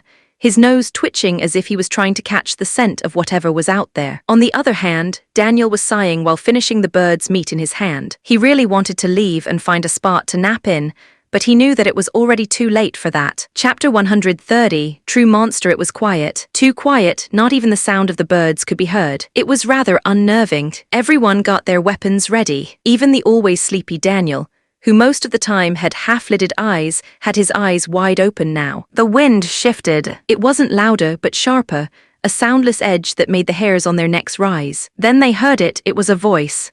Help! It was a faint voice, broken. It was somewhere in the trees. Everyone froze. It came again, higher this time. A young man's cry, raw, desperate. Please, someone, save me. One of the recruits wanted to go to the sound, but Veronica stopped him. Why? There's someone out there, and he needs our help.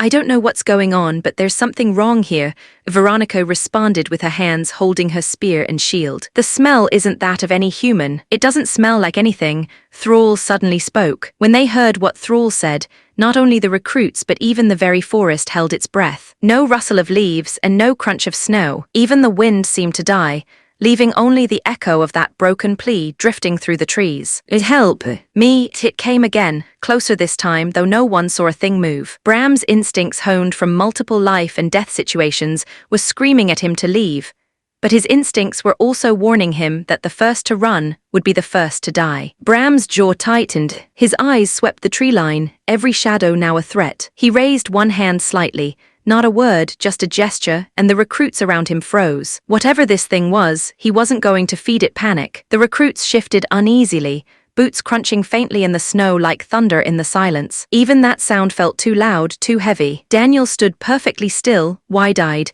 every muscle coiled, gaze darting through the branches like a predator scenting another. His usual laziness was gone. He was now fully awake, every instinct screaming. A slow creak of wood echoed through the trees, not a single twig, but whole boughs groaning as if strained under an invisible weight. Something scraped bark, it was long and slow. Not above them now, around them. Something massive was pushing through the trees, dragging claws across trunks like a butcher sharpening knives. Whatever it was deliberately doing this to inflict fear, which was very effective. The sounds that they were hearing, without seeing what it was, had already unnerved a few recruits. Shields up. Veronica's voice was not loud, but it held the weight of command. Those who had shields raised them up, even though just moments ago each group was wary of the other and was ready to attack at a moment's notice.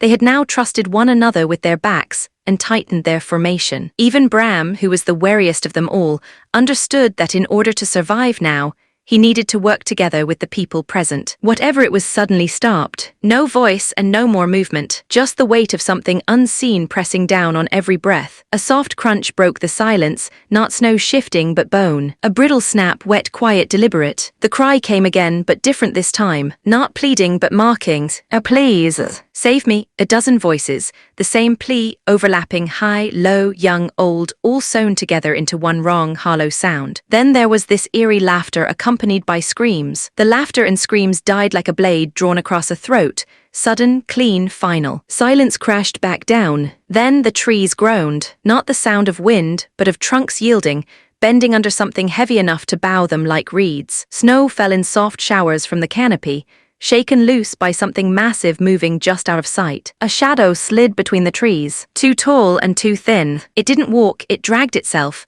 long limbs carving deep furrows through the snow, claws raking frozen bark in a slow, deliberate scrape. The air turned sharp, colder, biting at the lungs like knives. Every breath hurt. Then it stepped into view. The thing was huge, towering thrice the height of a grown man, its frame a grotesque mockery of starvation and strength. Skin stretched taut over bone, grey-white and cracked like ice, with veins black as rot pulsing faintly beneath. Its skull was wrong, human-shaped once, perhaps, but split and elongated, a jagged maw crammed with too many teeth. Its eyes, damn its eyes, burned a pale, hungry light, the color of a dying fire. Antlers curled from its skull, splintered and sharp, like dead branches snapped from a cursed tree. In its claws dangled a body, or what was left of one. There was no dignity in that person's death, and the way he looked was one of fear and desperation. It tilted its head, the stolen voices spilling from its maw like a child playing with a new toy. Help!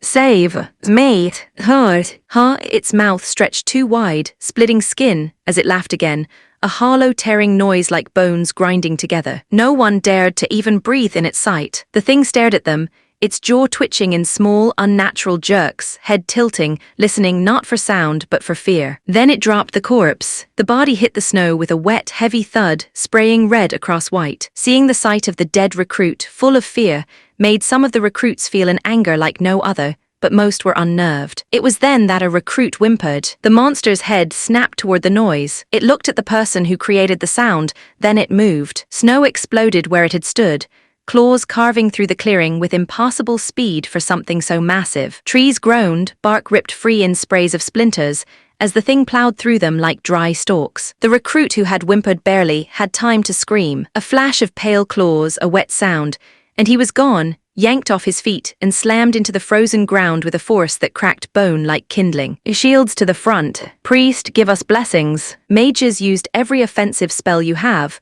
Veronica shouted. The recruits were still in a state of shock and were unable to move in time when the monster moved to its next target. Veronica enveloped herself in her first mantle aura and smashed her body and shield at the monster, gaining *its attention. You be *stards, wake up and fight. If you don't, we'll all die here.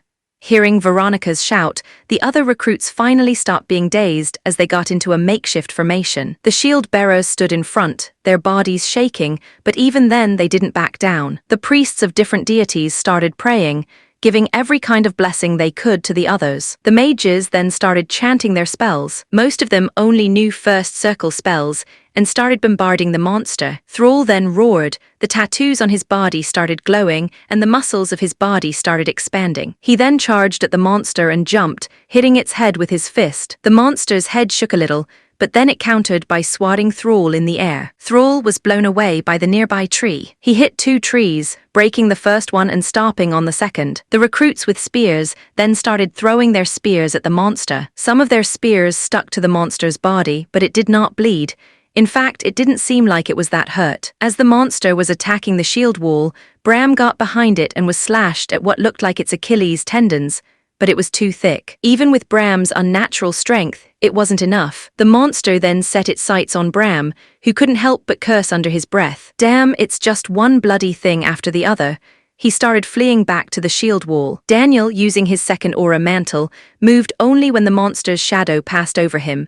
Calm in chaos, stepping aside just enough to drive a short, brutal thrust into its knee before slipping back out of reach like he'd done it 1,000 times. The monster's leg buckled, not much, just a twitch, but it was the first real reaction they'd drawn from it. The monster then did something that felt like a scream. Not like before, not mocking or hollow. This was a sound that split the clearing like an axe through ice, a pitch between a howl and tearing metal, the kind of noise that made teeth ache and courage falter. The thing lashed out, not a strike, a sweep. Wide, brutal, low. The air cracked with the force of it. Shields shattered, men were hurled like dolls, and the snow beneath them sprayed crimson. Hold! Your lives depend on it. Veronica barked, already surging forward, spear snapping up like a serpent's fang. She drove it between 2 ribs, aura flaring just enough to push through the creature's hide. It sank in, not deep, not enough, but it made the beast real. Thrall, who had been smashed to the side, finally got up again. His body was aching, but he had a vicious smile on his face, the smile of a predator. The young boy spat out blood from his mouth and wiped it. Heh, he rasped, eyes wide with excitement. Now this is a hunt. He leaned forward, crouched like a beast about to spring. Come then, let's see which of us is the hunter and which is the meat. And with that, Thrall lunged, fast and reckless, darting in and out of its reach. Each hit a flash of muscle and fury, each retreat a taunt. Thrall's strikes landed like hammers, cracking against joints, driving the thing's head to twist with each blow. But every swing of its claws came closer, faster. Despite doing his best to evade, Thrall had a lot of cuts on his body, but he continued attacking. Daniel used the same tactic as Thrall with hit and run, but his was aimed at what looked like the monster's vital points. Despite doing that, each attack was not as effective as he wanted it to be. This is getting more annoying. Daniel mumbled under his breath as he took a step back and watched the monster's movements. While the monster was being attacked on every side, it suddenly got hold of one of the dead bodies and started eating it. Everyone paused at the sight. The few wounds they had inflicted had disappeared. Damn it! Burn the corpses! For the first time, Bram gave an order. The mages hesitated for a second. Those people were their comrades. They had fought together just moments ago. Either they end up as a monster's meal, or grant them a shred of dignity in death. Bram saw the mages hesitate and shouted. The mages gritted their teeth and quickly used a fireball spell to burn the corpses of the fallen. The monster howled, eyes burning harder, body shaking with fury. Smoke and ash swirled as the last of its meal turned to blackened bone. It then swiped the snow around, creating a sort of smoke screen as it backed away, hiding behind the thick trees. Did we drive it off? One of the recruits whispered, voice shaking. No, Veronica responded, low, steady eyes fixed on the tree lines. Her knuckles were white around her spear. It's not gone. The B** starred is hiding, waiting for its chance to strike. Bram spat out in irritation. The forest was once again silent, but the tension had risen. The clearing fell still. Only the crackle of burning corpses and the ragged sound of breathing broke the silence. Daniel's eyes narrowed. The snow beneath them had started to tremble. Help me. I'm Sue. Hungry. The voice the monster was using no longer sounded human. Chapter 131. Second phase Erwin was already panting as he raised his shield. One of the older men he was with had died in front of him. The shield that person had broken upon the attack of the monster. He died then and there, and his body was later burned by the mages. Erwin wanted to at least bring back that person's body to his family, but now he was unable to do so. He then saw that the other recruits who were with him were crying for the death of that person, as well as trembling in fear. This was a battle. Unlike the glacier hare they had faced before, the one they were facing now was a true monster. The kind bards wrote about only after most of the names were carved into headstones. He could hear his heart beating so fast in the silence. He was so tense right now as the monster could appear anywhere. Should we just crush the rune-engraved stone to call for help? When one of the recruits said those words, the others finally remembered that this was a simple trial. They could quit and call for help. There was a moment of silence. They looked at one another, wanting to see what the others would do. No one spoke, but then Erwin broke the silence. Even if we do that, it would take some time for reinforcements to arrive. Besides, I know this might sound crazy, but I want to end this battle under my own terms. Ha ha ha ha. That's right, this is our hunt. We have already bled for it. Why ask others to take our prey? We should end this monster with our own hands. Thrall sided with Erwin and spoke while he was being healed by one of the clerics. A few heads turned toward Thrall, startled at the wild grin splitting his bloodied face. He looked half dead, ribs rising and falling with shallow, painful breaths, yet his eyes burned with a kind of savage joy. One of the younger recruits swallowed hard, knuckles white on the haft of his spear. We're going to die here, aren't we? No, Thrall barked, rolling his shoulders as if shaking off death itself. It's that monster that's going to die. Tusk, you bloody B***stards are crazy. Even if we somehow win, many of us will die. Is that what you want? Bram spoke with an irritated tone. Besides, who among us will crush the rune-engraved stone? Remember, the one who crushes it fails the trial. Another recruit voiced their opinion. For a heartbeat, no one spoke. The words hung there, heavy, poisonous, tempting. Failing the trial meant no chance of becoming part of Thornifang. But the situation was dire. Most of them would die from this. Bram opened his mouth, then shut it again. His jaw worked, teeth grinding. Every instinct screamed at him to say it, to tell one of them, any of them, to crush the damn stone and live. But the words wouldn't leave his throat. He understood that each one of them had a reason why they were here. He could not make the decision for them. Seeing that no one was speaking, Veronica exhaled slowly, her eyes flicking from one terrified face to the next. Her grip tightened on the stone at her hip. She had made her decision. Very well, I will be the one to do it. I will crush my stone so that they'll know we need help. Everyone was surprised by what Veronica said. She was one of the few people present who had a real chance to succeed. She had helped and led a lot of recruits, and because of her, they were able to survive the night. No, I will do it. Miss Veronica has done a lot for us. I wouldn't be able to get this far if not for her. One of the recruits spoke up and took out his rune-engraved stone, but before he could do anything, they once again heard the monster's voice. I will devour all of you. What he said had changed. The recruit no longer hesitated and crushed the stone in his hand. Now we need to survive until reinforcements arrive. Erwin spoke with his shield up. Survive. I'm hunting down that monster before anyone comes to interfere. Thrall roared as he charged into the thick trees. No, Veronica shouted, but Thrall did not listen, and his silhouette disappeared between the trees and misty snow. Tusk, damn crazy barbarian. Bram clicked his tongue, hand twitching midair where it had almost grabbed Thrall's shoulder. Too slow. Damn kid. Too stupid to live, too stubborn to let die. While everyone had become tense from the voice of the monster, they suddenly saw Thrall's body flying towards them. He landed on the ground, coughing out blood. Damn it, kid. Healers heal this B***starred. Bram barked orders at the nearby healers. They quickly moved towards Thrall and started healing him. Thrall wheezed, spitting blood as the healers were using minor healing spells, and the others were praying for blessings. Didn't even scratch it, Thrall spoke. A cold gust swept through the clearing, stirring snow in lazy spirals, but no one felt the wind on their faces. The movement wasn't air, it was pressure, the forest exhaling a warning. This is truly troublesome. Daniel mumbled to himself as he jumped onto a nearby branch, waiting for what's to come. Then they heard it. A low, wet sound, like meat being pulled apart. Every head turned toward the tree line. The thing crouched there, silhouette wrong against the snow. A skeletal crown of antlers cracked and sagging, breath steaming in slow, furious huffs. It wasn't stalking anymore. It wasn't playing. It was eating, but not the flesh of others.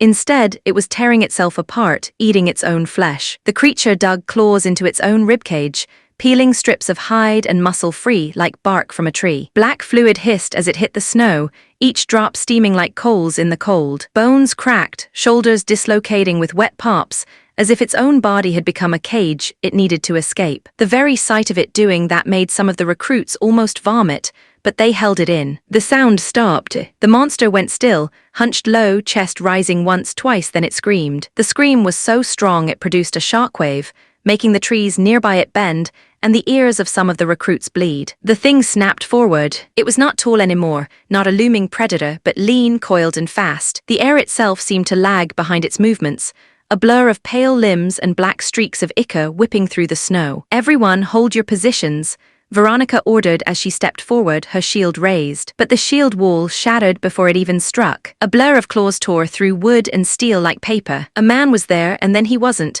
only a streak of red against the white. "It's faster," Erwin shouted, barely catching a swing with the rim of his shield, the impact sending a jolt up his arm like striking stone. Truly troublesome. Daniel, who was on a nearby tree branch, watched the monster's movements and sighed. The monster was no longer mocking them, using voices to spread fear.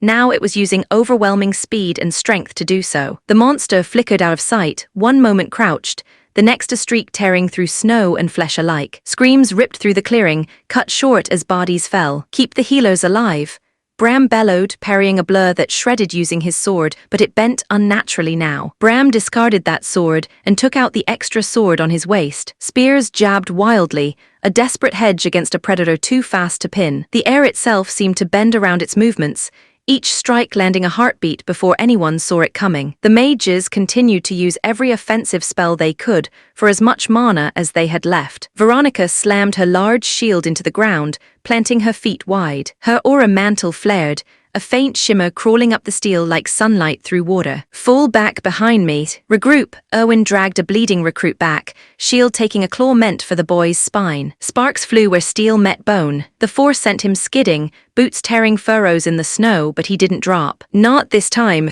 Thrall laughed through cracked ribs as he saw a spear graze the beast's flank. "This is truly the best hunt. This will bring us great honor and glory."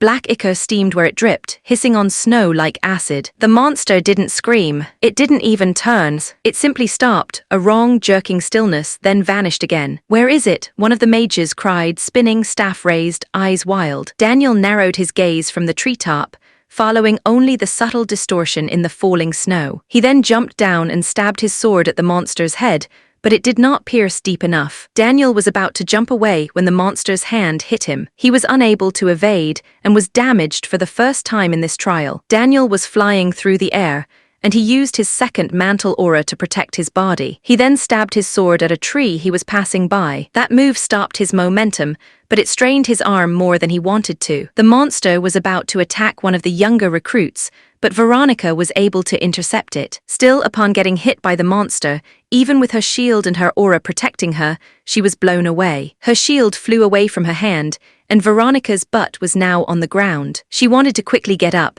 but the monster appeared before her and was about to strike. She did not have her shield to defend, and her position made it impossible to evade, so she decided to counterattack using her spear in hand, but her body was not moving as she wanted. She thought that this might be the end, but then something unexpected happened. A person appeared before her. It was Erwin blocking the monster's attack. Unfortunately, the monster was able to break Erwin's shield and had a chunk of his flesh ripped out. Thrall then appeared and smashed into the monster, moving it away. "Healers," Veronica shouted as she tried to stop the blood flowing out of Erwin's body. "Why did you do that? You don't even have any aura or mana." "I just moved." "Same as you." Erwin, who was being treated, spoke with difficulty. Erwin's words rattled Veronica. "You fool. But I guess I am one too." She spoke under her breath, her determination rising. She got up with a spear in hand and decided to attack the monster instead of passively defending. At this point, most of the recruits who weren't mages or healers were injured. Seeing this scene, Bram gnashed his teeth and made a decision. "Everyone fall back. Take the injured and fall back," he suddenly ordered. "Barbarian kid, lazy bastard, and the lady with the spear. The four of us will fight it head-on. Clerics and mages support us from behind." Despite not saying their names, everyone knew who Bram was talking about. The 4 strongest recruits were now going to face the monster. Bram tightened his grip on his blade, rolling his shoulders like a man resigned to the Reaper's grin. "We end it here," he muttered, more to himself than to anyone else. Thrall cracked his neck, blood still seeping down his ribs, and smiled a wild, feral smile. "Finally," he said, "a hunt worth dying for." Daniel slid his blade free, quiet, still looking bored, but his eyes were sharp, tracking the snow for the faintest twitch, like a predator waiting for its prey to breathe wrong. Veronica planted her feet, spear lowered, breath steady despite the burn in her chest. "We hold the line," she said, more steady than she felt. The 4 of them surrounded the monster, ready for a final clash. Chapter 132. The last hunt, the battle priests of Varkun started to pray to the god of war Varkun for the blessing of unbending courage. This was one of the support spells they could use on others. It guards the heart from fear, the mind from outside manipulation, and the eye to see through illusions. Since they were still beginner battle priests, they didn't have much more capability than this. The mystic clerics of Nerith prayed their hardest for the blessing of the forest. It allows those under the blessing to gain a slight increase in their overall abilities while in a forest. The mages also did their best and used whatever support spells they knew of and poured them onto the 4. Once he felt the power of the support spells and blessings, Thrall dropped low, palms pressing into the snow. The ink burned hot across his skin, every tattoo a scarred conduit to the dead. His muscles swelled, bones groaning against their sockets, teeth lengthening with a faint crack of enamel. His fingernails were growing, becoming sharper like claws. His breath came out in ragged steam as ancestral power howled through his veins. This was because of the spirit tattoos his tribe was good at making, asking for the ancestral spirits of the tribe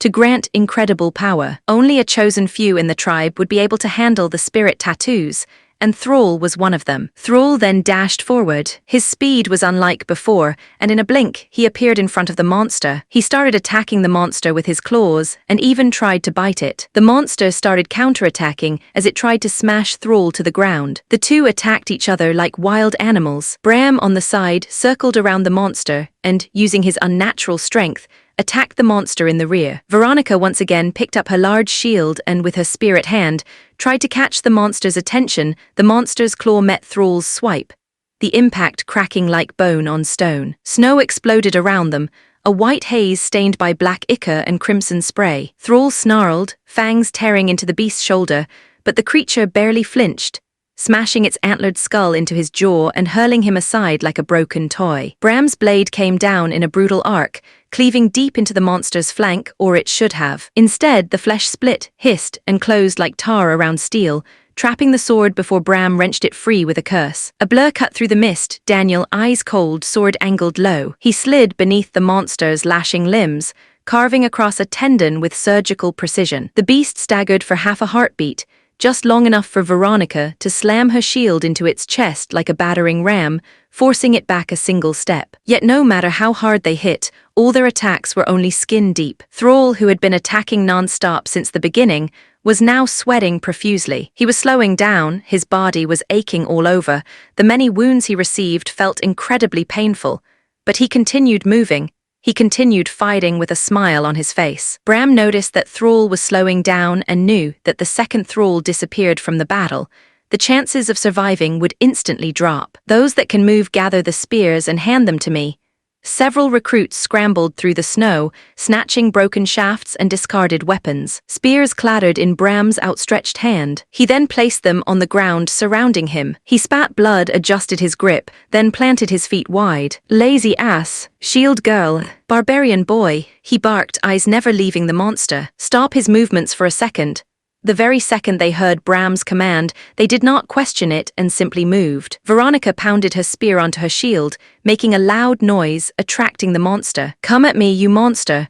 The beast's head snapped toward the sound, its pupils like thin cracks of hate. A blur of pale sinew and black ichor streaked across the snow straight toward Veronica. Daniel cut in low, blade flashing just enough to nick the creature's leg, slowing it by a heartbeat just enough. Thrall, who had jumped up high, came smashing down like a meteor. His fist hit the monster's body right in the middle, slamming it into the ground. Using this chance, Bram, who had a few spears in one hand, gritted his teeth, blood boiling hot as he tensed every muscle. He then used his incredible strength and threw the spears towards the monster. The strength of his throw created a sonic boom, the spears spreading out, hitting different parts of the monster, pinning it to the ground. Bram, who had used so much strength beyond what his body could handle, started coughing up blood. His right hand twisted in a weird way. He was not going to be able to use that hand for now. The monster that was pinned to the ground started howling in a weird way. It was making some sounds that echoed throughout the forest. Daniel, who was the nearest, cut the monster's head, making it stop howling. The scent of the monster's blood was so strong it clung to the air like smoke. It was at that moment that Daniel, whose senses were heightened due to the adrenaline, heard the sound of something snapping. When the recruits saw the head of the monster rolling on the ground, they felt relief wash over them. They thought that was the end of it and they had won, but before they could cheer in celebration, Daniel spoke. "We need to get out of here fast." The recruits froze, their half-formed smiles dying on pale faces. They knew that Daniel wouldn't say something like that without reason, but they could not move at the moment. The tension of their bodies was released, and it was hard to move, especially since they needed to carry the wounded. Damn it, no more time. Daniel cursed as his lazy demeanor was now gone. A heavy crack split the air, the sound of wood breaking under something massive. Snow fell in thick sheets from the canopy as shapes moved in the white. Antlers, not one but two sets, black and jagged, slid into view like a nightmare forcing its way into daylight. Thrall spat blood and grinned, though his arms trembled from exhaustion. "So this is the final hunt. Time to greet my ancestors with pride." Bram swore under his breath, his broken arm dangling at his side. "We're not walking out of this forest."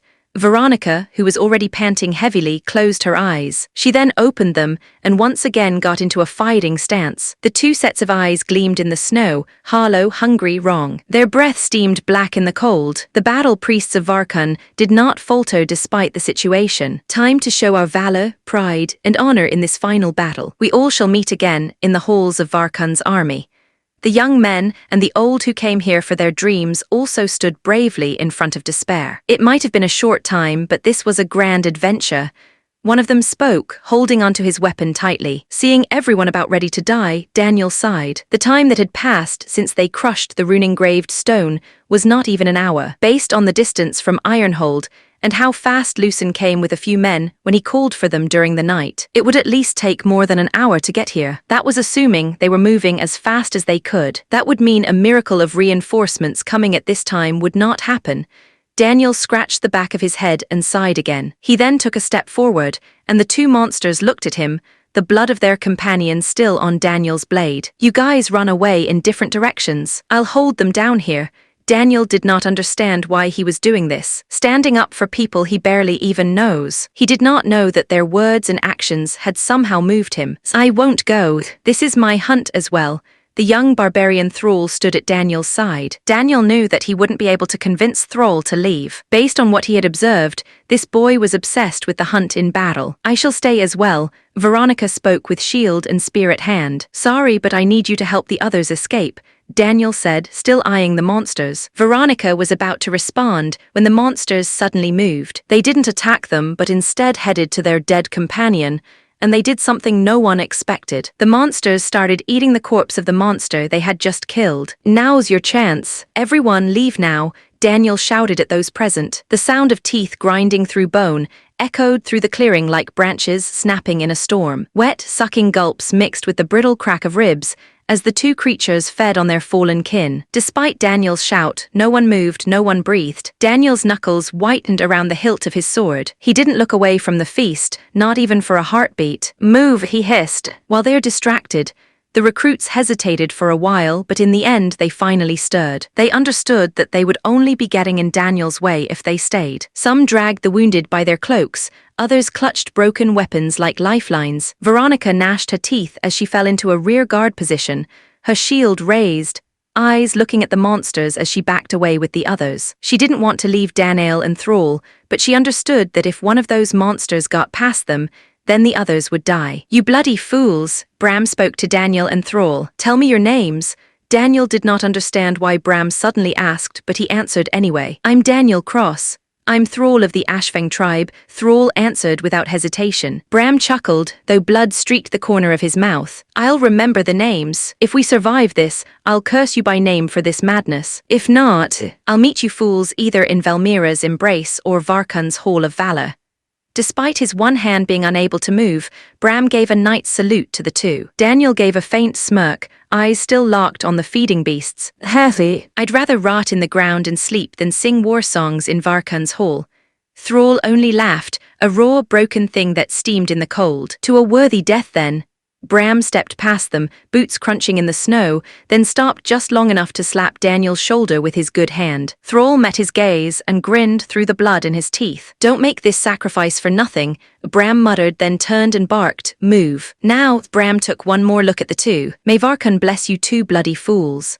After saying that, Bram retreated with the other recruits, taking up the rear spot alongside Veronica. The feeding stopped as suddenly as it began. Both creatures froze mid-gnash, black ichor dripping in thick ropes from their jagged teeth. Their heads turned in perfect unison toward Daniel and Thrall, hollow eyes burning like cold embers through the falling snow. Steam hissed from the monster's maws, thicker now fouler. Their bodies twitched, not like muscles flexing, but like something inside them was forcing its way out. Bones cracked like splitting logs. The sound crawled through the clearing, every pop a reminder of what they were facing. Daniel tightened his grip on his sword and sighed. Truly a tiring day. Thrall spat red into the snow and grinned wide enough to bare bloody teeth. Good. I was getting bored with waiting. The monsters moved, not in a lunge but in a slow, jerking crawl at first, their spines arching, antlers scraping the branches above. Thrall's body screamed with every step. His healed flesh was still burning with pain, but his grin didn't falter. He understood that there was no surviving this battle, but even then he smiled. He wanted this final hunt to be the greatest by giving his all and returning to the side of his ancestors, with a smile on his face. Daniel, who had been barely hit since the beginning, was also a bit tired. This was the first time he had ever moved so much. He also understood that there was no escaping this, but for some reason, he felt that it was fine. The two monsters then dashed at them. As Daniel and Thrall were about to have their final clash with the monsters, they heard the sound of thunder. The crack of thunder wasn't from the sky. A flash split the tree line, steel, smoke, and fire, and both monsters' heads snapped back, ichor spraying the snow. Sorry for being late, leave this to me now. A boy appeared before the two, and it was someone they both knew. Daniel blinked at the boy in the snow, the calm in his eyes colder than the monster's breath, and for the first time that night, allowed himself a thin, crooked smile. Lucen Thornyheart had arrived. Chapter 133. End of the battle. When the scrying spell failed to show the recruit's location, Lucen knew something had gone wrong. He informed Harlick of the location and told him to quicken the pace of Thornifang. After giving his order, Lucen darted forward ahead of the group. When he got near the area, the smell of blood hit him first, thick metallic, choking in the cold air. The forest was too quiet, the kind of silence that swallowed even the wind. Lucen moved faster, and when he got to the place, he saw two monsters that he immediately identified. Wendigos, or in this case, dire Wendigos. These monsters were based on a similar being with the same name, back in his past life. Still, those things were different from the malevolent spirit in his past life, but flesh and bone nightmares that wore hunger like armor. In the game, these things were mid-boss type monsters with high health and regeneration. Lucen created his favorite revolver in his hand and shot at the two monsters right at their heads. He then stood in front of Thrall and Daniel, who seemed to be fine for now. He then scanned the area and saw some ashes and the body of another dire Wendigo on the ground. The smell of blood was heavy. There were many trails of blood on the snow. The white snow had turned red, making it clear how much blood had been shed. When Lucen got a good look at the two dire Wendigo before him, he understood that they had entered their final phase. This was their strongest form. It would have been easier to kill these things if they hadn't eaten anything. This was a monster you needed a full party to defeat. Still, despite the situation, Lucen stood before Daniel and Thrall with confidence. Sorry for being late, he said, cocking back the hammer with a click that cut through the quiet. He also took out his sword, the Crimson Lord MK Roman IV, which was loaded with gunpowder. Leave this to me now. Thrall's voice was raw, jagged like the air in his lungs. His fingers flexed, claws still wet with black ichor. You think you can just come here and make this hunt yours? If you wish to continue fighting, then be my guest. How about you, Daniel? Lucen shrugged his shoulders. Since you're here, I think I'll rest now. Daniel answered while sitting down. The two dire wendigos had recovered from the shot to the head and started making an irritating sound as they charged at Lucen and the others. These are dire wendigos. They are weak to fire and blunt force. Lucen spoke as he evaded the dire wendigo's strike while pulling the trigger on his sword, making the blade burn crimson. Of course, because of their powerful regeneration, it seems like they are invincible, but if you're able to penetrate through their heart, they die like any other monster. Lucen shot the wendigo that was about to hit Thrall, stunning the wendigo, giving Thrall enough time to counter. As he did this, he also swung his sword at the other incoming wendigo, cutting one of its hands. The wendigo screamed an eerie scream. Its hand, which would have normally regenerated, was unable to do so due to the heat from the cut. The two dire wendigos now understood that the greatest threat on the battlefield was Lucen. They kicked up the snow on the ground, making a smoke screen. The world went white. Snow hissed up in a choking wave, biting cold and blinding. Thrall snarled, sweeping his claws through the haze like it would cut the fog itself. Daniel was not bothered by the snow, as he was not part of the fight. He went back to position himself further away so that he wouldn't get in Lucen's way. Lucen didn't move. He waited patiently like an experienced hunter. Dire wendigos weren't dumb beasts. They were predators. They'd vanish from sight, let your own pulse betray you. His revolver hovered loosely in his grip, not ready to fire, but ready to snap the second instinct screamed. From within the mist created by the snow, a claw appeared. Lucen's battle instincts had already warned him of the incoming attack. Despite the wendigos being able to hide their presence, and even their bloodlust and killing intent could be hidden, Lucen's battle instinct skill does not care for any of that. The two dire wendigos then started attacking Lucen in coordinated ways. Lucen could only dodge at the moment. He would also block some attacks, but he was starting to slowly accumulate a few scratches here and there. Don't you dare ignore me.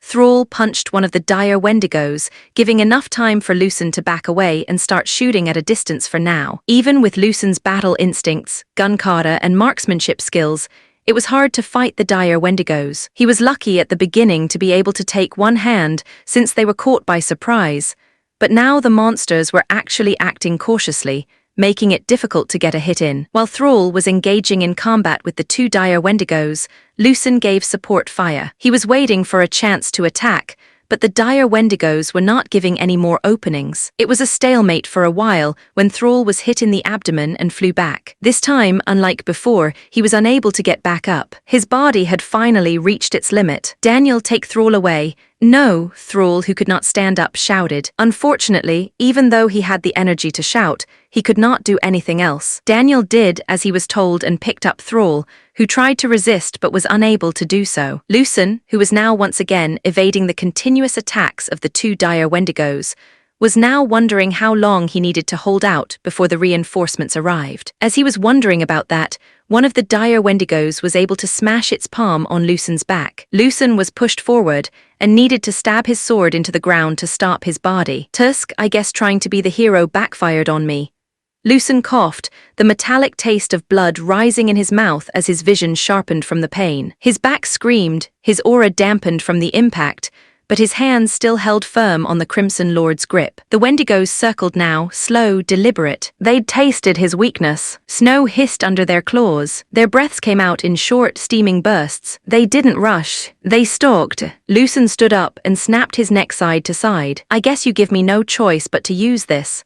There was no fear in Lucen's voice. In fact, there was a tone of excitement. He was about to use his new skill, Release. Lucen activated the skill. His heartbeat grew faster and louder. It now sounded like a revving engine. His veins bulged as blood rushed faster through his body, pounding in sync with his accelerating heartbeat. Lucen's muscles expanded a little and then suddenly compressed. There was steam radiating from Lucen's body. He now looked like something akin to a raging demon. Lucen could feel incredible power flowing through him, but the same as the first time, there was also pain, but not as intense as before. "I don't know how long I can use this technique, so I need to make the most of it." Asterisk, asterisk, asterisk, the wendigos froze for a heartbeat, heads tilting like hounds catching a scent they did not understand. Their hollow eyes narrowed. Hunger wavered into wariness. Lucen's next step cracked the snow like breaking glass. He suddenly vanished from everyone's sight. No flash, no smoke, just raw acceleration tearing through the frozen air. The first wendigo barely shifted, before Lucen's revolver barked point-blank against its jaw. Bone shattered, ichor sprayed, and the monster was hurled sideways, carving a trench through the snow. The second swung wide, claws slicing the air where Lucen had been. Lucen's blade, wreathed in fire and the raw recoil of gunpowder, slammed upward, severing an arm at the shoulder. The Wendigo screeched, black steam pouring from the cauterized wound. Despite that damage, it kept moving. Its flesh pulsed, writhed, trying to reknit even through the heat. Its remaining claws lashed out with frantic precision, forcing Lucen to skid back, boots digging furrows in the frozen ground. Pain spiked in his chest. His heart hammered against his rib cage like it wanted out. He could feel release chewing through him, every second like a fuse burning too fast. TCH, stubborn bastards. Lucen spat blood into the snow, brought his revolver up again, and fired twice, straight into the first Wendigo's chest. Both rounds sank deep, but neither slowed it for long. Danael and Thrall, who were watching the battle in the distance, were amazed by Lucen's overwhelming performance. Daniel could sense that Lucen's body was being empowered not only by his heart, but by the power of his aura and mana merging. Thrall felt excited watching Lucen fight. The technique he was using that made his body look like it was burning red seemed similar to when he uses his spirit tattoos, but the quality was different. Lucen adjusted his grip on the Crimson Lord, the barrel glowing faintly from overuse. His breath came out in ragged bursts, each one steaming like a furnace in the cold. The Wendigos slowed their advance. They'd felt pain, real pain, for the first time since the fight began. They'd learned that their bodies and minds were now screaming. The human before them was not simple prey, not simple at all. But their hunger didn't waver. They began circling again, black ichor dripping onto the snow, hissing as it ate shallow pits into the ice. Lucen's vision blurred at the edges. The world tilted for a heartbeat. Damn it, not yet. He forced his focus back into a razor point, every nerve screaming at him to move. The monsters lunged, one high, one low, a perfect pincer. Lucen stepped forward, twisting between them, steel and flame carving through tendon and bone. But their weight crashed into him, claws raking across his coat. Pain tore through his ribs. He bit down on a scream, fired upward into the taller Wendigo's jaw, sending bone and ichor splintering skyward. It staggered, but only for a heartbeat. This is getting seeking hard. As he was thinking of his next move, the forest trembled. A low, distant whine cut through the night, a sound no beast in this world had ever made. The Wendigos paused, heads jerking toward the tree line, nostrils flaring. Hearing that sound was like music in Lucen's ears, as he smiled. Seeking finally. The Wendigos stiffened, feral instincts spiking. Their empty, starved eyes turned toward the tree line just as the night lit up. The metal ball that came out of the thunder spear tore through the forest like the wrath of a god. The solid steel shot slammed into the nearest Wendigo's flank with the sound of a mountain collapsing. The creature's chest and shoulder vanished in a spray of bone shards and black ichor. Its body was hurled sideways with so much force it caved in a tree, snapping it in half, before the beast crumpled into the snow, twitching and howling, but not dead. The second ball screamed through next, low and fast, gouging a trench through the snow as it skipped once, twice, then collided with the other Wendigo's legs. Both limbs were caught in the way of the metal ball, in a wet, bone-cracking mess. The creature collapsing mid-scream, clawing at the ground, dragging itself forward even as regeneration fought to rebuild what the sheer kinetic trauma had pulped. Lucen stopped using release as he staggered upright, a savage grin carving across his bloodied face. "Nice shot," he rasped. The first Wendigo was already trying to stand, chunks of rib and lung writhing like worms beneath its skin. Lucen didn't hesitate. He stepped in, Crimson Lord blazing red, and plunged the blade straight into the creature's chest, forcing it through the thrashing cartilage and muscle until it pierced the heart. He pulled the trigger, gunpowder ignited, and the heated blade became even harder, burning the monster from within. It convulsed once, then went limp, steam rising from the hole in its chest. The second Wendigo, mangled but crawling, hissed like a cornered animal, jaws opening wide in a last desperate lunge. Lucen met it halfway, despite his body aching all over. He vaulted forward, evaded the attack, and countered with a clean slice. He was able to cut the monster in half. Lucen, who had finally killed the monster, let himself fall backward into the snow, chest heaving, every heartbeat a hammer blow against cracked ribs. He then heard the sound of the system notification as a transparent screen appeared before him, telling him that he had leveled up. Seeing that level up notification made Lucen unconsciously smile. From the tree line came the groan of wheels, the hiss of cooling barrels, and the clatter of Thornifang's boots breaking through the icy crust. The thunder spears were being wheeled into a defensive line, muzzles still smoking. Harlech jogged ahead, eyes wide as they swept over the carnage.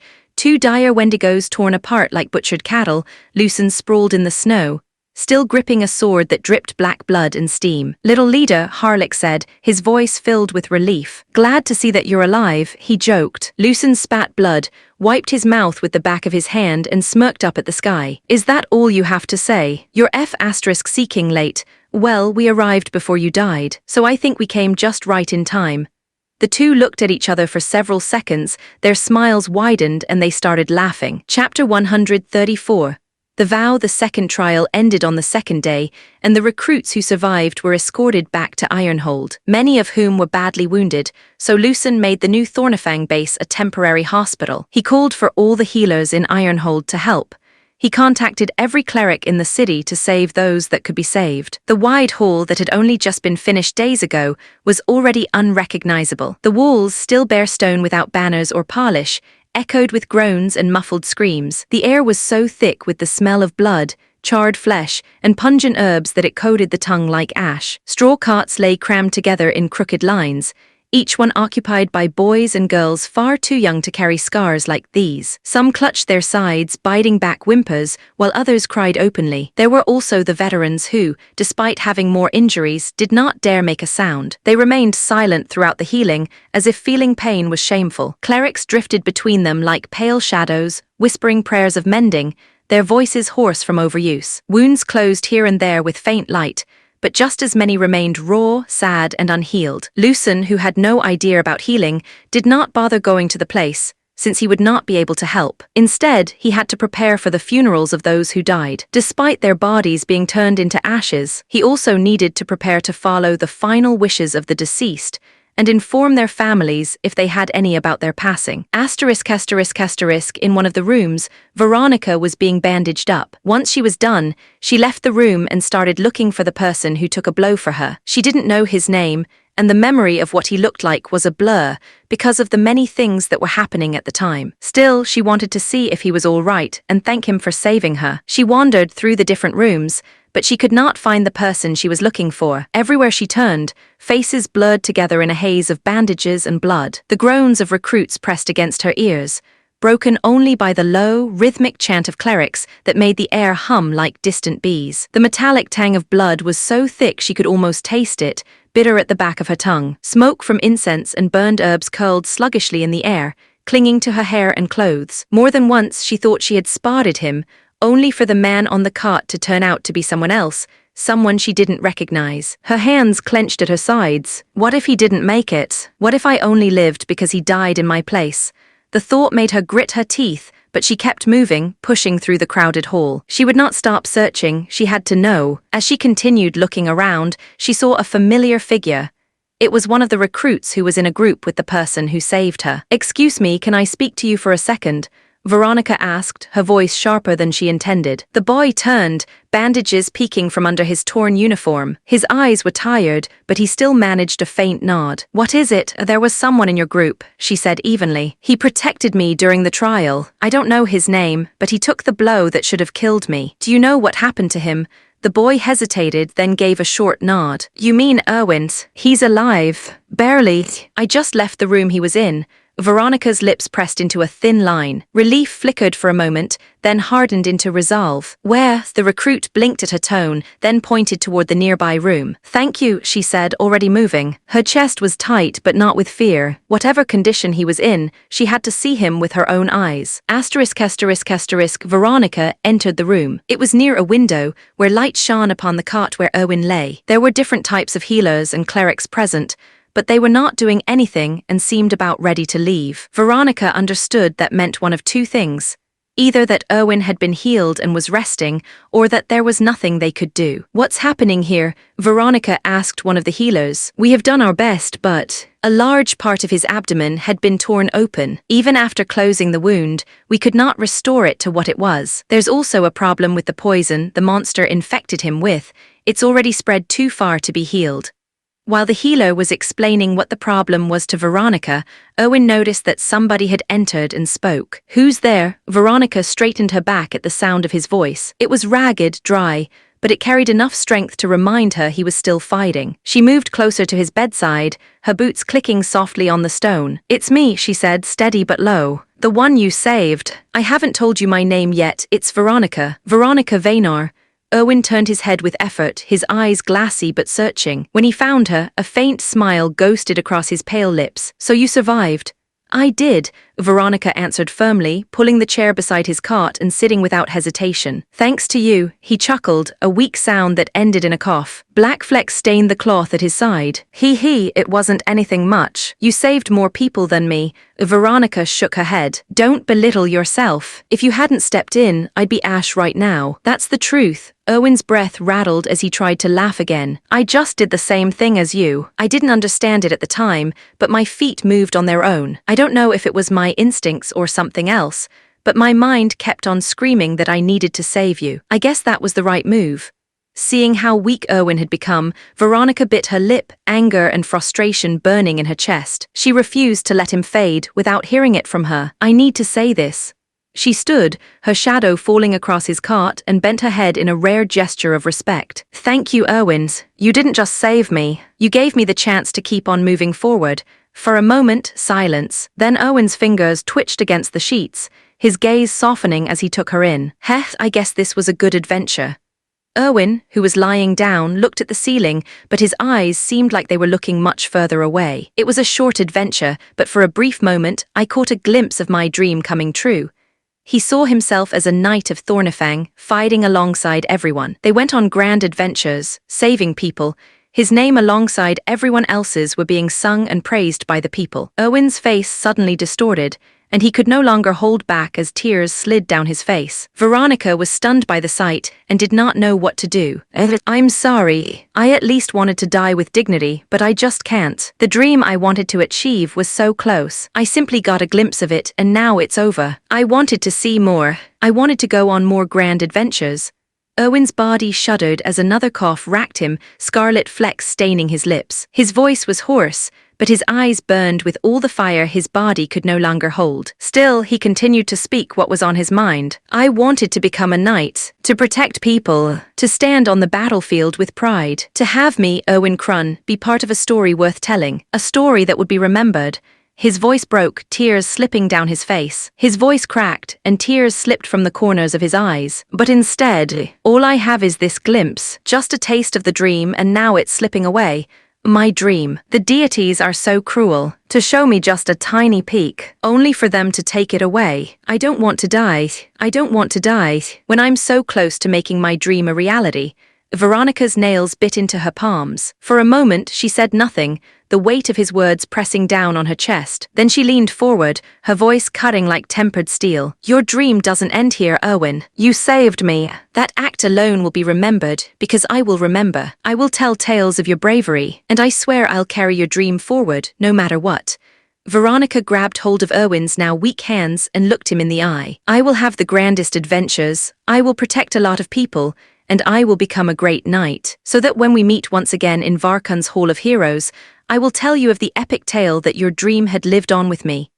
Owen's trembling hand tightened faintly around hers, a flicker of strength returning to his grip. His eyes, clouded with pain moments before, now shimmered with something else, relief. It was as if he could see a distant future where Veronica became a splendid knight, and did all the things he wanted to do. "Then, that dream, I can see it fulfilled with you," he whispered, his lips curling into the faintest smile. "Thank you, Veronica, for making me dream anew."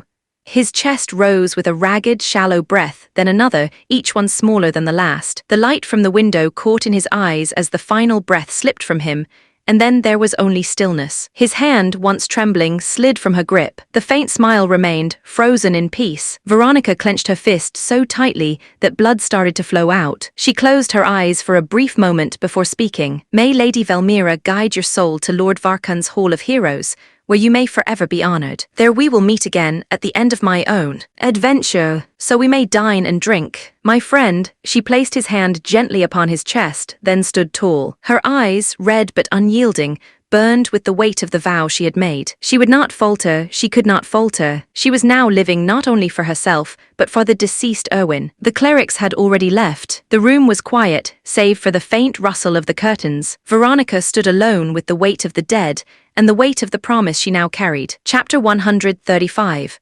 Spar with me after the funeral. Lucen told the remaining recruits that they could rest for the next few days in the building where the Thornifang members stayed. During that time, Lucen had ordered a few men to make a separate set of buildings outside the walls of Ironhold. It was a kilometer away from Ironhold. While the recruits collapsed into uneasy sleep, he sent orders. Men began working a kilometer outside Ironhold's walls, their hammers echoing in the cold air as they raised a new set of buildings. Timber frames rose against the grey horizon, the skeletal outline of a future stronghold. It would serve as barracks, a training ground, and a symbol. Thornifang would not remain a shadow clinging to Ironhold's walls. They would stand apart, a blade unsheathed. He also wanted to create one in Dorson, but for now, he started here in Ironhold. As for the trials, Lucen had seen enough. Blood and will had already been weighed in the monster forest. A third trial would only waste lives. Those who had survived, those who chose to remain in Ironhold even after tasting death,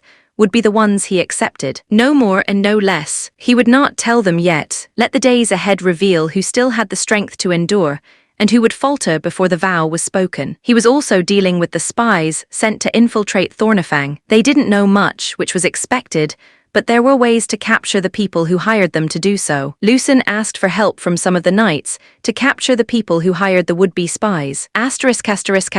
During the wait, some of the recruits who had fully healed from their wounds decided to return home. They had enough adventure for this lifetime. The others who came here for money decided to do something else and left to return to their hometowns. Of course, there were still many who stayed. It might have been for their dreams, others did it because it had the best pay, and most simply continued because they had suffered a lot and didn't want to back down now. Many felt stressed from waiting to hear from Lucen, who would get in and who wouldn't. Despite having nice rooms and good food to eat, they could not enjoy it that much. Well, except for a few like Daniel. The very second Lucen said that they could pick a room in the building, he moved the fastest he ever moved, picked a room, and went to sleep. These past few days were paradise for him. He slept for however long he wanted, he ate when he wanted to, and no one would complain that he was doing so. He hoped that Lucen would never make a decision, and they could just continue like this forever. The only problem he had was Thrall. Once he was fully healed, he quickly looked for Daniel. The young barbarian boy would come to him every single day to ask for a spar, to do some training. Daniel lay sprawled on his cot half asleep when the door opened. "Daniel, spar with me." Thrall's booming voice carried no malice, only boundless enthusiasm. "No," Daniel muttered, rolling over. A pause. Then footsteps retreated, and the silence returned. Daniel quickly went back to sleep. A few hours later, the door creaked open again. "Daniel, spar with me," Daniel groaned. Still no. Thrall had asked Daniel to spar thrice in one day every day. Sometimes Daniel would change locations to hide from Thrall, but Thrall would find him no matter what. In fact, Thrall seemed to enjoy looking for him. Daniel brought a thick blanket and went to the roof of the building and slept there. Thrall, who would usually find him right around this time, did not appear, making Daniel, who was lying down, smile. Even though it was far from being as comfortable as sleeping in his own room, at least here he wouldn't be disturbed. As Daniel was slowly getting secured, he heard something coming near him at incredible speed. Daniel sighed as he already knew what was coming to him. With a booming sound, a person landed on the roof that had been enhanced by various spells and runes. This was, of course, Thrall. That was great. Not only were you able to hide your presence, but even your scent became so faint that it became nearly undetectable, as expected of the man who fought side by side with me. "So are we going to spar today?" Daniel tugged the blanket over his face. "No, then I guess I will ask you again later. I hope you hide yourself better." Thrall gave some advice. "You won't stop, will you?" Daniel lowered the blanket and looked at Thrall. "Why should I stop?" Thrall asked, looking genuinely confused. Seeing his reaction, Daniel could only sigh. "Why do you want to spar with me?" "Because you're strong. There are other strong people in this place. The knights are strong. Why not ask them to spar with you? The knights are indeed strong. I have already sparred with most of them." Daniel narrowed his eyes. "Then why keep coming back to me?" Thrall's grin widened, sunlight glinting off his teeth. "Like I said, because you're strong. I want to battle every strong person I see. There's also the fact that the knights were too far above me in strength, so sparring with them was not so rewarding for them as much as it was for me. Since our strengths seemed to be close enough, that means that sparring against each other would help not only me but you as well. If that's what you're looking for, then what about the others? There was that stoic guy who kept on telling us what to do, and that shield maiden. I think they are also near the same level. Do you mean Bram and Veronica? I have already sparred with them. They might be strong, but their main strengths lie in something more than just direct confrontation. You, on the other hand, have the scent of a predator that's merely sleeping. Yes, and I want to keep on sleeping if you can stop bothering me. Why? Thrall suddenly asked. Why what? Why do you not wish to grow stronger? If we spar with one another, we can get stronger together. Isn't that what most warriors want? I don't know what you think you know, kid, but I'm no warrior. Thrall's grin softened into something closer to respect. No warrior, you say? Then why does your presence make my blood sing? The way you moved on the battlefield is something that could only be done by those who have practiced hard and long.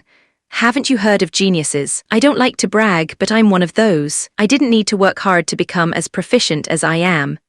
Daniel answered with his usual laid-back tone, but for some reason there was a small difference, as if there was something more. I know what a genius is. Back in my tribe, I have been called that a couple of times. Even when I went outside, other people kept on calling me that. I might be able to perform something easier than others, but that doesn't mean I didn't need to earn it some way or another. Your skills are not something that could be acquired simply because you're a so-called genius.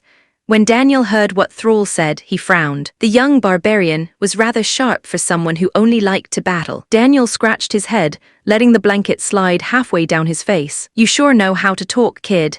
Daniel stared at Thrall's eyes, who was looking at him, filled with innocence. To meet someone like this who kills and bleeds in battle, to have eyes so pure. Daniel could not help but sigh once again. Hey kid, have you ever regretted being so talented, so different from your peers?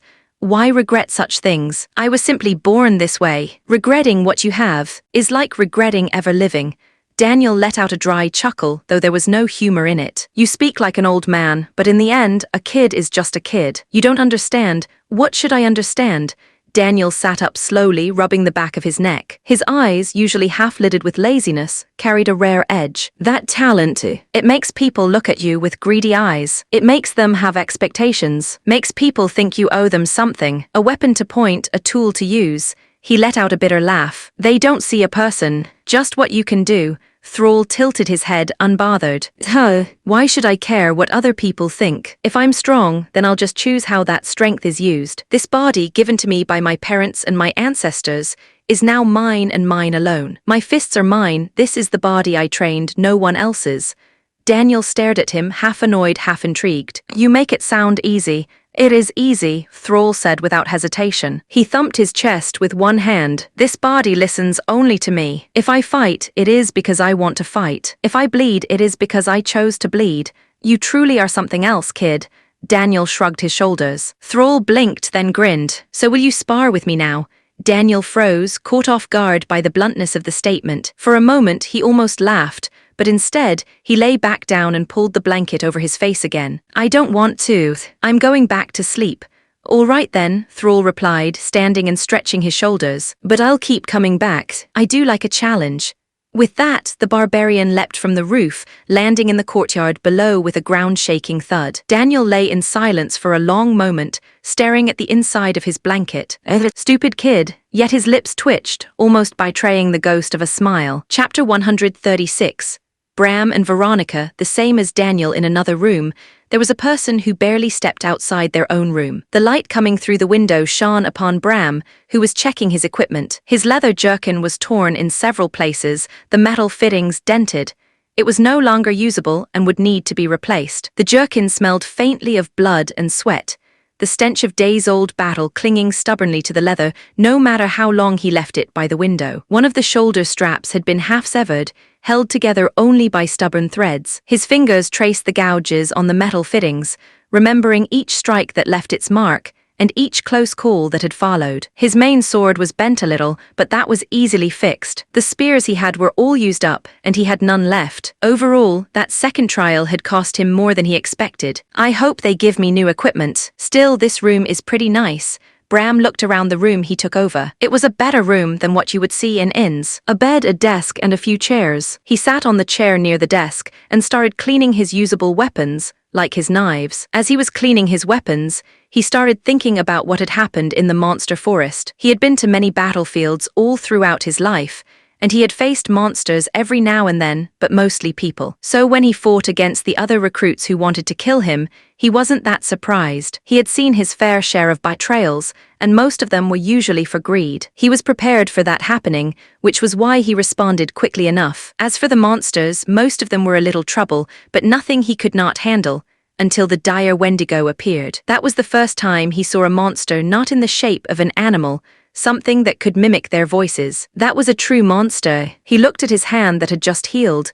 Even now, he felt an ache. That was the strongest attack he had produced. He knew that he had incredible strength that was different from others. When he was younger, he thought that his strength meant he had awakened his aura or even gained a mana core, but he had neither. No one knew or understood where his strength came from. Many mages have tried to understand the source of his strength. When he was innocent and weak, they had experimented on him without rest, and he was tormented in the name of finding out the truth. He still remembered the chill of iron restraints, the sting of needles forced into muscle, the hum of arcane crystals as the mages muttered theories over his body like he was nothing more than a thing. A group of mercenaries later saved him, and he had been on the battlefield ever since. Even now, he did not understand why he was so strong. He thought that he didn't need to know why he was so strong. He had used his greater strength to defeat foes with aura and mana. But that monster was something else. He tapped into more power than he ever thought he could use, and when he did so, he felt something different. It was like there was something deep inside him roaring,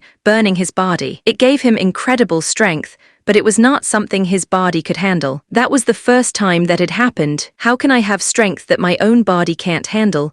Bram had more questions, but he could not figure anything out. The mystery of the origin of his strength had always eluded him, but now he didn't even know how much strength he truly had. Yesterday, if his body was not breaking down, he felt like he could use even more strength than that. As he was deep in thought, he looked outside his window, and there he saw the lady who had fought side by side with him. Bram leaned an elbow on the windowsill, watching Veronica in the courtyard below. Her shield slammed forward, her spear darting out in tight, brutal drills. The rhythm was relentless. Shield bash, thrust, pivot, repeat. Each thrust carried a sharp hiss of steel through the air. The courtyard was alive with distant voices and the shuffle of boots in the snow.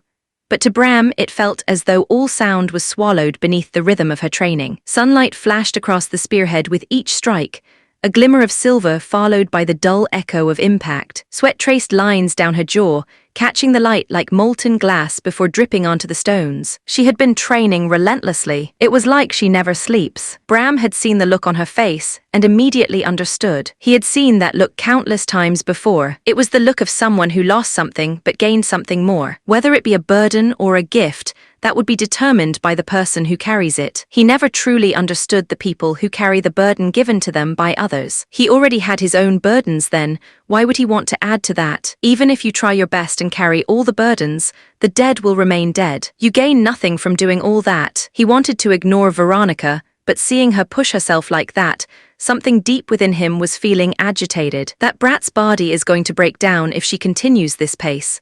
Bram continued to watch Veronica, and the more he watched, the more irritated he became. Bram clicked his tongue and shut the window. He wasn't her commander, wasn't her mentor, and certainly wasn't her friend. Whatever drove her to grind her body into the dirt wasn't his problem. He tossed the cleaned knife onto the desk, with more force than necessary. The clatter echoed in the quiet room. Damn it! Bram opened the window and jumped down. Veronica, who was training, stopped as Bram appeared before her. "Why are you doing this?" Bram suddenly asked. His voice sounded irritated. What are you talking about?" Veronica, confused by the sudden appearance of Bram, asked in return. "Why do you train this hard? You must know pushing yourself like this doesn't yield any results and will only destroy your body." Veronica lowered her spear, eyes narrowing. Sweat dripped down her brow, but her grip didn't loosen. "If my body breaks, then it breaks. At least I'll know I gave everything I had. That's better than standing still. That makes no bloody sense. If crippling yourself is the plan, just smash your arms and be done with it." Veronica's jaw clicked. For a heartbeat, she said nothing, then she pushed the spear into the ground.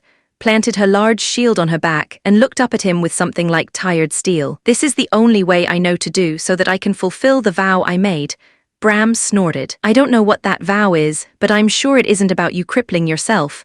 She stepped closer, so close he could see her blue eyes. "A man I did not know, an honorable man with a dream, died to save me. I promised him to carry on his dream, so that I would see the sight he wished to see. To become a knight that would protect others was his dream, and I will become that knight for him."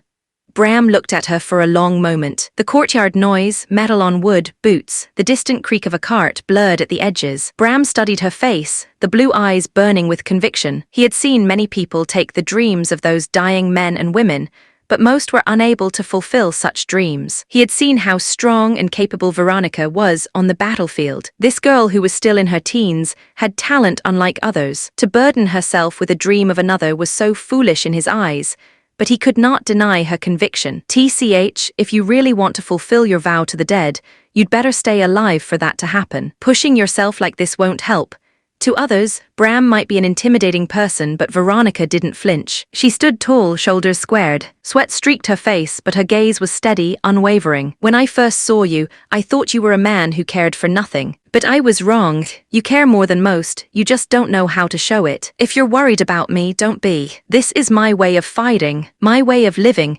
The second Veronica was done speaking, Bram froze. He had been called a killer, a brute, a monster, but never once had anyone said he cared. Bram then clicked his tongue and shook his head in irritation. "Whatever, kid. Do what you want. It's your body, break it if you want, but don't say I didn't warn you." He turned as if to leave, his heavy steps carrying him back toward the barracks wall. At the edge of the courtyard, he stopped, dug into his belt pouch, and tossed a small roll of bandage onto the ground near her spear. The cloth landed with a dull flop on the flagstones. "For when you collapse," he muttered, not looking back. Veronica blinked, caught off guard, then chuckled under her breath. By the time she looked up, Bram had already jumped back through his window, vanishing as abruptly as he had arrived. A heartbeat later, the sound of her spear resumed, sharper and more resolute than before. Chapter 137. Observation. It didn't take too long for Lucen to capture the people who hired others to infiltrate Thornifang. As long as they were in Stelhart, no one could escape the eyes of the Thorny Hearts. Unfortunately, some of those who were captured immediately killed themselves. After that, the Lucen and the knights were cautious, and upon subduing those involved, they would check their entire bodies. Despite torturing them, they would not tell who they worked for. In fact, many of them didn't even know who was paying them, as they would only receive letters that appeared without their knowledge. There were also some who, despite wanting to answer, could not due to a curse placed on them. Their veins darkened like black ink spreading under the skin. Their throats bulged as though invisible hands crushed their windpipes. Even when their mouths opened, no sound came out, only a wet gurgle as blood dripped from the corners of their lips. Lucen's eyes narrowed. It wasn't loyalty that silenced them, but a cruel seal. In the end, Lucen was unable to get any information about the true people behind the scenes. Still, it didn't really matter, since he had captured all those who wanted to infiltrate Thornifang with intentions of spying. If this were a novel, this is where we switch POV to the villain's side, as he schemes his next move in the shadows. Guess I'll just have to wait for the next plot hook. *****. Once he was done dealing with the spies and those involved, he went back and focused on the recruits. He observed them from a distance. In the beginning, most of the recruits did nothing and waited for the announcement of whether they got in or not. Of course, there were the odd ones out. Thrall, for instance, seemed determined to fight anyone stronger than him. He prowled the courtyard like a restless wolf, demanding spars, throwing himself headlong at anyone with an ounce of reputation. Daniel, on the other hand, looked as though his greatest ambition in life was uninterrupted sleep. Every time Lucen's eyes drifted to him, Daniel was either stretched across a bench or trying to vanish behind barrels. It might have worked if not for Thrall. Thrall shadowed him relentlessly, sniffing him out like a hound. No matter where Daniel hid, under a tree, behind the kitchens, or even under a cloak feigning unconsciousness, Thrall appeared. After a while, Daniel seemed to have gotten serious in trying to hide, as even his presence became very faint.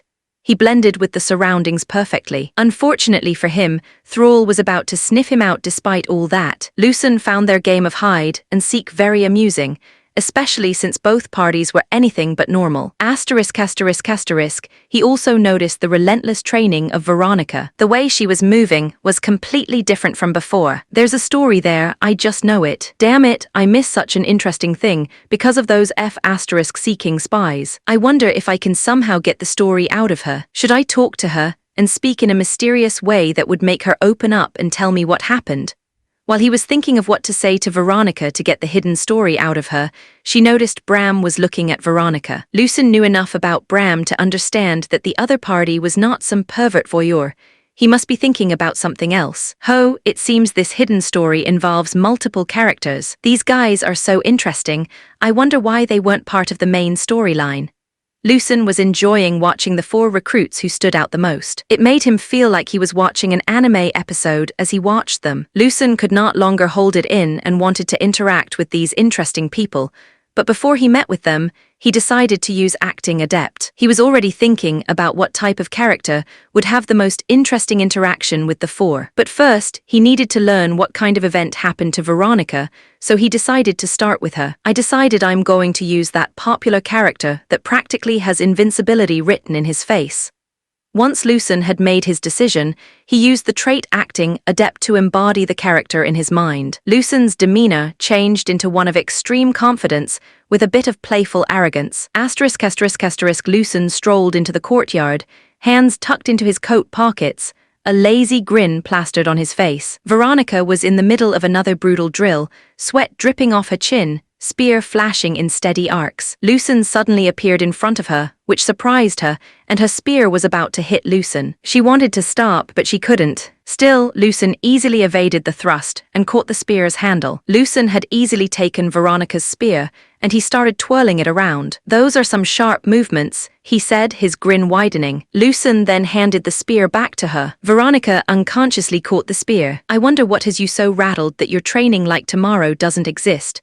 Veronica's eyes narrowed, her chest rising and falling with steady breaths. She planted the spear's butt on the ground, keeping her stance disciplined despite the sweat streaming down her face. "Young lord," Veronica gave a knight's salute. "So are you willing to tell me what has gotten you so motivated?"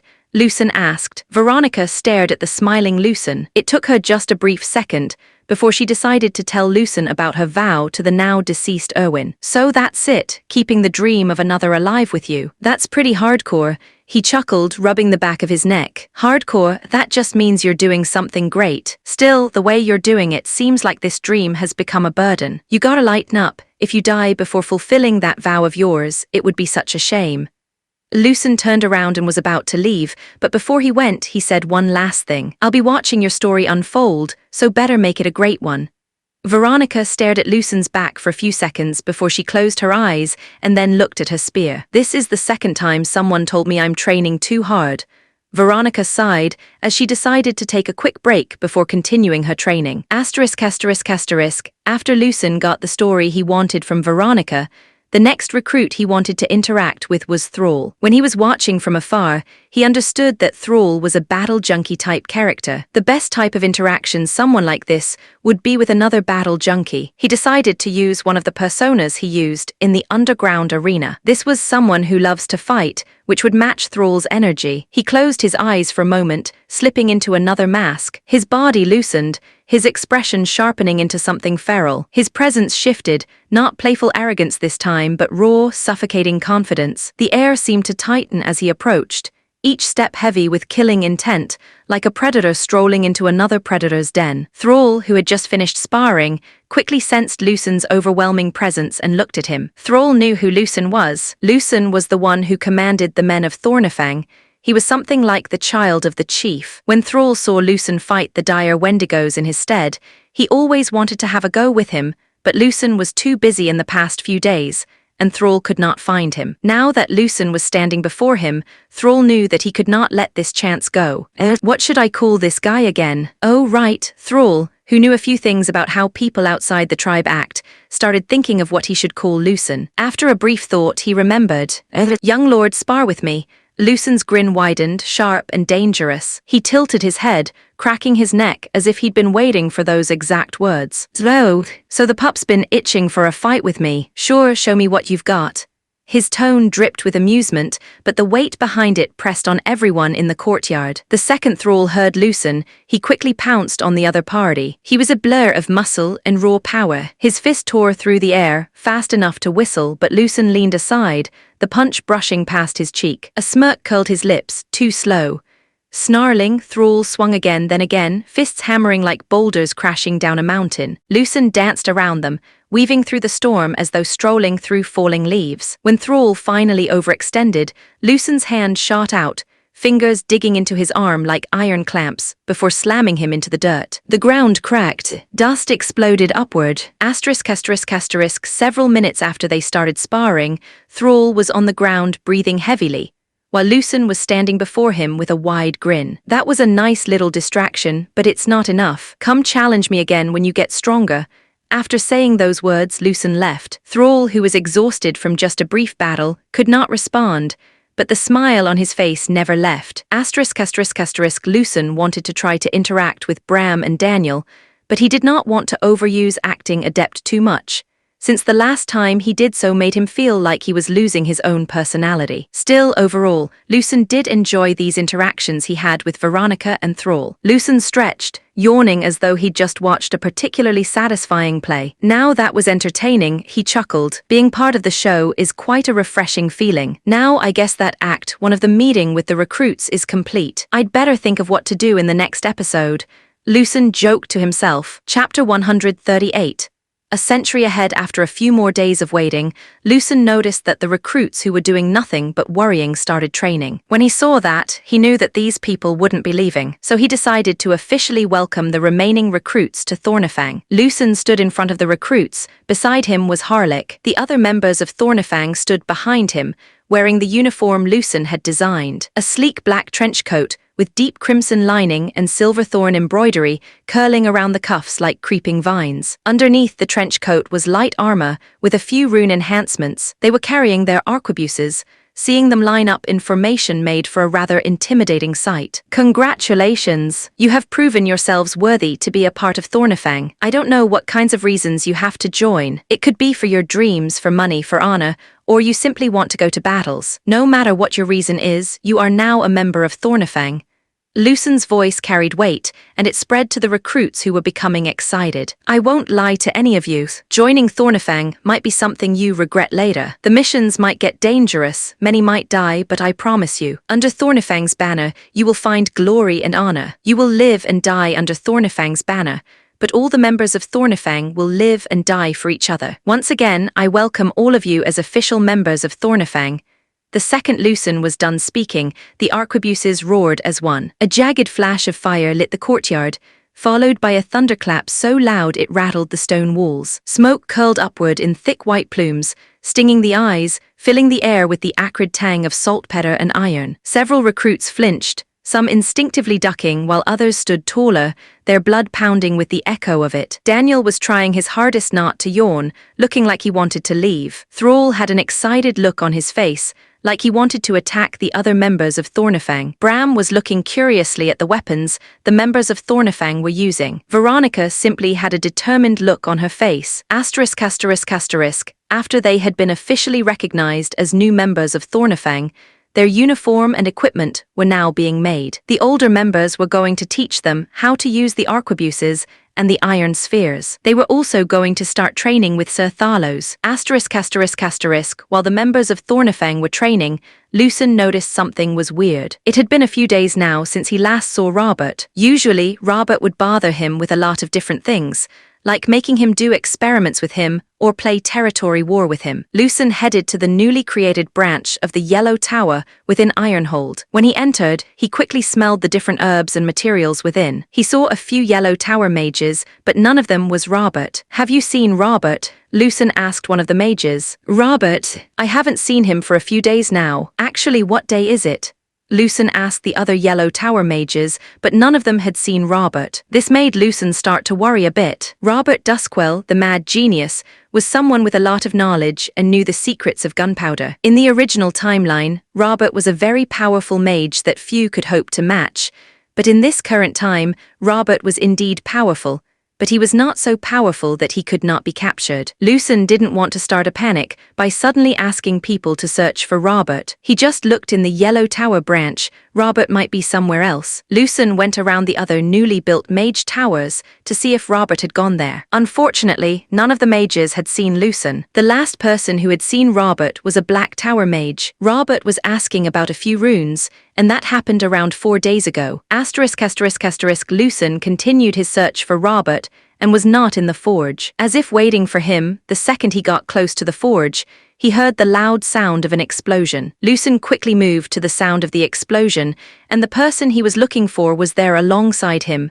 The head blacksmith, Oswin, and a few other blacksmiths. There was smoke everywhere, and many blacksmiths were coughing, brushing the soot off their faces. In the middle of the smoke was madly smiling Robert. The excitement in his eyes could not be hidden. Lucen then saw a gun that looked like the armor buster they had made before, but much smaller, and it had 4 barrels instead of 1. In fact, Lucen had seen this kind of design before in a few games. This had a similar idea to the revolver. It could fire multiple shots one after another. Still, the design made it look like something that came out of a steampunk novel. While Lucen was staring at the new weapon, Robert noticed his arrival. "Lucen, you're just in time," he shouted over the ringing of scorched iron. He held up the smoking 4-barreled gun. "I've been looking all over for you. I thought you got kidnapped or killed. Turns out you were here creating that new weapon." "Yes, this is the new weapon I personally designed. I was taking a break from my own research when I came by the forge. I heard they were creating arquebuses for your new recruits. When I saw that the arquebuses hadn't been improved since the last time, I decided that they needed to keep on improving. Since I had time while taking a break, I started thinking about how to improve it." The excitement in Robert's tone as he explained what happened to him was growing. To make improvements, first you need to know the weaknesses of the thing you want to improve. The arquebuses were a fine weapon for regular soldiers, but the time it took to reload was too long. That was when I remembered the weapon you created using your unique magic. While he was talking, Robert was loading the new gun he was carrying. It had a mechanism that made the cylinder revolve the second you shot, making the next shot possible without delay. I copied that design, but with the current abilities of our blacksmiths, we couldn't make it exactly the same. I want to deny it, but it's the truth. Creating something like the weapon you create using your unique magic, young lord, was hard. So this was our workaround. Oswin sighed as he admitted that his skill wasn't enough. Still, the end result is great. The distance this could shoot out the lead balls is less than that of the arquebus, but the difference isn't that big. The great thing about this is that it can fire 4 times simultaneously before you need to reload. It really isn't that bad to sacrifice the distance for faster shots. Robert's grin widened until it threatened to split his soot-streaked face. Think about it, 4 shots before the need to reload. Imagine 2 soldiers with these at a choke point and a line of iron spheres behind them. One soldier would reload while the other just kept on shooting. Before the enemy finds your location, many of them would fall.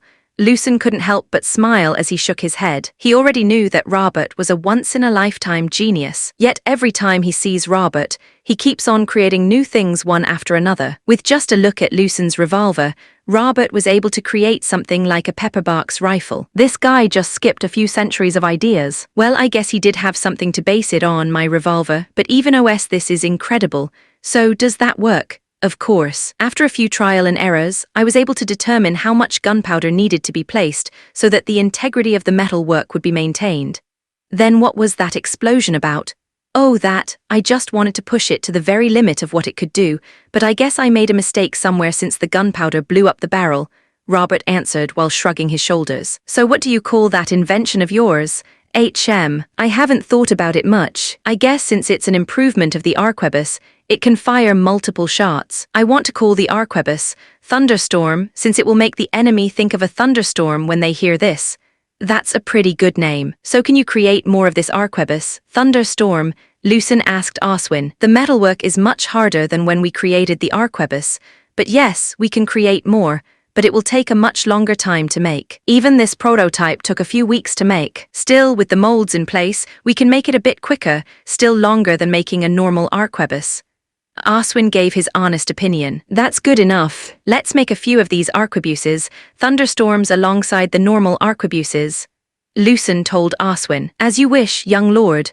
Oswin spoke, sounding a bit tired just thinking about the extra work ahead. Enough about that since you're here now. Let's create some other new things. Robert excitedly spoke to Lucen. Robert grabbed Lucen by the arm before he could even answer. Come on, I've got sketches for at least 5 more ideas. Flame-belching thunderspears. Shields that could be thrown as a weapon. Where should we start? Lucen sighed, though a faint smile tugged at his lips. Here we go again. Every time I meet him, the world skips another century ahead.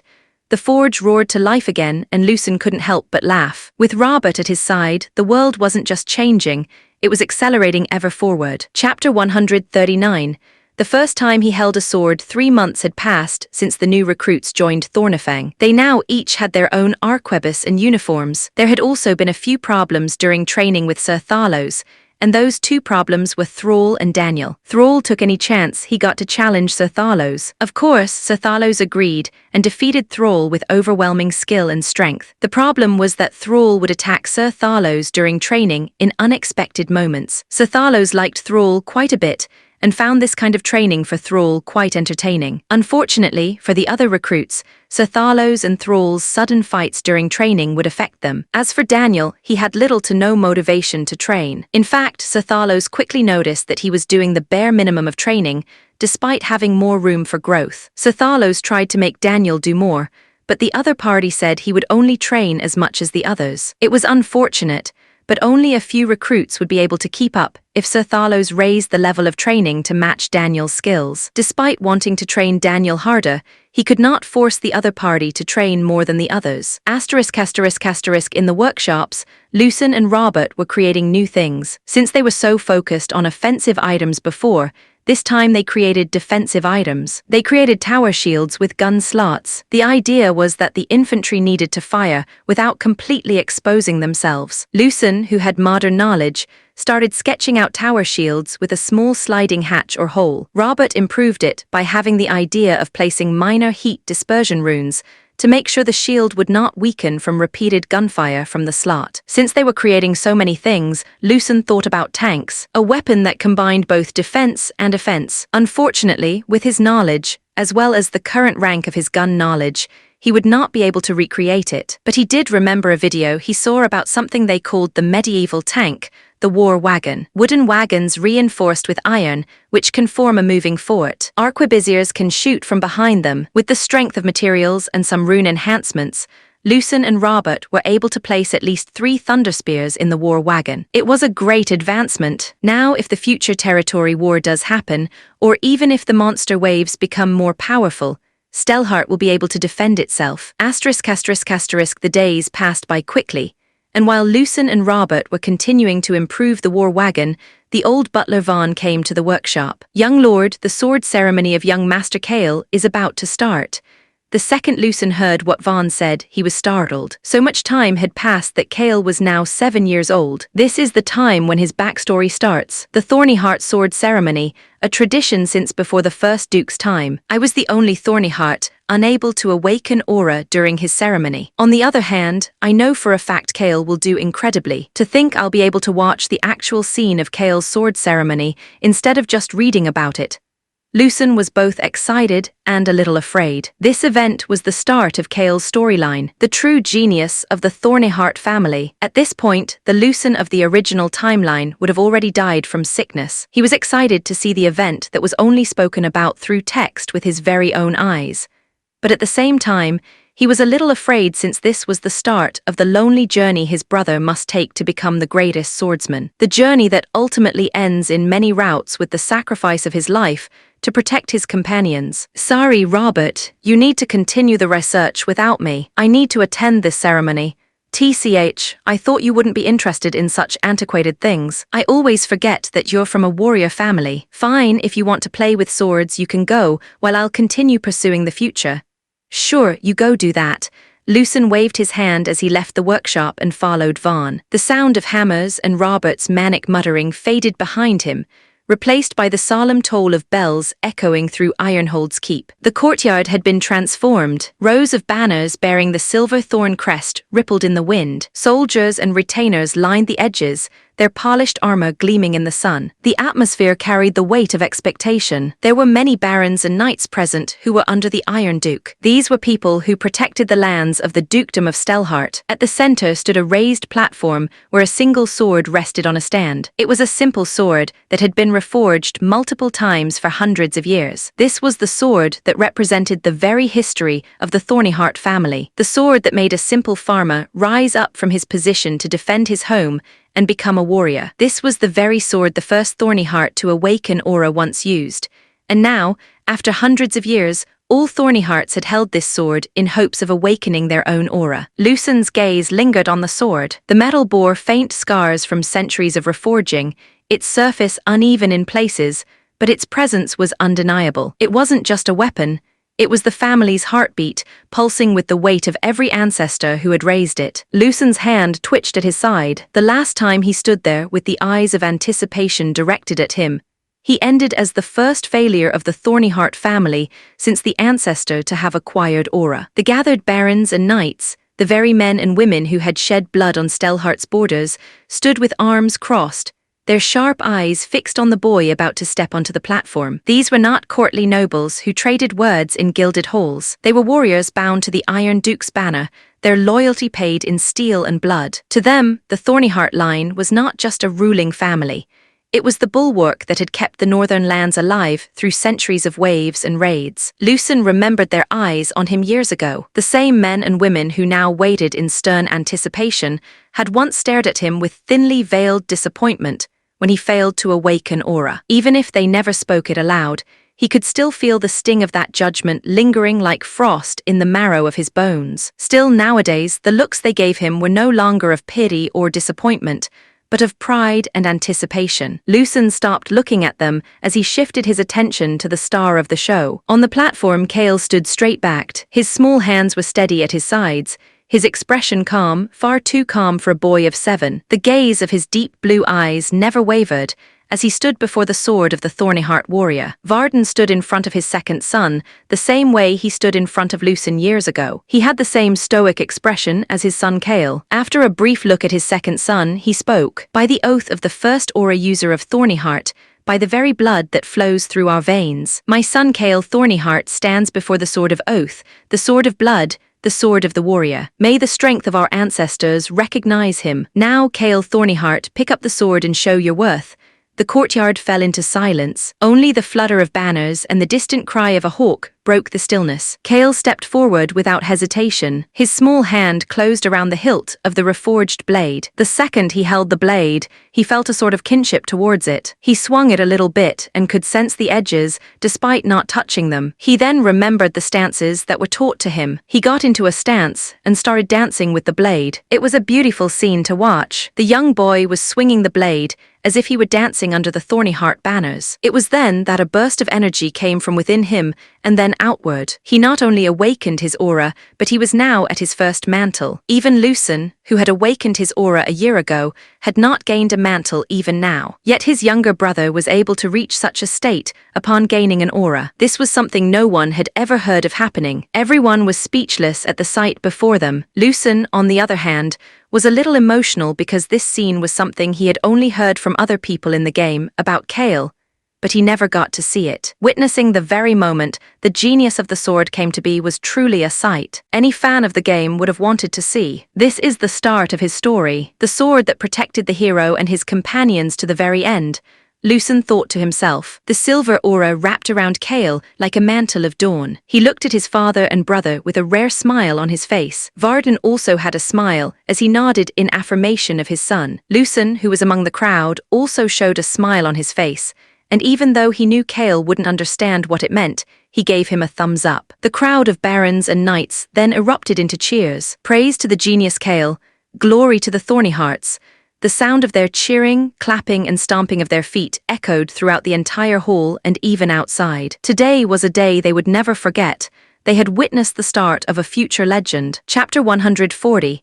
Anvil. Right after Kale's sword ceremony, he, like Lucian, was taught the family's sword technique, but unlike Lucen, he was able to comprehend the moves rather quickly. A few days after that, the men sent by the king to train with Thornifang in the use of the arquebus arrived. The second they stepped foot near Ironhold, Lucen was already aware of it. He then proceeded to hide the thunder spears, as well as the other new inventions, as he planned to only show them the arquebuses. The fewer people who knew about the full extent of their current strength, the better. The men and women the king sent were ones without any mana or aura, but they were the best of the regular soldiers. The soldiers who came from the capital had come to Ironhold with a bit of pride in their hearts. Of course, like every other person in Norvigard, they heard the stories of the north where the Iron Duke lives, a place where monsters roam every corner, where the cold air bites into your skin, where the barbarian tribes attack when you're asleep. It is where true warriors fight in battle until Velmira takes them. Most of them thought that most of the stories should be an exaggeration. As they traveled towards Ironhold, they did find a few monsters, and the cold did indeed bite into their skin, but it wasn't as bad as the stories made it out to be. But the second they saw the walls of Ironhold, their thoughts changed a little. The high walls of Ironhold were unlike anything they had ever seen before. The walls of Kaleheart, the capital, were like a child before a giant if you compare the walls of the two cities. It was then that they heard the sound of thunder erupting from beyond the walls. Some of the soldiers flinched a little at the sound, as it repeated a few more times. They had heard that the weapon they were supposed to learn to use made that sound. As they were stunned by the sound, a voice sounded right behind them. "Are you guys the soldiers sent by the king?" The leader of the group of soldiers turned around and saw a towering man who was wearing light clothing in this cold weather, his body full of muscles. This was someone many knew of, among the strongest knights in Stelhart, not just Stelhart, but in the entire kingdom of Norvigard, Sithalo Stonemaul. The soldiers stiffened as recognition dawned. They had heard the name countless times in taverns and barracks, always whispered with a mix of reverence and disbelief. Sithalo Stonemaul, the man who split a troll's skull with his bare hands, who had once fought for 3 days without food or sleep against a barbarian horde. His very presence was overwhelming, like a mountain that had chosen to walk among men. "Yes," the commander of the capital soldiers said quickly, bowing his head. "We are the men sent by His Majesty to learn how to use the new weapon." Sir Thalos looked at the men and women before him, assessing them. "Some of you have potential, that's for sure, but most seem to lack enough training. Don't worry, before this ends, I will make sure to send you back to His Majesty as true soldiers." Some of the soldiers gulped dryly, as the smile Sir Thalos was showing them was rather unnerving. "Now follow me, I will guide you to where you will stay for the duration of your training." As Sir Thalos was about to walk forward, the commander spoke to him. "Sir Thalos, is the heir of the Iron Duke not going to meet with us? The young lord is a bit busy right now. He has given me full authority over your training. Why do you have a problem with that?" It was a simple question, but due to Sir Thalos's overwhelming presence, the commander could not say what he truly wanted to say, and instead said something else. "No, there's no problem. I'm glad to be training under a renowned knight such as yourself, Sir Thalos. Glad to hear that." Sir Thalos turned on his heel and strode forward, his steps heavy and unhurried. The soldiers fell into line behind him, boots crunching against the frosted earth as their eyes roamed over the fortress city. Ironhold's gates loomed above them, and the guards stationed there snapped to attention. They wore the Duke's colors, steel grey and blue, with the silver thorn crest emblazoned on their cloaks. Their armor was scuffed, not polished for show, and the way they held their spears spoke of countless hours on the walls. The soldiers from the capital exchanged glances. Their own uniforms were crisp, their boots oiled, their helms polished. Here everything seemed scarred, dented, and weathered, yet the men looked sharper for it. As they passed deeper into Ironhold, a rolling thunder cracked through the air. The soldiers jolted, hands instinctively tightening around sword hilts. "That," Thalos said without turning his head, "is the sound you've been sent here to master." When they reached the training grounds, the sight awaiting them froze their steps. A line of Thornifang soldiers in black trench coats with crimson lining stood at the ready, arquebuses shouldered. At the shouted order of an officer, they moved as one. Bangs! A thunderous volley erupted, smoke billowing. The line advanced 3 steps, reloaded in unison, then fired again. The capital soldiers stared. They had drilled countless times in spear formations and bow lines, but this, the discipline, the rhythm, the sheer unity of sound and motion, it was unlike anything they'd seen outside of knights or aura-led elites. It would seem that what they thought would be an easy time turns out to be something more rigorous than their own training. The stories about the North, that they had dismissed as exaggeration seem like they will learn firsthand how wrong they were. Unaware of the Austrican soldiers from the capital, Lucen was now hammering a sword in the forge. He had been doing this for a bit now, and Aswin was teaching him. Once he was done with the sword he made, it was the best he could muster with his current ability. But the point of this exercise was what came after. The sound of a system notification rang in his ears as the transparent display appeared before him. Blacksmithing proficiency plus 5% unlock skill blacksmithing, passive.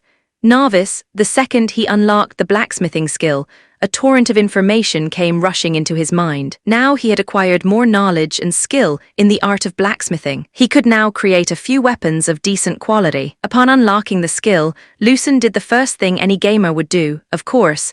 It would be to test out the new skill. Lucen immediately grabbed another billet of steel, his hands moving with more certainty than before. The weight of the hammer no longer felt like a burden, but an extension of his arm. His strikes rang sharper, cleaner, the rhythm steady instead of clumsy. Sparks sprayed across the forge like a miniature starburst. Each swing seemed to fall in exactly the right place, guided not by thought but by instinct, the system's knowledge weaving seamlessly with his own focus. Aswin, who was at the side guiding Lucen before, was quite surprised by the sudden improvement. It wasn't just a normal improvement either. It was like he suddenly gained a few years of experience as a blacksmith. When Lucen quenched the blade, steam hissed up in a sharp exhale. He pulled it from the oil, water beading and rolling off the steel. This time the blade gleamed with a uniform sheen, its edge true and straight. He turned it in his hands, surprised at how naturally it balanced. Not a masterpiece, but no longer the uneven, fragile attempts of a beginner. Blacksmithing proficiency plus 1%.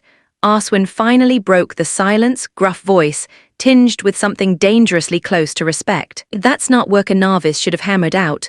Lucen shrugged, setting the sword on the rack. Guess I just learn quickly. Thanks for teaching me, Master Aswin. Please don't say that. I didn't teach you much. This is because of your own talent, young lord.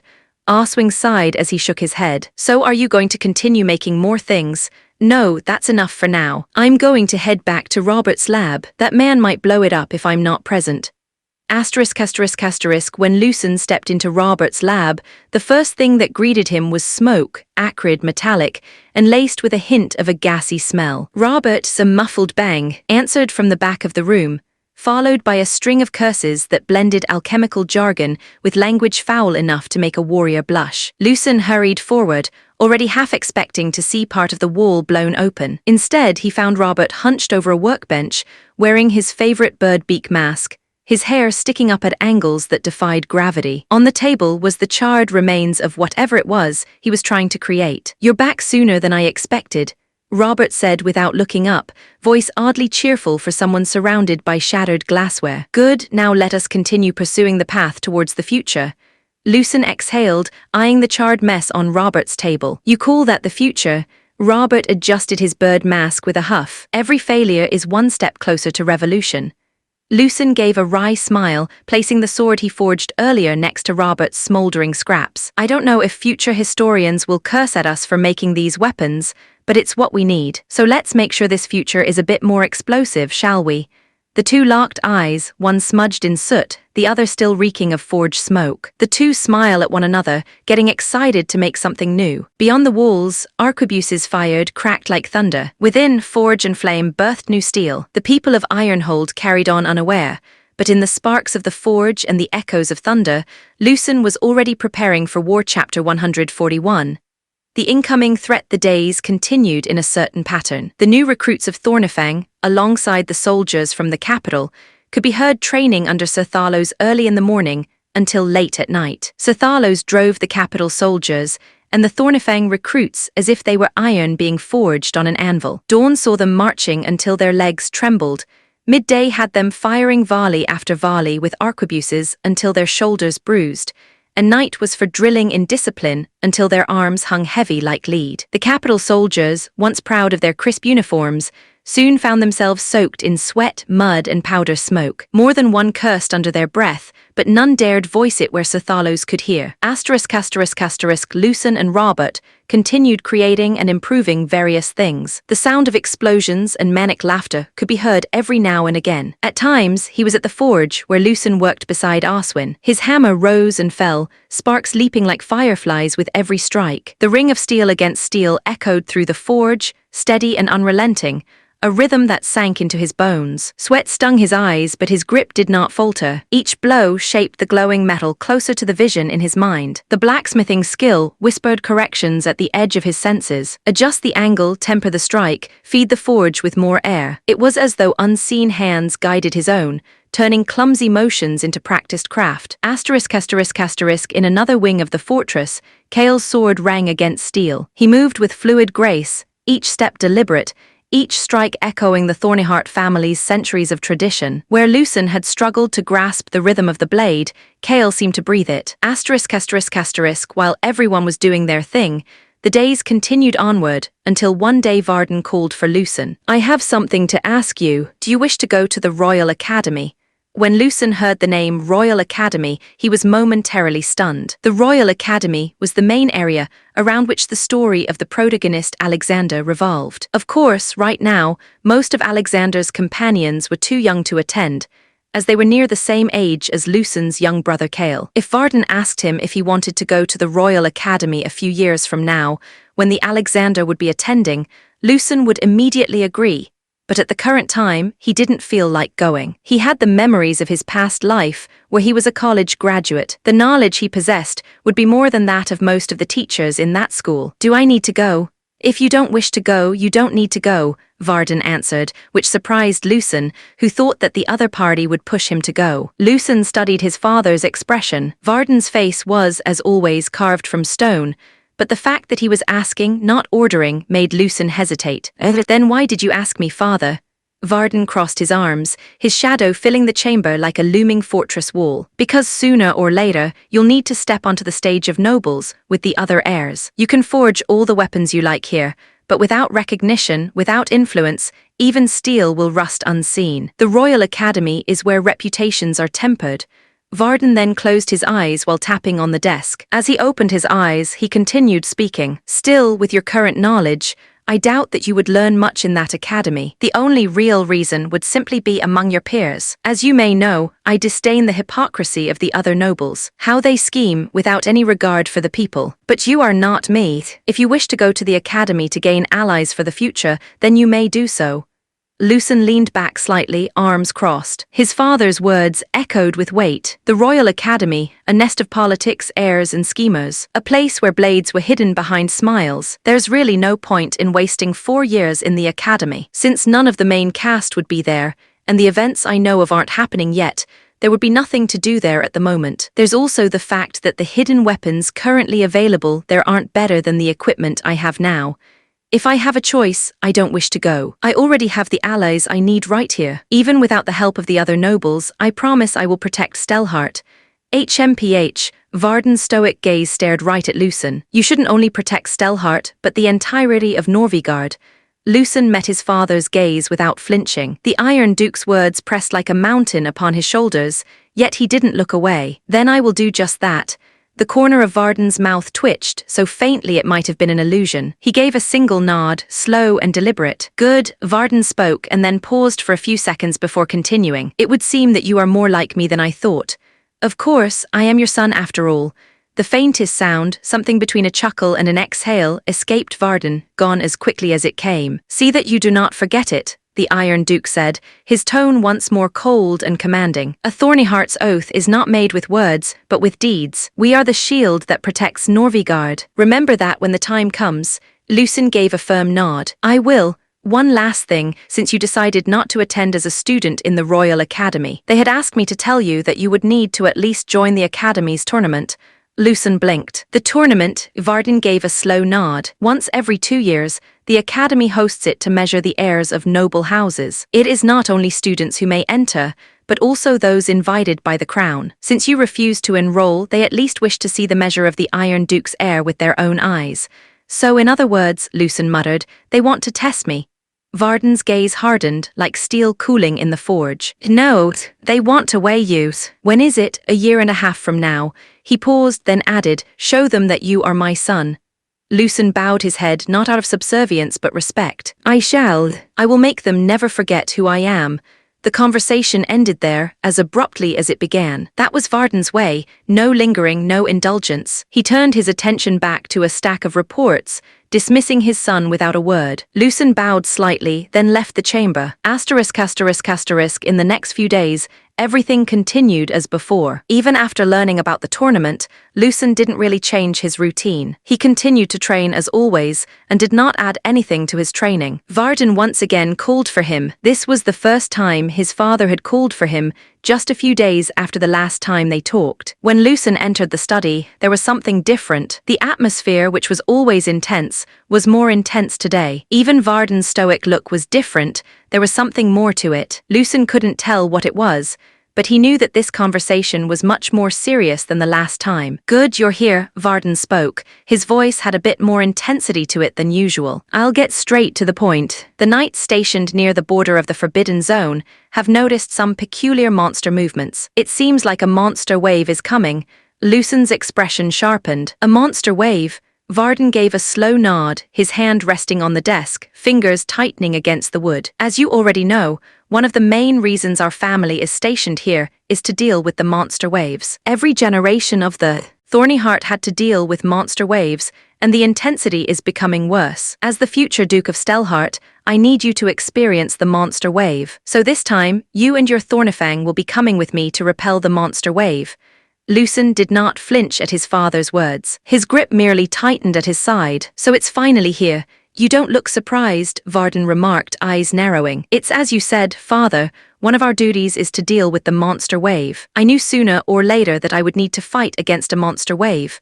Varden's eyes lingered on him, searching. At last he gave a slow nod. Good. Then steel yourself. This is no bandit raid, no border skirmish. A monster wave is the very land itself vomiting forth everything it has hidden in the dark. Even seasoned knights can break when they hear the ground trembling beneath them. Lucen met his father's gaze. Then I'll make sure that I and Thornifang will not break. How long before we march to meet the wave? HMPH, Varden's lip curled faintly. Be prepared to leave for the first fortress in half a month. I will finish preparations before then. Very well, you may leave.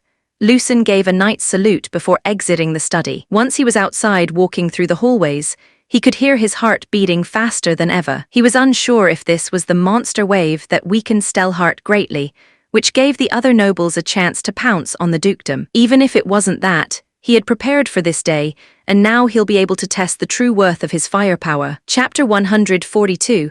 The march the half a month that Varden gave was about to come. Lucen was now standing in front of all the members of Thornifang. The new recruits in front of him no longer looked like new recruits. The soldiers from the capital were sent back home, since they could no longer continue training due to the incoming monster wave. Lucen looked at the new members of Thornifang. Their stances were steady, their shoulders squared, their arquebuses held without trembling. Smoke and sweat had burned the softness from their faces. Of course, there were some who had already been to many battlefields before, and there were others who were talented enough that the training they received did not change them much. Daniel was still the lazy man who kept on yawning, despite looking very nice in the new uniform. Thrall was feeling incredibly uncomfortable in wearing the uniform, but he was very excited by the thought of what Lucen was about to say, as he could smell the scent of an upcoming battle. Veronica looked even more stunning in her Thornifang uniform. Her old shield was replaced with the shield given to her that had a small slot where she would shoot. She still had her spear, but it was now a secondary weapon. Bram was able to adapt quickly to the new weapons, and was now carrying 2 arquebuses, one of which was the normal one and the other the Thunderster. Lucen's eyes lingered on each of them. Daniel with his lazy yawn, Thrall vibrating like a hound before the hunt, Veronica calm and unshakable behind her new shield, Bram with his reckless confidence and double guns. Unlike the other recruits, these 4 with the strongest personalities did not change, and if they did, it wasn't much. The older members of Thornifang stood in front of the group, and his right-hand man, Harlick, was standing beside him. Lucen stood before all of them, about ready to say something. Normally, at this moment, he would use acting adept to increase the chances of inspiring them, but today he felt like using his own words. Besides, with how many times he had used acting adept, some of the qualities of the characters he acted out were still lingering within him. Lucen let the silence stretch, the weight of it pressing on every chest in the yard. The cold northern wind tugged at their cloaks and uniforms, carrying with it the faint scent of gunpowder that seemed to cling to Ironhold itself. Tomorrow we will be marching to the first fortress. We call it that, since it is the fortress that confronts whatever comes from the deep north. It is our first defense against whatever monsters come to us. Lucen's voice rang across the yard, steady as steel. All of us here should have never seen a monster wave. That's good. It just means our first taste of it will be with Thornifang, not with strangers who don't know if they can trust the man beside them. I trust in you lot who have forged yourselves together into an unstoppable force. Lucen's gaze swept across the gathered soldiers. Not a single one looked away. This monster wave threatens everything we wish to defend. Our homeland, our family, ourselves. I know some of you might think that this might be an easy mission, and we would only be there to support the Knights of Stelhart that my father leads, but do not take this lightly. Lucen's tone and look became sharper. Even the renowned Knight of Stelhart, the Shields of Norvigard, are not sure that they would be able to get home safely. So we must show this monster wave the might of Thornifang and its overwhelming firepower. A low murmur rippled through the ranks, swelling into a roar. Boots stamped, arquebuses' butts struck stone. The yard thundered with the sound of men and women who had chosen to stand as one. Thrall shouted first, his grin savage. Time for a hunt. Daniel only sighed, rubbing his eyes mid-yawn. I guess it's time to work, he muttered, though even his lazy drawl couldn't hide the spark of resolve in his eyes. Veronica raised her shield, and she roared alongside the others. This was her chance to make her name known, to push onward to fulfill Owen's dream. Bram said nothing. He simply checked the equipment in his hands. He was ready to go to battle. His eyes were hard, shadowed by memories no one dared ask about, but his silence carried as much weight as any cheer. Lucen let their voices and movements rise, then raised his hand. The clamor fell away like a tide. Remember this, he said, his tone steady, ironclad. We are marching to protect Norvigard, and to prove that firepower can shield Norvigard better than steel alone. The very second we see that monster wave, his hand clenched into a fist, then we will bury it in lead and flame. The yard erupted again, a thunderous chant of Thornifang. Thornifang, rolling against the walls of Ironhold. Lucen held their gaze one last time, then turned sharply on his heel. The speech was over. It was time to rest. As for tomorrow, resting would be a privilege. That night, Ironhold did not sleep easily. The recruits sharpened bayonets until sparks flew. Veterans sat in silence with their arquebuses across their knees, and the cold northern wind carried the restless scent of smoke across the fortress city. The following day arrived. The Knights of Stelhart, alongside the elite soldiers, were in formation and were about ready to march. The banners of Stelhart snapped in the wind, blue and silver against the pale northern sky. The Thornyheart family banner, as well as the Thornifang banner, were also swaying in the wind. They caught the morning light like frozen flame, a symbol of the Iron Duke's shield raised once more. The sound of hooves, steel and wooden wheels clattering in unison filled the air like a war drum. Varden sat tall at the very front, his presence a wall of iron that none dared look away from. Behind him, Sir Thalos rode with the Knights of Stelhart, men clad in plate, their azure-trimmed cloaks trailing, lances like a forest of steel catching the light. Some of the knights were equipped with the Crimson Lord MK Roman IV, like Lucen. Their disciplined silence was almost oppressive. Then came the soldiers, their lines steady, some holding spears and others had arquebuses cradled in their arms, powder horns and swords at their belts. At the rear, Thornifang marched. They looked different, less like a knight's retinue, more like a new breed of warband. Their arquebuses gleamed in the grey light, the thunderstorms heavier and bulkier than standard guns, slung across the backs of the strongest. War wagons creaked forward, armored beasts of wood and iron, their wheels reinforced, their iron-bound sides braced. Mounted upon them were the thunder spears, long, menacing cannons. Lucen rode at the head of his unit, the cold air biting at his face, the trench coat he was wearing fluttering a little in the wind. Harlick was riding beside him, with Robert as well. Despite not needing to join in this battle, Robert insisted that he be there to see how the inventions he and Lucen created fare in a real battle. He was also there to make sure that Lucen got home safely. He did not want the person who helped him advance to the future to die from something like a monster wave. To Robert, the only death worthy of Lucen would be dying while he was creating something, or while he was comprehending the truths of the world. From the walls and streets of Ironhold, the people gathered. Blacksmiths still in soot-stained aprons, merchants who had closed their stalls, children perched on shoulders to catch a glimpse. All stood to see their protectors march. Among the crowd of people was Lucen's younger brother, Kale, and the old butler Vaughn. The two came to bid goodbye alongside the citizens to the warriors going to battle. A cheer rose, ragged at first, then swelling like a tide. Iron Duke for Stelhart. The voices of the city clashed together, pride and desperation woven into every cry. Women tossed sprigs of northern pine into the road, a traditional gesture for safe return. Old men raised their gnarled hands in salute, remembering the last wave and those who never came back. The Knights of Stelhart kept their discipline, eyes forward, their armored steps falling like the toll of a bell. The soldiers in the middle ranks held firm, though more than a few let faint smiles slip as the crowd called their names. But it was when Thornefang passed that the cheering shifted. The people leaned forward, eyes wide at the strange new weapons rolling past, the thunderstorms glinting in the sun, the war wagons dragging the iron-throated thunderspears like beasts of war. Thornefang, send those bloody monsters back to the abyss they came from.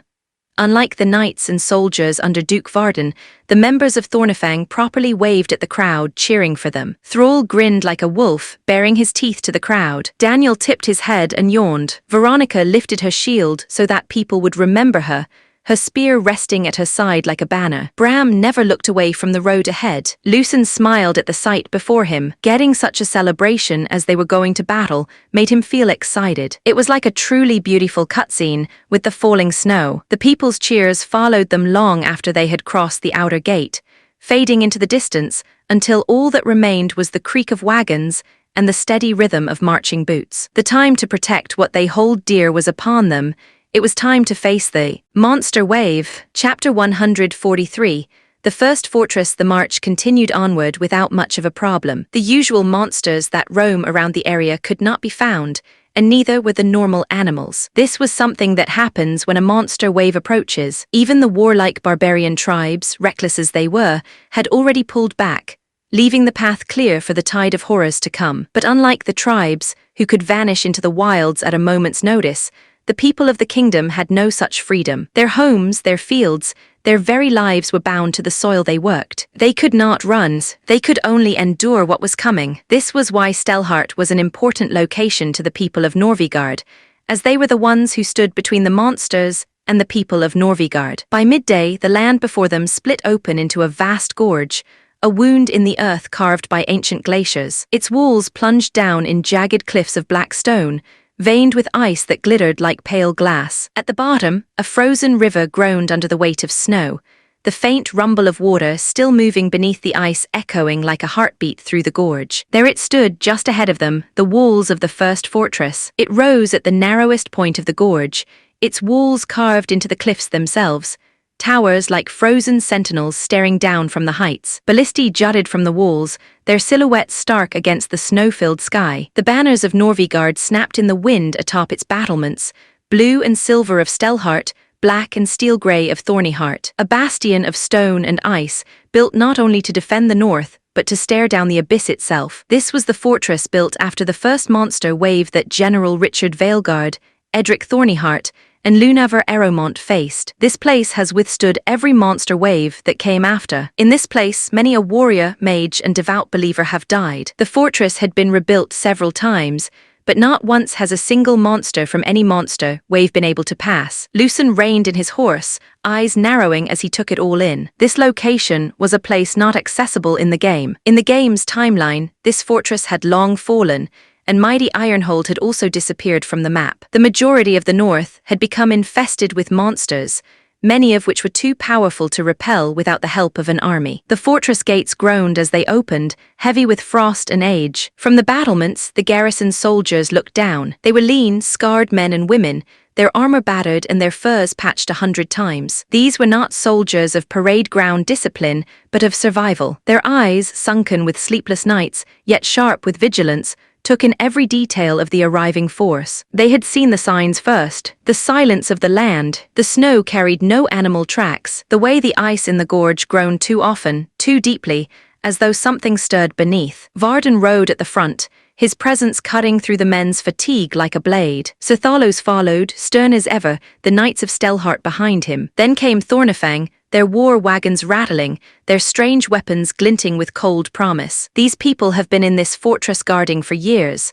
Most of them had no family to worry for them. This fortress was the only home they knew. The people of the first fortress were also people of Stelhart of Norvigard, and they had made the greatest sacrifice of defending this fortress and alerting the Duke of Stelhart if a monster wave was to come. The veterans of the first fortress lined the inner yard as the gates finally shut behind the marching host. Their eyes, sharp but hollow, swept over the newcomers. They bowed their heads respectfully to Varden, saluted Sir Thalos, and watched the knights with a soldier's weary admiration. But when their gazes fell upon Thornefang, something changed. At first there was silence, measured, heavy. The eyes of the veterans lingered not on the men, but on the weapons they bore. The gleaming arquebuses, the heavier thunderstorms strapped across broad backs, and the war wagons with their thunderspears. They had been briefed, as the commander had received news about these new weapons. They understood that these things would help them kill more monsters, without the need to sacrifice many of their own lives. The silence broke, not with doubt, but with a grim kind of relief. A few of the weary soldiers allowed themselves small nods, as though the sight of Thornefang's new weapons had eased a weight pressing on their chests. Others whispered low, the words carrying only far enough for those beside them. "Those are the new weapons. I heard that anyone can use those, and they are all ranged weapons. Maybe this time we'll hold with fewer dead." Their voices weren't loud, but in a place where hope was rare, even the faintest spark spread quickly. Shoulders eased, back straightened. The fortress, so long silent with grim anticipation, seemed to breathe again. The murmurs died down when the fortress commander stepped forward. His beard was thick with frost, his shoulders stooped but unyielding, the weight of decades of defense carved into his frame. He was a few years younger than Vaughn, but he too had served the former Duke, who was Varden's father. He bowed deeply before Varden. "My Duke, I'm glad you're able to have arrived before the tide." Varden dismounted in one smooth motion, his boots striking the frozen stones with finality. His gaze swept the yard, taking in the garrison, the walls, the chains across the gorge. He nodded once. "You've held well, Commander Roderick. Do not worry, in this upcoming battle, as always, we will emerge victorious." His voice, deep and ironbound, left no room for doubt. He turned toward Thornefang's wagons. "Bring the thunderspears forward." At his command, the war wagons creaked into motion, the ground shuddering beneath their weight. Men strained at the wheels, chains rattled, and the great cannons, black iron throats rimed with frost, were pulled into the yard. "Set them on the battlements," Varden ordered. "Once the wave of monsters comes, we will annihilate them." Despite Varden's voice not being that loud, everyone in the fortress could hear it. It was brief, but some of them felt the immense killing intent Varden emitted. The members of Thornefang, alongside the soldiers of the first fortress, moved as ordered to set up the thunderspears in the battlements. While they were doing that, Varden signaled Lucen to come over. Lucen approached Varden and Roderick. "This is my son, Lucen." Upon hearing what Varden said, Roderick did a knight's salute. "It is my honor to meet you, young lord. I am Roderick Osran, the commander of this fortress." Lucen responded with his own knight's salute. "The honor is mine, Commander. I have heard reports of your accomplishments, young lord. I hope these new weapons you have created will help us in the upcoming battle." "I promise they will," Lucen replied. Roderick nodded his head. He then lowered his arm and let out a slow breath, his eyes drifting toward the northern horizon. For a moment, the only sound was the wind sighing through the battlements. Then his jaw tightened. "They'll be here soon," he said gravely. "The scouts I sent had reported back that the monster wave this time is moving fast. They will arrive before nightfall." Varden's eyes narrowed, but there was no hesitation in his voice. "Then we waste no time. Every man, woman, and weapon must be ready." Roderick nodded and barked an order. The courtyard erupted into motion. The knights of Stelhart and Thornefang also started moving. The people quickly placed the thunderspears in the battlements, and the boxes with the metal balls that would be loaded later next to the thunderspears. There was also, of course, the gunpowder, which was handled with care. Robert supervised the moving of gunpowder that was going to be used for the thunderspears. Harlick was making sure that the equipment of every member of Thornefang was properly maintained. The various clerics present started praying for different blessings. The more experienced battle priests were already raring to show their valor in battle. On the walls, the first watchmen already had their eyes fixed northward, staring into the pale haze where the snow swallowed the horizon. The silence there was heavy, unnatural, as if the world itself were holding its breath. Lucen stood on the battlement and turned his gaze towards the area where the monster wave would be coming from. He thought he could almost hear it, the faint, distant thunder of countless feet, the low tremor running beneath the ice like a buried drumbeat. The sound of something vast drawing nearer. Lucen's breath fogged in the cold air as he leaned forward, staring into the endless white beyond the gorge. The snow blurred everything into a shifting veil of grey, but the sound beneath it, the rhythm in the ice, was growing louder, steadier. Then at the edge of sight the haze stirred. A shadow rippled within the storm, not just one shadow but many. Shapes moved in the distance, black against the white, countless and crawling. Horns, claws, spines that pointed at the sky. It was an advancing tide of nightmares. It was like an endless stream. The watchtower horn wailed, long and shrill, echoing across the area. Lucen held his arquebus ready to shoot. He was trying to calm himself down. The monster wave had arrived. Chapter 144. Monster Wave. Lucen looked at the incoming monsters and understood why it's called a monster wave. The earth trembled beneath countless claws and hooves, the frozen river groaning as though it too recoiled. The air carried the stench of iron and rot, thick enough to burn the throat. Above the horde, wings beat the air, black shapes circling like carrion before the slaughter even began. The tusked trolls lumbered forward, their boulder-sized fists pounding the ground, each roar shaking snow from the cliffs. Blue wyverns circled above, their wings tearing through the blizzard, their shrieks sharp enough to split stone. He also saw a dire wendigos among the ranks of the monsters. These monsters were pretty high level. The monster wave had a few that he recognized from the game, but among them surged nightmares the game had never shown him. Great wolves ran with their hides half-peeled back, ribs gleaming through patches of fur, their jaws too wide, lined with teeth that never ended. Insects the size of horses scuttled on ice-blackened carapaces, their many eyes glowing with cold fire,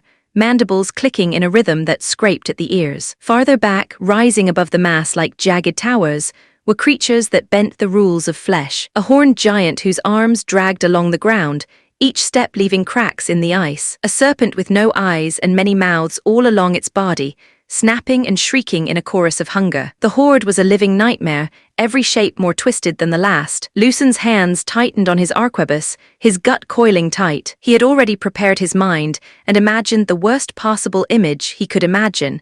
But seeing the monster wave in person was something else entirely. It was truly a great thing that he had unlocked acting adept so early.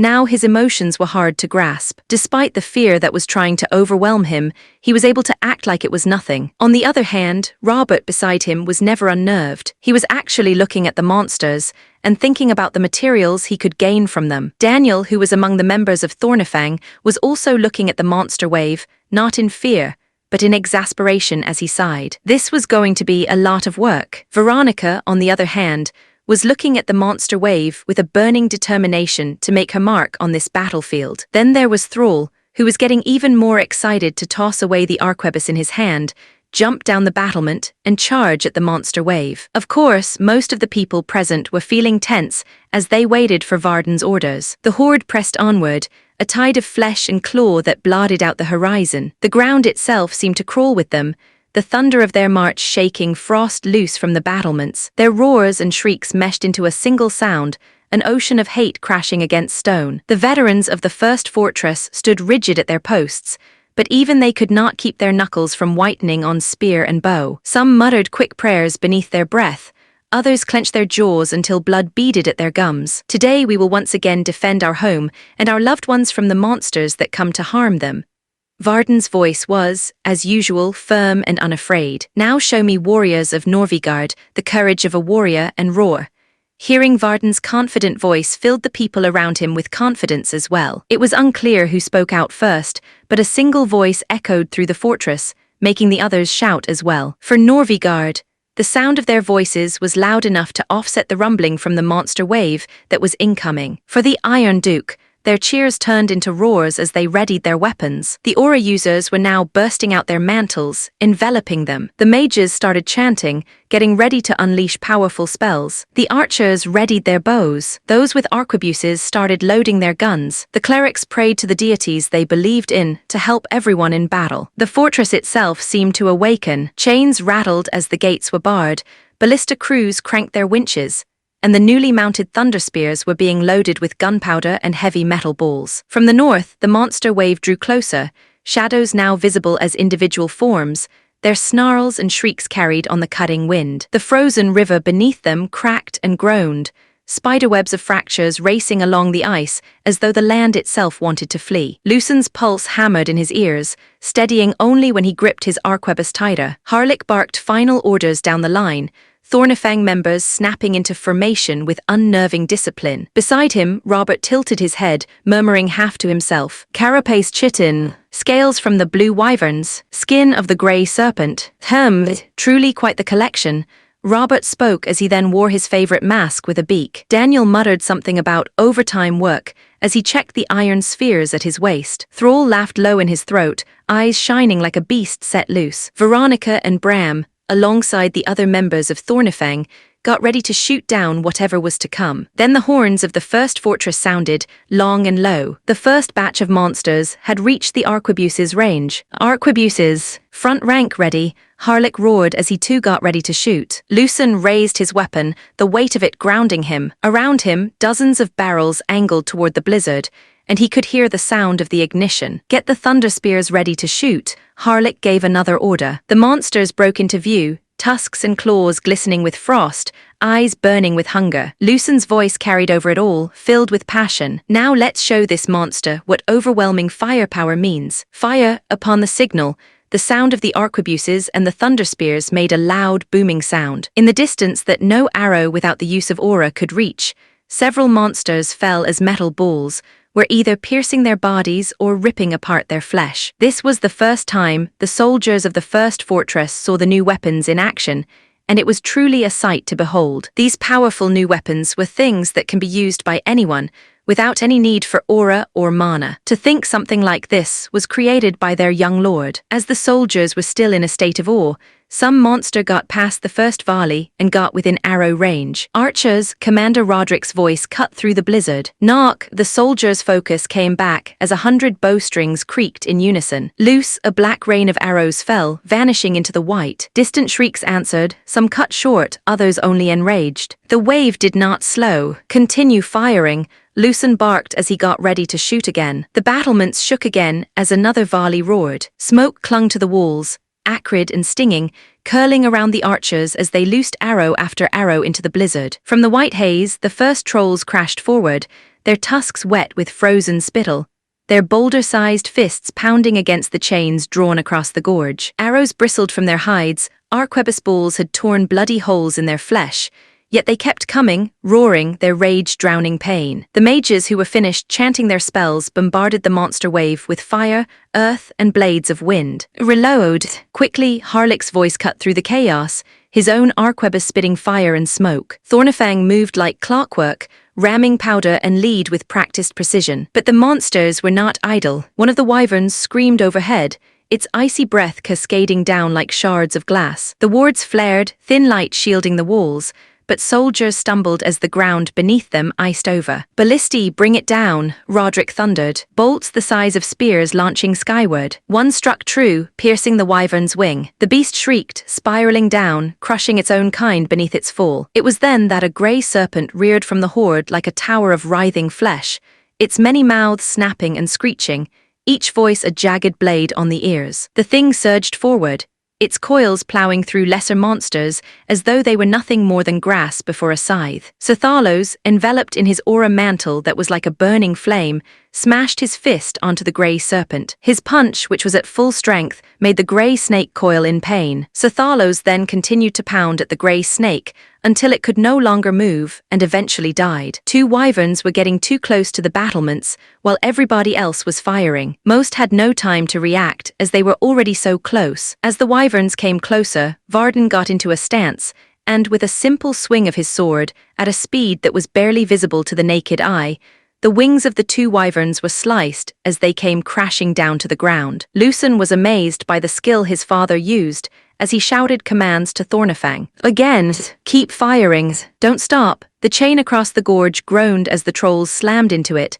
their fists hammering like siege engines. Links thicker than a man's torso quivered, ice shattering from their iron bulk. The chains were starting to break. "Thunder spears, kill those trolls," Harlick barked as he shot another dire Wendigo in the head. The cannons thundered, the very walls shaking with the recoil. Iron balls tore through trolls, smashing skulls, blowing apart chests in sprays of black ichor. The veterans of the first fortress, hardened though they were, stared wide-eyed at the devastation. They had fought monster waves before, but never with such fire. Still the horde pressed on. The grey serpent lay broken, the wyverns were falling, and yet the tide did not falter. Wyverns, insects, twisted giants, and many more monsters threw themselves at the fortress with suicidal hunger. Lucen, using the new arquebus, Thunderstorm shot all 4 iron balls, loaded, fired all 4 again, and then loaded again, his body moving faster than thought, acting adept keeping his focus unshaken. Beside him, Thornifang worked like a machine, disciplined, relentless,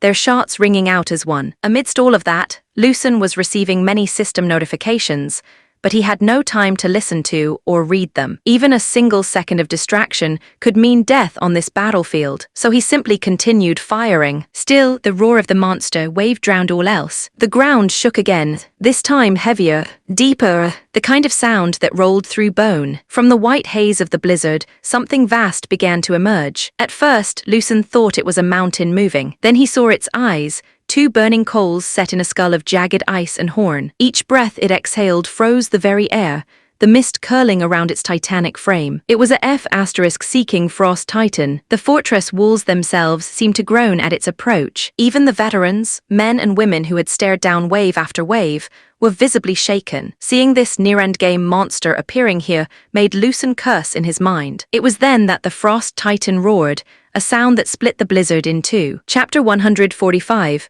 Frost Titan, one of the Titan-class monsters that you could see near the endgame content. Similar to the dragons, they only appear in specific routes. They weren't as strong as the dragons, but the Frost Titans, similar to the other Titans, were hard to deal with as their elemental control was a force of nature. The Frost Titan was a nightmare stitched from storm and flesh. Its body was half human, half aberration, with muscles that bulged like glaciers beneath skin of cracked frost. Great slabs of ice jutted from its shoulders and arms like jagged armor, shards grinding together whenever it shifted. Each breath it exhaled poured out as a gale of freezing mist, and where it touched the earth, stones screamed and split under sheets of ice. Its face was almost human but stretched wrong, skin torn away in places to reveal sinew frozen solid, jagged teeth, rimed with frost jutting from a mouth too wide. When it opened that maw, the sound it made split the blizzard itself, a roar that shook the gorge and rattled every chain of the fortress. With each step, the frozen river groaned and cracked,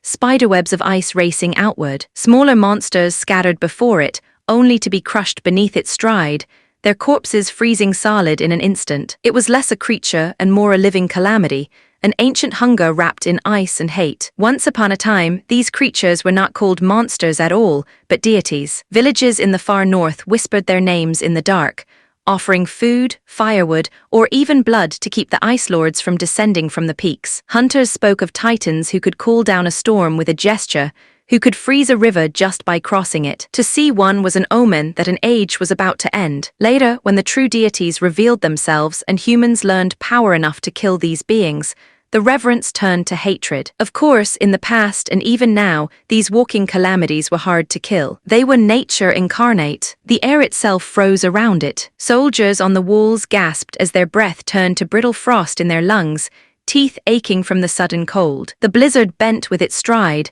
the storm drawn into its wake like a cloak of shrieking ice. Even the fortress walls, the stone reforged through centuries of battle, creaked as though they too feared collapse in its presence. What the F***ck is Titan coming out now. These sh**titers might be weaker than dragons overall, but they're basically elements taken physical form. This is going to be F***seeking hard to kill. Lukney couldn't help but grit his teeth and curse in his mind. If this were just the game, he wouldn't worry this much, but this was reality. And as he had seen with different monsters, stats are overwritten by lore, meaning the stats he remembered in-game were the base, but the lore written in the flavor text takes higher priority. They do have weaknesses depending on what type of Titan they are, but even then, their magic resistance is pretty high, making elemental counters only a little bit effective. Is this the reason why Stelhart slowly became weaker? Lucen looked at the Frost Titan and then at the nearby dire Wendigo that turned into an ice sculpture. That thing is a smaller Frost Titan than the one in-game. Maybe that means it's a little weaker.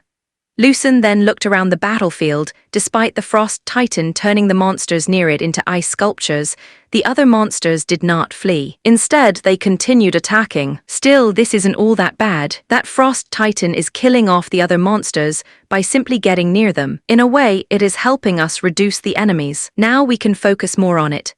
The Frost Titan loomed higher with every step, its roar smothering even the noise of the monster wave. The veterans of the first fortress did not falter in front of the ancient monster, and instead strengthened their resolve. It's not like this was the first time they had seen a powerful monster. They had stared into the abyss too many times to break now. Fear had no place left in them, only defiance remained. Thornifang, in turn, moved with unnerving precision. Harlick's voice barked orders, arquebuses snapped open and shut, powder packed, and iron rammed home. On the wall, Varden stood unmoving, cloak snapping in the gale, his hand resting on his blade. Sir Thalos and I will deal with the other monster. Everyone else focus all your attacks on the Titan. Once he gave the command, Varden swung his sword a few times, and most of the wyverns in the air were cut down. Sir Thalos started punching and kicking the trolls on the ground. Each punch and kick shattered bones and burst bodies. Seeing how Sir Thalos fought, Thrall wanted to join him, but even he, the wild child, understood if he truly went, he would not be fighting side by side with Thalos instead.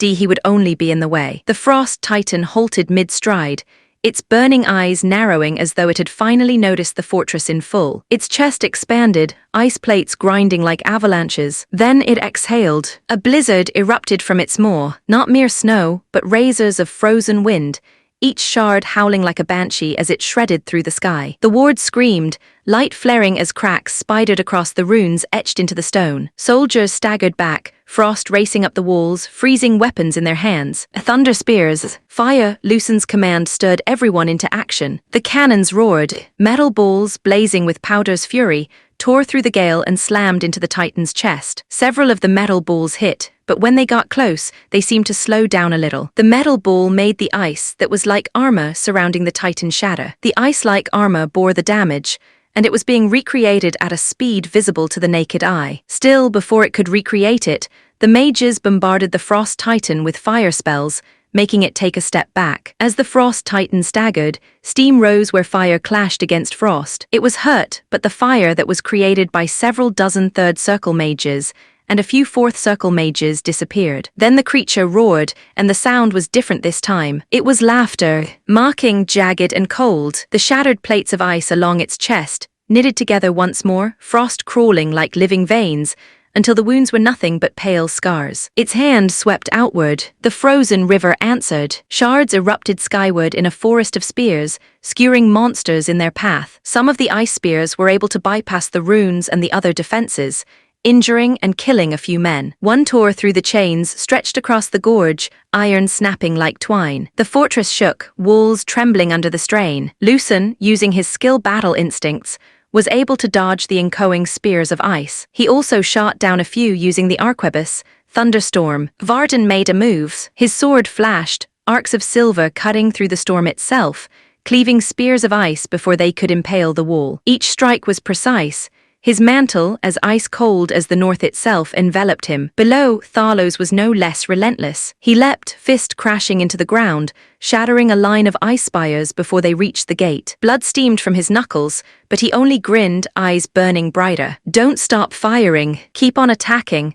Lucen's voice was raw as he continued shooting while giving commands. Arquebuses and thunder spears thundered once more, flashes of fire and smoke rising from the fortress. The mages used every kind of fire spell they could muster. The ballistae were fired, aiming at what they guessed were the vitals of the Frost Titan that looked humanoid. The clerics were doing their best with blessings. They were also healing the wounded and moving the deceased. The battle priest of Varkun used enhancement-type blessings on every soldier that they could bless. The Titan reeled under the storm of iron and flame, and it then raised both its arms to the sky. Its great height that made it look like a mountain moving also made it look like his hands could touch the clouds in the sky. The storm bent, the blizzard twisted around its body, condensed into a single, spiraling vortex of shrieking snow and razors of ice. The temperature plummeted in an instant, Men dropped to their knees as their blood seemed to freeze in their veins. The clerics used a blessing to counteract the freezing. The aura users used their mantles to strengthen their bodies to the limit, and the mages used various spells to heat themselves up. Robert, who had been bombarding the Frost Titan with various spells, looked at the Frost Titan in awe as a manic smile appeared on his face. Well, this is quite the sight. To think I would be able to witness the power of a being once hailed as a deity. Lucen clicked his tongue as he knew that pose of the Frost Titan. It's about to use its ultimate skill. The Frost Titan's arms trembled with power as the vortex of shrieking ice swelled above it. The clouds in the sky turned even darker than before. "Continue firing," Lucen shouted. His voice was still steady due to acting adept, but deep down he was panicking. The Frost Titan's ultimate skill was something that could turn everything into ice. The only thing he could do now was hope the fortress defenses, as well as the blessing, could withstand it, or that their attacks would be able to interrupt it. "Father, Sithalos." When Varden and Sithalos heard Lucen's shout, they didn't need to hear more and simply moved toward the Frost Titan. Sithalos roared, his voice echoing over the blizzard like a beast loosed from chains, and his fist smashed into the Titan's arm with the force of an avalanche. Ice shattered, spraying shards the size of blades across the battlefield. The shattered ice wounded the monsters nearby. The second that happened, Varden made a move. Varden breathed inward and then exhaled, his sword gleaming like captured moonlight. His aura burst out, a wave of killing intent so sharp that those watching felt like they were being cut. Then the blade swung, a horizontal slash. The entire right arm of the Frost Titan was sliced cleanly off. Varden and Sithalos felt their bodies aching as they had used a lot of their power on that single move. But they knew they could not stop here. They needed to do the same to the other arm, but before they could make a move, the Frost Titan swung his remaining arm downward. Varden and Sithalos had their aura burst out as they quickly retreated back to the fortress. The hand of the Frost Titan hit the ground, and then, before everyone's eyes, everything turned white. Chapter 146. Endless Sky. The world before Lucen turned white, but before that happened, he used every single skill he had to the limit.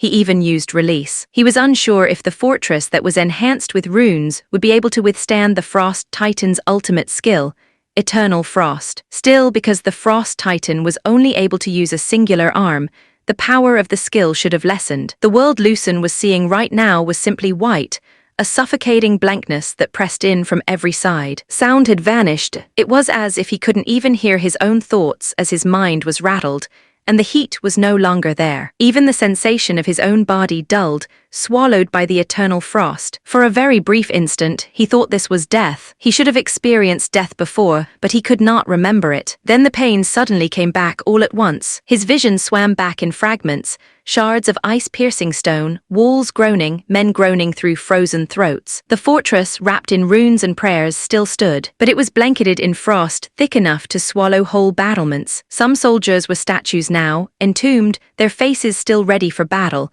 their auras snuffed out in an instant. Icicles like spears jutted from the walls, and the faint shimmer of warding runes flickered as if choking on ice. The blessing of Calderos, the god of the forge and flames, had helped the soldiers survive the ultimate skill of the Frost Titan. Many of the thunder spears have been broken, and the ballistae were all destroyed. This is really too much work, Daniel sighed. He had quickly hid behind a wall, used a simple spell to strengthen the wall, and then he used his aura mantle to simply strengthen vital parts, and concentrated on that. By doing that, he was able to survive with minimal damage. Great, this is truly great.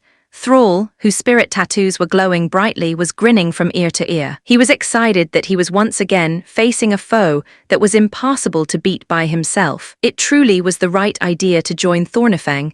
Is everyone all right? Veronica asked the other soldiers beside her. Most members of Thornifang had formed a shield wall when they sensed the danger, so they did as they were trained. Veronica was the first to react, and everyone followed suit. Bram was one of the people who had formed a shield wall with Veronica. For some reason, when the attack hit them, he felt his entire body burning up. Unlike most of the soldiers, he had practically no injuries, which confused him. As Bram was trying to see if he had any hidden injuries, Harlick, who was standing beside Lucen, spoke. "Are you all right, little leader?" "Yeah, what are the casualties?" "I'm not sure yet, but..." Harlick took a quick look at the surrounding area. "It seems that most Thornifang members survived, but I can spot a few of the new recruits have been frozen."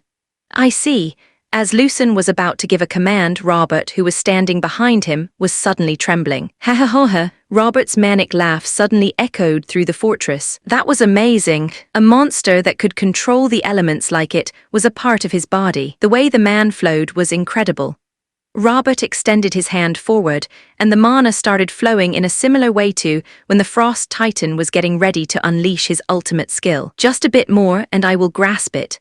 While Robert started muttering to himself, Varden and Sathalos, who withstood the attack at a closer range, were trying to stabilize their breathing. They were able to defend against the attack with less damage than they were expected. This was partly because of luck. Aside from some of the Thornifang members, there were also a few soldiers of the first fortress who were killed. Even a knight of Stelhart fell to that attack, and a few clerics. Overall, the rate of survival was better than anyone expected. It was then that the blizzard began to thin. Through the veil of ice and smoke, the Frost Titan's shadow loomed still, one arm gone, its remaining fist planted into the frozen gorge. Its roar rolled out low, a sound that promised the nightmare was far from over. The Frost Titan seemed to have exerted a lot of energy to use that skill, and seemed to be having a difficult time moving. Now's our chance. There's no time to rest. Clerics heal those critically injured, everyone else that can still move, attack. Hearing Lucen's roaring command, the members of Thornifang were the first to move and quickly tried to melt the ice enveloping their weapons. The thunder spears that were still working properly were already loaded and fired. The metal balls came flying through the air. Unfortunately, many of those fired were not able to hit. The metal balls that hit the Frost Titan did more damage than before. Seeing that the Frost Titan had weakened made the people feel more energized as they tried in any way they could to attack. It was a good thing that the Eternal Frost skill the Frost Titan used had killed the other monsters. Now they only needed to focus on the Frost Titan. Lucen then noticed that the Titan's wounds were knitting, ice crawling like veins over its body, the cracks in its armor vanishing with each breath it took. Even with one arm missing, it was recovering faster than before. Damn, it sacrificed its defense to enhance its regeneration. Varden, who was catching his breath, also noticed what was happening to the Frost Titan and spoke to Sir Thalos beside him. Can you still fight, Thalos? Sir Thalos spat blood into the snow as he grinned like a beast. Of course, my lord. My body that I trained won't break so easily. Sir Thalos flexed his muscles to show that he could still move properly. Varden's lips curled up a little. Then break that ice armor surrounding his chest. I will finish it then. Sir Thalos, who was wearing gauntlets, pounded his fist together. As you command, my lord. Sir Thalos roared as he unleashed the full might of his aura, which was at the fifth mantle, enveloping his entire body like a blazing sun. He jumped upward to hit the Frost Titan in the chest. Amidst the booming sound of the firing thunder spears and fire spells, the Frost Titan saw a human flying towards him. The Frost Titan, who was still recovering its energy from the ultimate skill it had just unleashed, could not move properly to swat the fly. So instead, it opened its maw as its breath of ice assaulted Sir Thalos. You think that's enough to stop me? Sir Thalos withstood the attack with his aura mantle and continued flying towards the chest. When he got into position, Sir Thalos gathered all his remaining strength and put his back into this punch. The second Sir Thalos's fist hit the Frost Titan's chest, a powerful shockwave was produced. At the same time, an incredible sound was made. It was like metal hitting glass. Cracks spidered outward from the point of impact, racing across the Titan's chest like lightning through glass. The ice plating that shielded its core groaned, split, and then shattered in a thunderous cascade. Shards the size of wagons tumbled down, crashing into the frozen river below. The Frost Titan reeled, its howl cutting through the blizzard, this time not in triumph but in pain. Sir Thalos, blood spraying from his mouth, was hurled back by the recoil of his own strike. His body slammed into the snow, carving a crater into the frost. He did not rise at once, but his laughter echoed hoarse and wild. I've done it, my lord.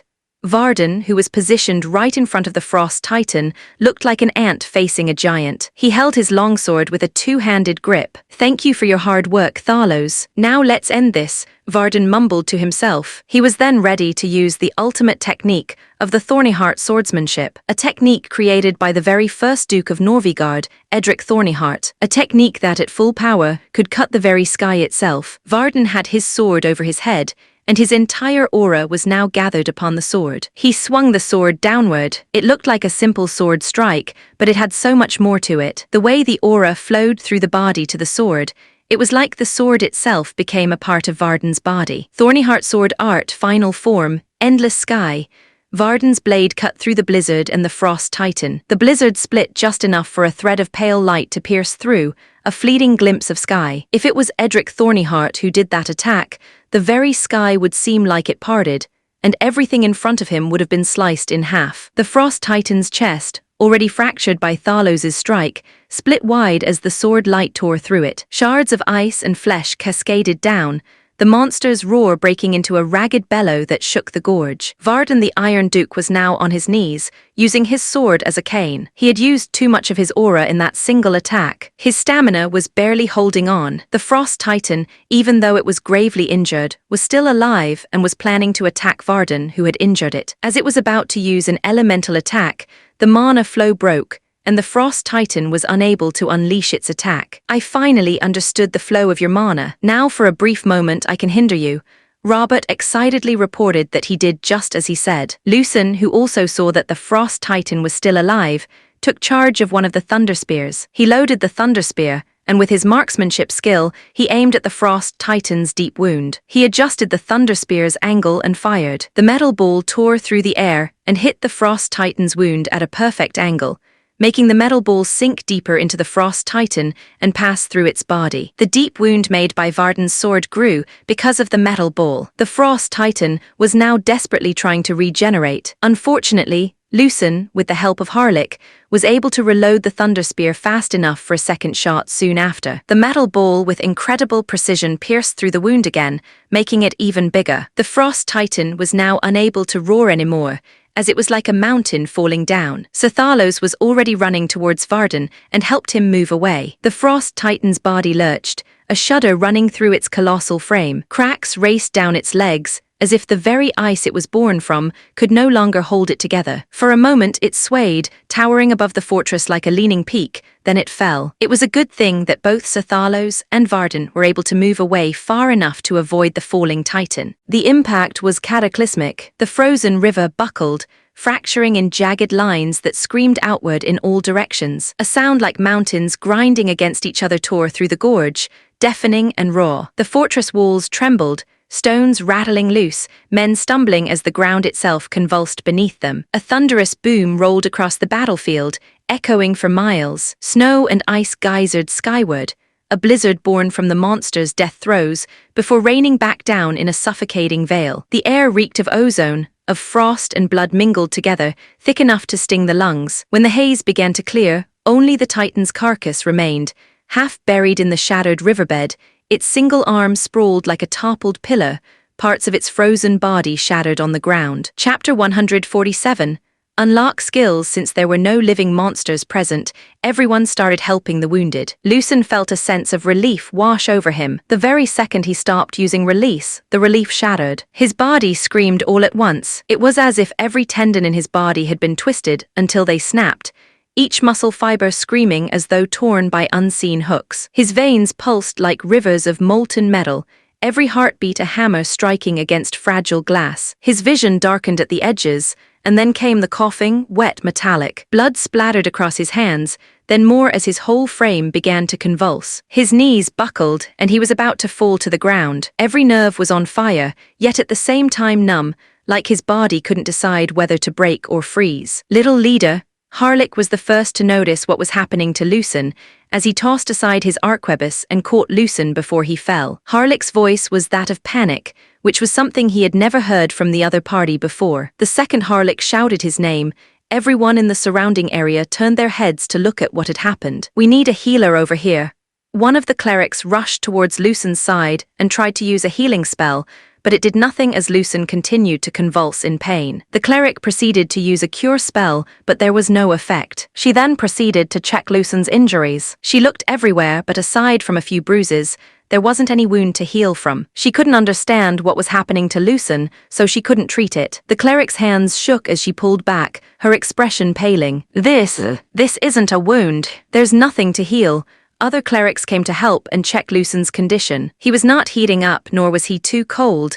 He was at a normal temperature. It wasn't a curse either, nor did he show any similar symptoms to known diseases. In the end, just as the first cleric did not understand, They too could not understand what was happening to Lucen. Do something already, Harlick barked at the clerics, even though Harlick was shouting at them, and a few Thornifang members were already glaring at them. The clerics did not know what to do but continue using healing spells. Some even tried different kinds of blessings, but none were working. TCH, step aside, you amateurs. Robert appeared and pushed aside the clerics and checked on Lucen himself. Even though he wasn't a healer by profession, Robert's knowledge was vast, and he knew a thing or two about sicknesses. Robert held Lucen's hand and made his mana flow into Lucen's body to see what was going on. This is weird. The muscles in his body seem to have been pushed beyond their limit. The mana core in his body is also drained, and so is his aura. I was beside him the entire time. I didn't see him. Oh, was it when his body looked like it was heating up? Was that some kind of technique? Robert was talking out loud to himself. It was then that Mark remembered something and spoke up. Harlick, don't you remember? Isn't this the technique he got from Faust? When Harlick heard what Mark said, he finally remembered that this had happened before. It wasn't as severe, but it was similar. That's right, this is that technique release. You too, what are you talking about? Tell me what this technique is that Lucen used. Robert shifted his attention to Harlick and Mark. The two then began explaining to Robert everything they knew about the release technique from what Faust told them. As they were recounting the tale, Robert's eyes were practically shining with interest. Oh, that's interesting. A technique that can strengthen not just the body, but even one's aura and mana. The backlash is intense, but that's a minor price to pay for such an increase in power. Robert started talking to himself again. What's happening to my son? Varden, who was being helped by Sir Thalos, had returned to the fortress, and the first thing he saw was his son convulsing in pain. Varden's lips pressed into a line, so thin it could have been carved in stone. The Iron Duke had watched comrades fall on many battlefields, but the sight of his son's body twisting in pain carved something raw and ugly into his chest, heavier than any blade. On the outside, the Iron Duke remained the stoic figure, but on the inside, something entirely different was happening. It was then that Harlick and Mark explained to Varden about the release technique. Upon hearing the explanation, the intensity in Varon's eyes lessened. As long as his son was not dying, he knew that he would be able to get back up. There's nothing I can do to lessen the pain. Still, in essence, this technique just pushes his body too much that the backlash is filled with pain, but overall, he wouldn't die from this pain. So I guess the only way to help him is to knock him out. Robert proceeded to use a sleeping spell on Lucen, but to his surprise, Lucen resisted it. Oh, another surprise. His magic resistance is quite high. I guess the only way to knock him out is to do it physically. Unfortunately, I don't have the strength to do that. Sir Thalos stepped forward, rolling his shoulders with a faint grimace. Leave it to me. The Knight Commander's hand hovered over Lucen's neck, fingers ready to apply a precise strike that would knock him unconscious without lasting harm. But just as his hand moved, Lucen's body arched violently, his eyes snapping open. The red in his irises burned brighter than usual, like embers against snow. His voice was a rasp, yet it cut through the air with startling clarity. There's no need for that. I can handle this much. Lucen gritted his teeth and stood up. He could feel his body screaming, but the pain was not as much as before. Just show me to an area where I can rest. Harlick's jaw tightened. Little leader, he was about to say something, but the sight of Lucen's blazing eyes silenced him. Varden looked at his son's condition and spoke to one of the soldiers from the fortress. Show my son where he could rest. The soldier bowed his head slightly and guided Lucen to a room that wasn't destroyed by the attack. Daniel, like a shadow, followed behind Lucen, wanting to go and rest with him. But Lucen turned around and looked Daniel directly in the eye and spoke. Everyone help the injured and rest when you're done. After giving out his order, Lucen followed the soldier. Daniel, who was about to follow them, was held back by Harlick. The little leader said to help before resting. Lucen's steps echoed faintly in the ruined corridor, every one of them heavier than he let on. His vision swam, but he kept moving forward. The soldier pushed open the door to a small chamber. The bed inside was intact, though there was a bit of ice that clung to the sheets. Lucen lowered himself onto it, his hand still trembling. The moment the soldier left and the door clicked shut, Lucen lay down on his bed. His breath came ragged, uneven, and his eyes dimmed to their usual shade. Damn, this is worse than I imagined.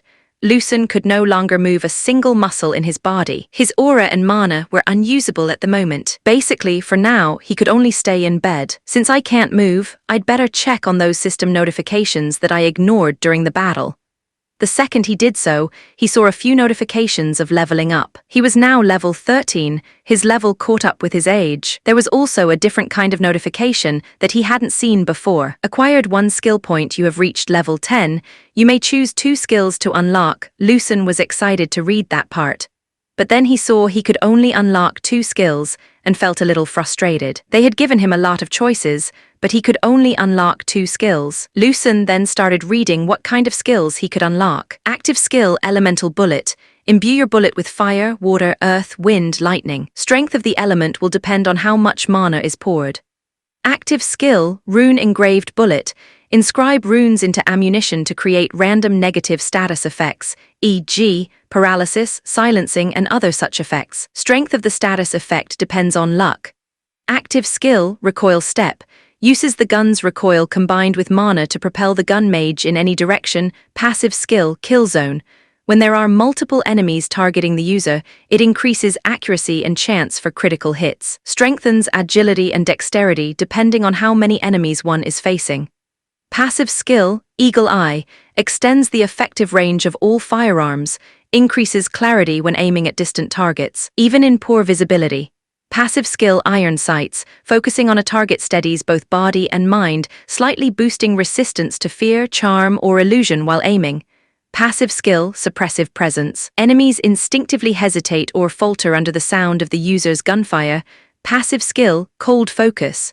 The more chaotic the battlefield, the calmer and sharper Ni's thoughts become. Bonus accuracy and mana efficiency scale with surrounding noise, fear, and chaos.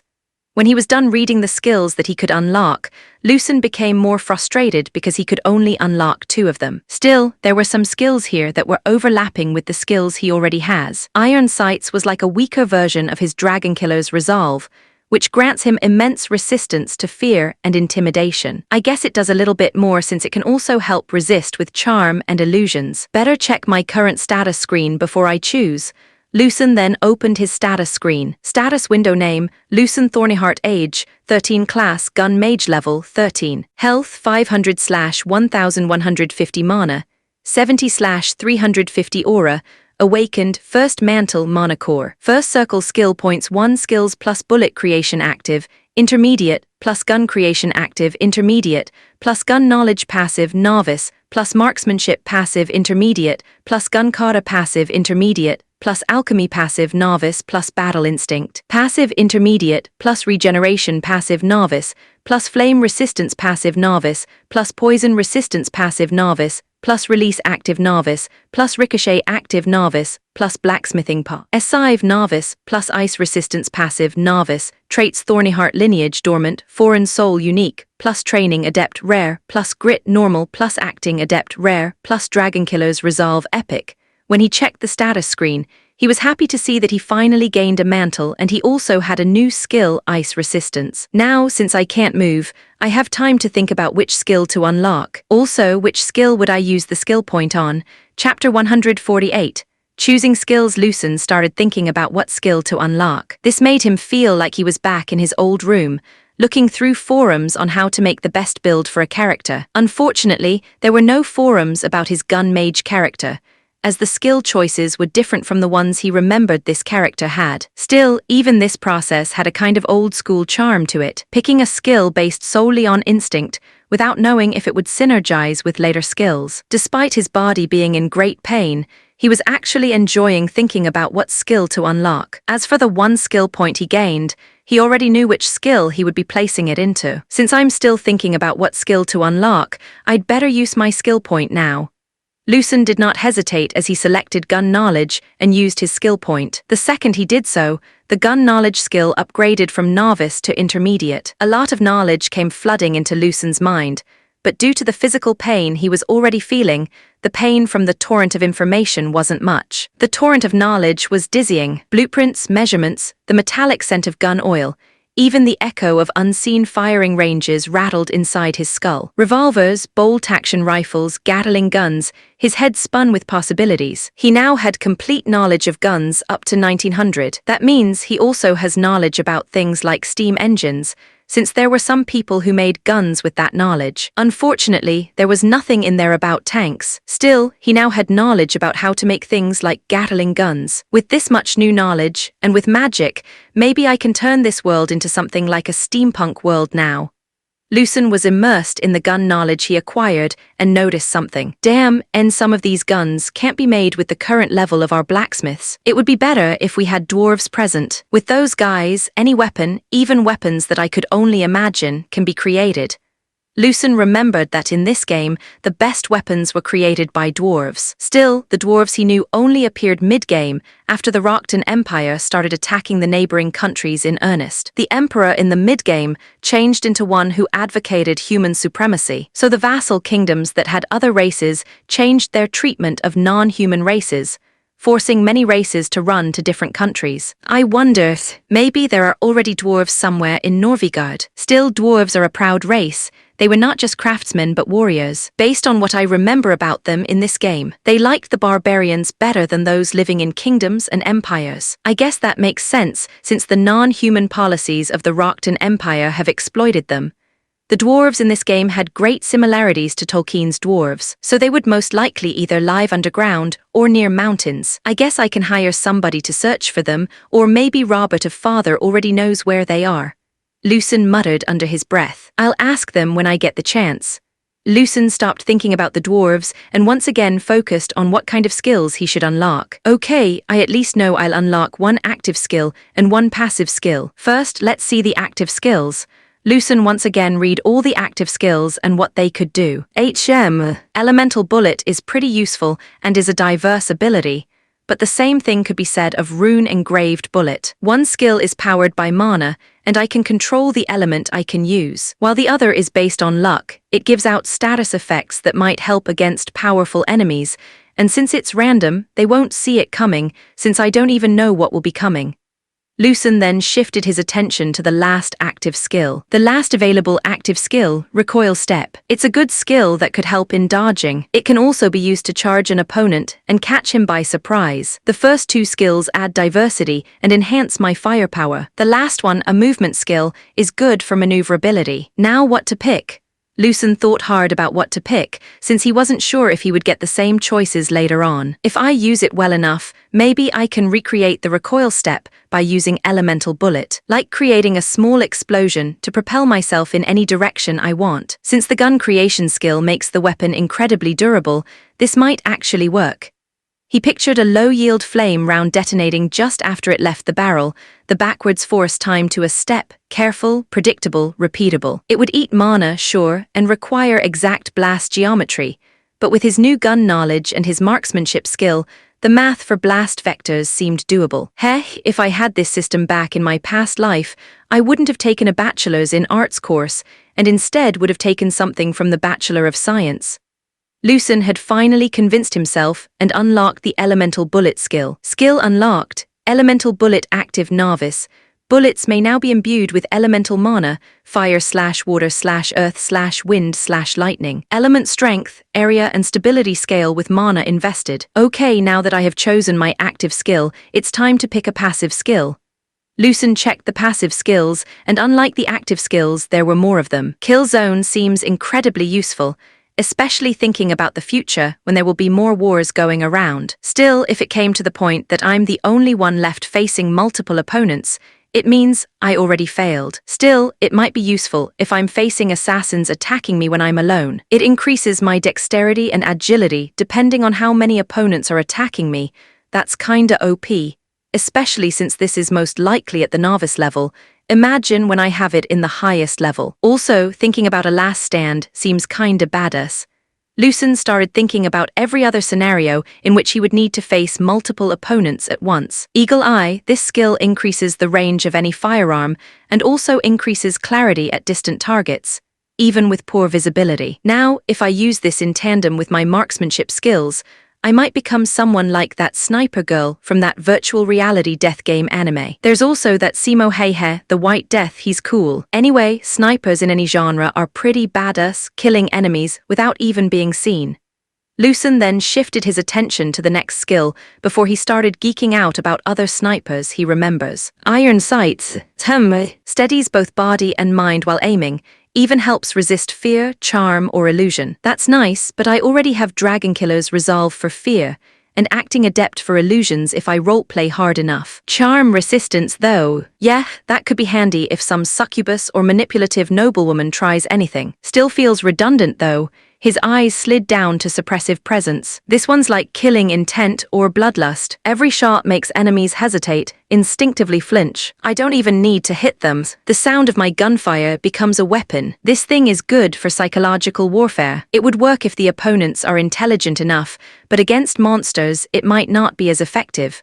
Lucen then looked at the final passive skill he could unlock. Cold focus. Now this one only works in a chaotic battlefield. The more chaotic, the more fear, the more panic everyone else becomes, the calmer and more precise I become. There's also the added bonus of accuracy and mana efficiency, and it scales to the chaos surrounding me. This can also be achieved using acting adept, and depending on what character I'm using, but it won't have the same bonus of mana efficiency and accuracy. This might also pair nicely with release, which drains my stamina, mana, and aura at the same time.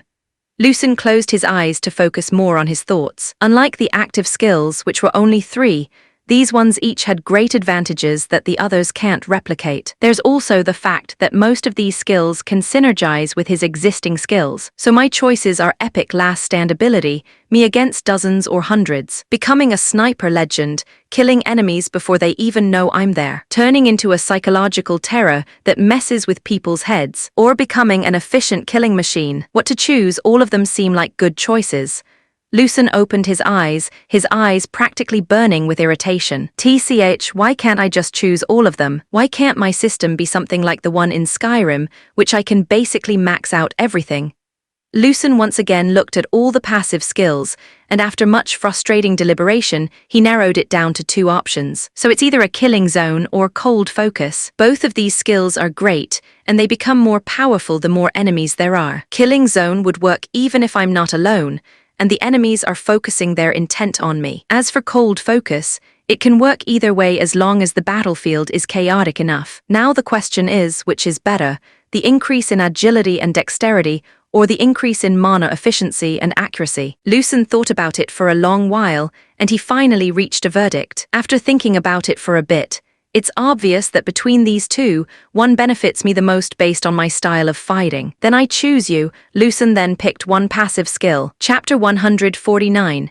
Respite. While Lucen was messing around with his system, the people of the fortress had finished gathering up the bodies of the fallen. Once the soldiers were done with their own dead, they turned to the monsters. The stench of ruptured entrails and frozen gore was rancid, thick enough to sting the eyes, yet the men endured. Knives rasped against bone, their shrill scrape echoing in the frosted silence. Axes came down with dull, wet cracks, splitting hide and sinew alike. Men worked methodically, hands numb yet unyielding, prying free every usable fang, every patch of leathery hide, every jagged claw glistening with half-frozen gore. Each sound, the wrench of tendons, the thud of cleavers, mingled with the sickly perfume of blood and frost until the courtyard itself seemed like a butcher's hall. The greatest prize, of course, was the Frost Titan. Its sheer bulk loomed like a toppled statue, radiating a cold that prickled the skin. Its materials were something they hadn't seen before. Robert was the first one to examine the body of the Frost Titan. This was a being from legend, something that primitive humans thought was a deity. Unlike the legends thought, this Frost Titan was relatively small. Robert started thinking that this might be a younger Frost Titan, or the legends were exaggerating the size. But Robert believed the former to be true rather than the latter. The proportions, the faint lines of growth still visible in its bones. Obviously a juvenile. The legends had spoken of titans that blotted out the sky. If this one was still so young, then the stories might not have been exaggerations after all. Robert knelt beside the frozen corpse, his gloved hands brushing away sheets of brittle ice that clung stubbornly to its pale blue hide. Its skin felt like chiseled granite beneath Robert's gloves, cold enough to bite even through the leather. Pale blue flesh shimmered faintly beneath a glaze of rime, and thin wisps of frost drifted upward, curling like reluctant spirits leaving the body. Even in death, the giant seemed unwilling to surrender its dominion, as though winter itself clung to its form in defiance. Fascinating, he muttered, eyes gleaming behind the beak mask he was wearing. Robert then stared at the dead frost titan and sensed the flow of mana, and was surprised. He had already sensed it before as he copied its mana flow, but to think it was something like this. Ho ho ho, this is an incredible finding. I guess there was a reason this being was once worshipped. Its flow of mana is in perfect sync with the flow of the environment's mana. It's like this being is part of nature itself. It's as if ice and snow became sentient. Robert was becoming even more excited as he checked each part of the frost titan. Just assessing one area was already taking a long time. While he lost himself in discovery, others in the fortress had no such luxury. Death demanded attention elsewhere. ****. In another area, the members of Thornifang were helping with the deceased soldiers. As they were doing that, Greg asked Harlick a question. "You think the little leader will be all right?" When the question was asked, most of the Thornifang members looked at Harlick. Seeing the reaction of the others, Harlick showed a smile. Of course he's all right. That's just the side effect of the technique he used. The older members of Thornifang who had been with Lucen for longer knew that he was not someone to go down so easily. So let's stop thinking about the little leader and get back to work. Varden, who had exhausted himself from using the family's secret technique, was sitting on a chair on the high vantage point within the fortress, watching the soldiers work. Thalos, who was with him, had drained every ounce of his atua and also needed some time to restore it. "This was the hardest first wave I have ever experienced." Varden spoke to Thalos. "I want to say that you're exaggerating, my lord, but this truly was something else. Normally, a being like that frost titan would only show up at the end of the waves, but to show up at the very beginning isn't really a good sign." Thalos answered with a frown on his face. "Yes, something is changing. It was a good thing that I brought my son and his people this time. Because of those weapons of his, the outcome was better than I could have hoped for. Hech, that boy is full of surprises. I must admit his weapon was of great help. Still, even with these new powerful weapons, the next waves might get rougher. Since a frost titan showed up this early in the later waves, something much worse might come." Varden looked at the distance and sighed. "That is true. The later waves might bring something that couldn't even be heard in the old songs." Varden's gaze didn't leave the field, his expression hard as the steel of his armor. "It doesn't matter what comes. We must do what we have always done, be the shield that protects Norvigard and its people from any harm." The moment Thalos heard what Varden said, a vicious smile appeared on his face. "It is as you say, my lord. We are the unbreakable shield of Norvigard. It doesn't matter what foul ghouls or monsters come our way, we will protect our homeland and its people from all harm." The two then looked at one another, and a slight curl of Varden's lips appeared. "It's good that you are here, my friend. It's been a while since you called me that, my lord. There's no need for such formalities when it's just the two of us." "If you say so, Ardy," Thalos spoke with a chuckle. "That nickname I haven't heard since Vera passed away." Varden, who was like steel, felt so vulnerable at this moment. For a moment, silence hung heavier than the snowfall. Thalos's jaw tightened. His massive hands, encased in dented gauntlets, slowly clenched. The iron plates rasped against each other, grinding with a sound that cut through the quiet. Those gauntlets had smashed through monster hides, splintered shields, and shattered stone walls. Yet all their strength had been useless when it truly mattered. Seeing Varden like that, Thalos scratched the back of his head. "Sorry, I did not mean to bring back those memories." "No," Varden answered, eyes still fixed on the blood-stained snow. "It's all right. You and we've both lost pieces of ourselves. My grief does not outweigh yours." It seems like I have soured our conversation with such melancholy. Still, despite all that, remembering the past, not just the bad parts but the good parts as well, it doesn't seem all that bad. Thalos showed a weak smile as he spoke. "I guess you're right. Even though the ending was not good, the other parts were great. They were the best. Even now, I could remember our times together, you and I alongside Vera and Anita going out playing in the snow. Yes, even back then, I knew that I was in love with her. It was the greatest time of my life being her husband and having a child together. My lovely little Tala. If she were alive now, she would have been 21. I bet she would be a knight just like her father." Thalos closed his eyes, remembering the face of his little girl. "She would be here fighting side by side with us." His shoulders trembled once, then stilled. Suddenly, he slammed his gauntleted fist into the stone beside him. The impact rang like a war drum, stone cracking under the blow. Frost and dust shook loose from the wall. "If I had this strength back then," Varden turned to him sharply and Thalos sighed. If I had it, my daughter would still be alive. The sound of the strike seemed to echo long after the fist had withdrawn, rolling over the fortress like thunder. When it finally faded, the silence it left behind pressed heavier than armor. A jagged crack spread across the stone, thin and cruel, as though the fortress itself had been forced to share in Thalos's grief. Varden's eyes softened. He reached out, resting a scarred hand against Thalos's back, not as a duke commanding his knight, but as a man steadying his friend. We cannot bring back what is lost. Wallowing in what-ifs will only bring more grief. Varden patted Thalos's back. I'm sure that Vera, Anita and Tala are all in Velmira's gentle embrace. Even though they're not with us physically, their memories are with us. Isn't that what you said to me all those years ago? Thalos couldn't help but smile a bit. To think you would use my own words against me. Thalos quickly got his spirits back up. You've got a little bit more cunning now that you're older, Ardy. Well, I guess I did learn a little thing or two from those clowns in Kaleheart. The two then looked at each other with a slight smile on each of their faces. The quiet between them didn't last. From the courtyard below came the clamor of hammers, saws, and shouted orders, as the fortress worked feverishly to prepare for the next wave. The air stank of blood and smoke, and the wounded still cried out for clerics. Varden's smile faded, his eyes narrowing as he looked beyond the gorge. We can reminisce some more later, but for now, we need to prepare for the next wave. Thalos flexed his gauntleted hands, the muscles in his body tightening. Then let it come. I will smash those monsters back to the abyss they came from. Chapter 150. Second wave, Goblin army. During the night, the second wave finally appeared. Lucen was still unable to move, so he couldn't join the battle. He could only listen to the sounds of the battle that was about to happen. Unlike the first wave, the second wave was not as diverse, as it was simply a goblin army. There were the basic goblins equipped with crude weapons and armor. Then there were the hobgoblins, larger, smarter goblins that had better equipment. There were even hobgoblins riding frostshorn wolves, which they made into a cavalry. Of course, that wasn't all. There were also the goblin gladiators and goblin heroes. Two types of goblins were the truly powerful ones. The goblin gladiators were like if a goblin mixed with a giant. They were 10 meters tall and wielded heavy weapons like giant clubs and axes. They had less intelligence than even the basic goblins, but what they lack in that area, they compensate for with their great strength and durability. As for the goblin hero, it was only slightly bigger than the average-sized adult human, but unlike the other goblins, the goblin hero had better intelligence.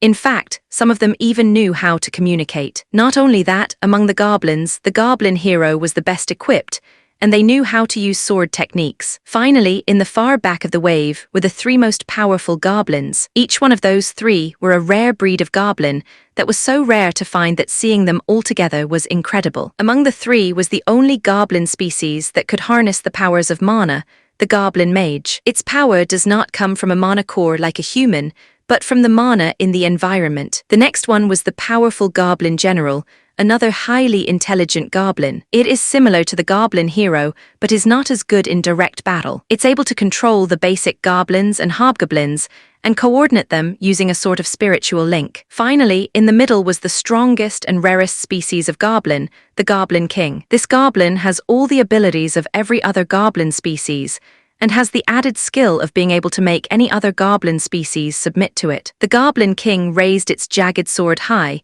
and a roar surged from the horde like a living wave. The fortress walls shook with the sound, thousands of shrill voices, the clash of crude drums, the howls of the frostshorn wolves, all of it blended into a single, deafening chorus of war. Men flinched. Some clenched their jaws, others gripped their weapons tighter, the sound clawing at their hearts. Varden rose, his presence towering, his aura swelling until it pressed against the very air. He bellowed, his voice carried by steel will and aura together. For Norvigard, for Norvigard, the soldiers answered, their fear burning away in the echo of his command. At the same time, the sound of their spells, bows, arquebuses, and thunderspears. Many arrows, metal balls, and spells rained down on the incoming goblin army. The first volley tore through the front ranks, shredding shields and bodies alike, but the goblin tide did not break. They howled and surged over their fallen. They countered with their own volley of arrows. Unfortunately, from this distance, only a few arrows barely reached the walls of the fortress. The goblins pressed forward,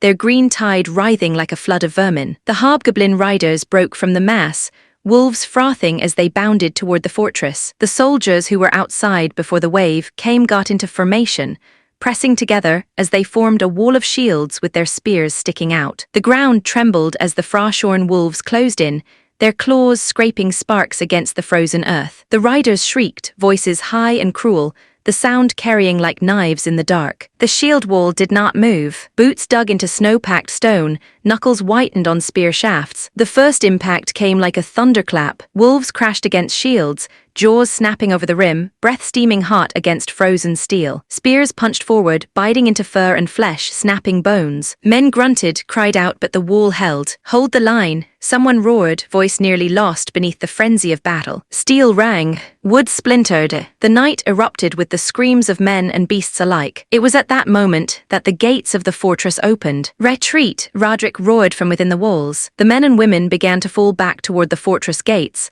Step by step, shields raised high, spears stabbing to keep the snapping wolves at bay. The hobgoblin riders surged forward, thinking the line was breaking. Then thunder split the night. Arquebuses roared from the walls, smoke billowing downward in rolling sheets. Lead ripped through the wolf cavalry, snapping spines, tearing through riders, bursting hot blood across the frozen ground. Several wolves tumbled mid-leap, crashing into the shield wall. Soldiers grunted, shoved, then drove spears through twitching bodies before dragging them aside. Keep on moving, Roderick roared at the soldiers running. The soldiers pressed backward in tight formation, the arquebus fire covering them. Every volley punched holes in the charging riders, until what had seemed like a flood became a scattering of dying beasts and broken bodies. By the time the first ranks stumbled through the gates, the cavalry charge was already collapsing, leaving behind nothing but corpses steaming in the snow. The goblin general, who was watching in the distance, felt the link he had with the hobgoblin riders disappear. He had fought humans before and had seen their weapons, but this new weapon was something else entirely. There was no need for mana.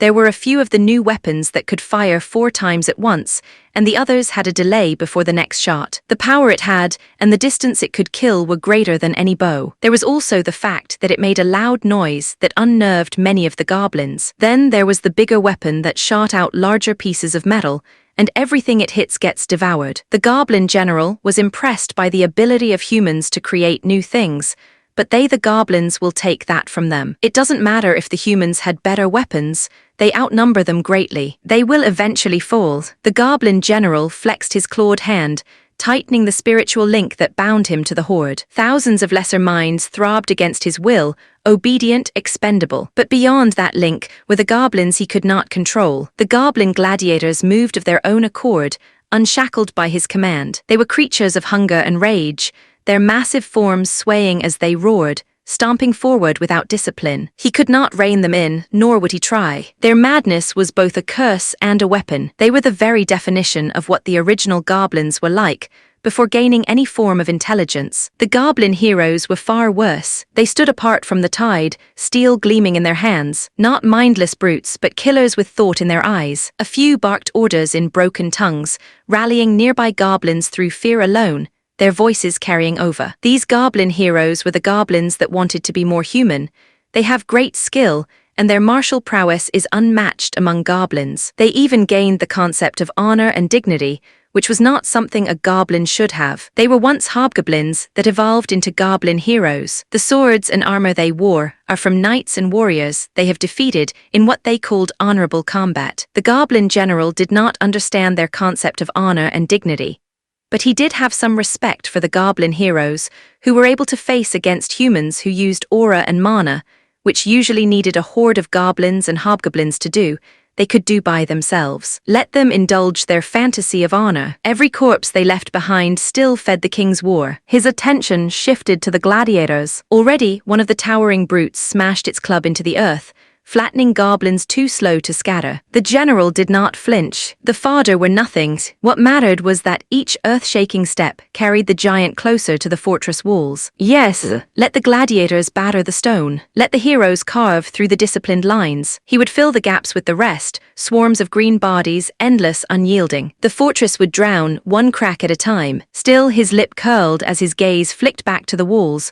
where thunder cracked and smoke drifted. These humans were no longer the same prey. Their new weapons had broken his cavalry, turned strength into weakness. Each blast gnawed at the horde's courage. Even through the link, he felt the unease of thousands, their fear dripping back into his mind like cold water. The general's claws dug into his palm, drawing black blood. Fear was poison, and poison spread. He looked to the rear, where the goblin mage and goblin king stood. The mage swayed, already pulling threads of mana from the frozen air, its eyes glowing faintly. The king, unmoving, jagged sword resting on his shoulder, radiated authority so absolute that even the general felt the urge to bow. The goblin general shifted his focus back on the battlefield. Snarling, he sent another pulse through the link, his will crashing into the minds of every lesser goblin. Forward, forward, break their walls, drown them in blood.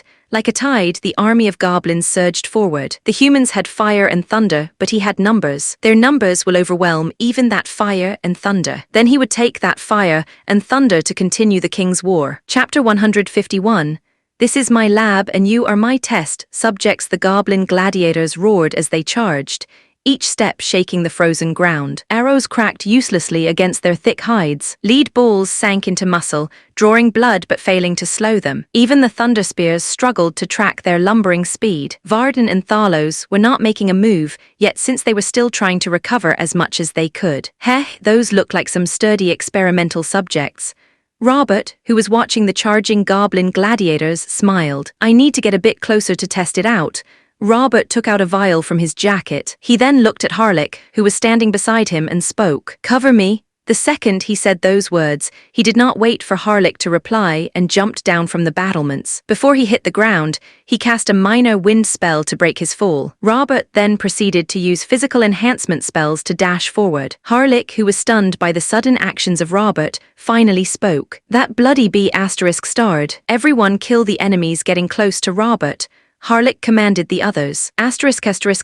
The vial in Robert's hand pulsed faintly, a soft blue light leaking through the glass. Frost clung to his fingers where it touched, and a mist coiled from the cork like a breath that was too cold for the night air. Using one of the Frost Titan's lungs, which has the highest concentration of mana, and adding a few other things to enhance that mana. Even after putting it into a vial that was specifically created to trap mana, some of it is still leaking out. I wonder what will happen if I throw this at one of those monsters.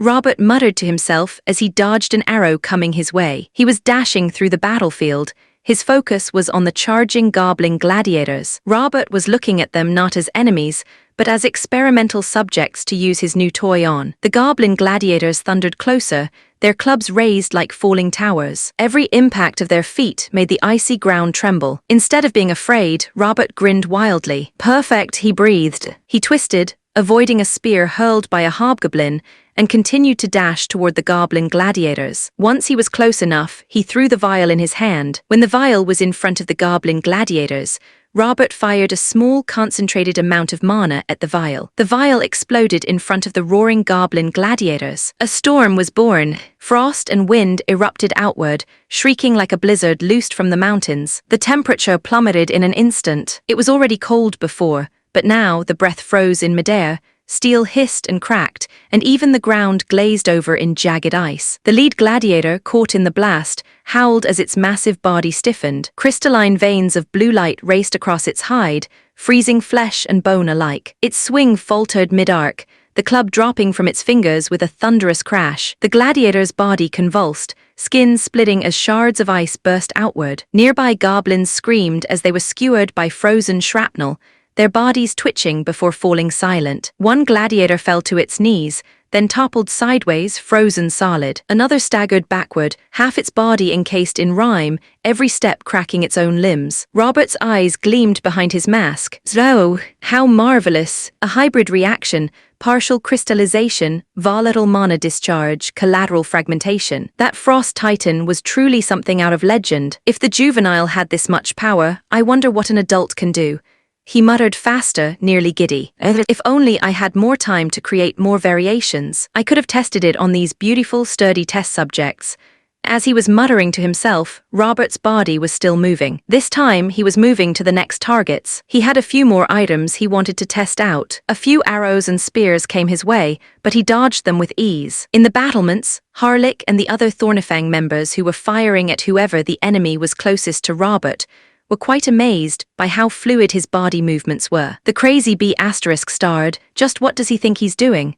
Below, Robert ducked under a thrown axe, his boots skidding across ice he himself had created. He laughed as if the battlefield were a laboratory, each shriek and clash another data point. The goblins and hobgoblins did not stop their attacks, even after the frozen blast. With the power of the goblin general, they knew no fear. The goblin gladiators that were only partially hit by the frozen blast did not stop their charge. One of them bellowed, its massive chest steaming as it exhaled clouds of frost and rage, pounding forward with even greater fury. Robert drew another vial, this one faintly glowing green. The stomach sac of the grey snake. I infused it with the icy parts of the frost titan. I wonder what would happen when this type of melting acid combines with freezing mana. Robert twirled the green vial between his fingers as if it were a toy instead of a weapon. The liquid inside churned like molten emerald, faint wisps of frost curling around the glass. He licked his lips behind the mask. Now let's see what kind of truth I will learn from this.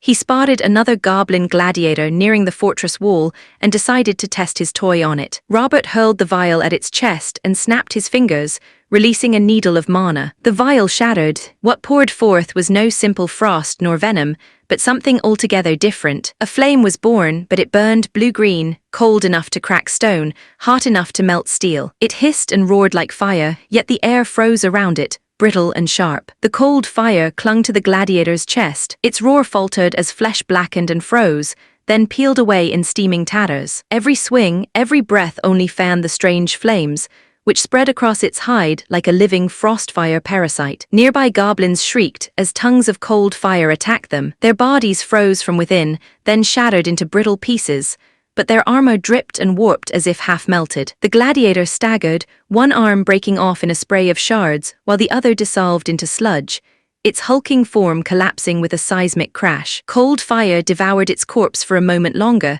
then guttered out in a hiss of vapor. Robert clapped like a delighted child. Tatahohit, splendid, amazing, acid amplifying frost into flames, a sort of cold fire. An unexpected reaction, but a great one.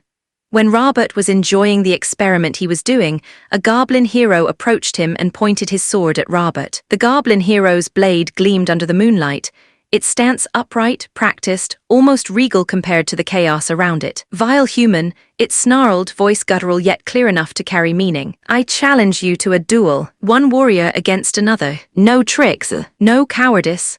Robert tilted his head, blinking as if the words were spoken in another language. Then, behind his mask, a grin spread. A duel, his laugh burst out sharp and sudden, like glass breaking. Tatahohit, now that's quite the interesting thing to say. Unfortunately, I'm no warrior who would accept such a challenge. This is my lab and you are my test subjects, nothing more, nothing less.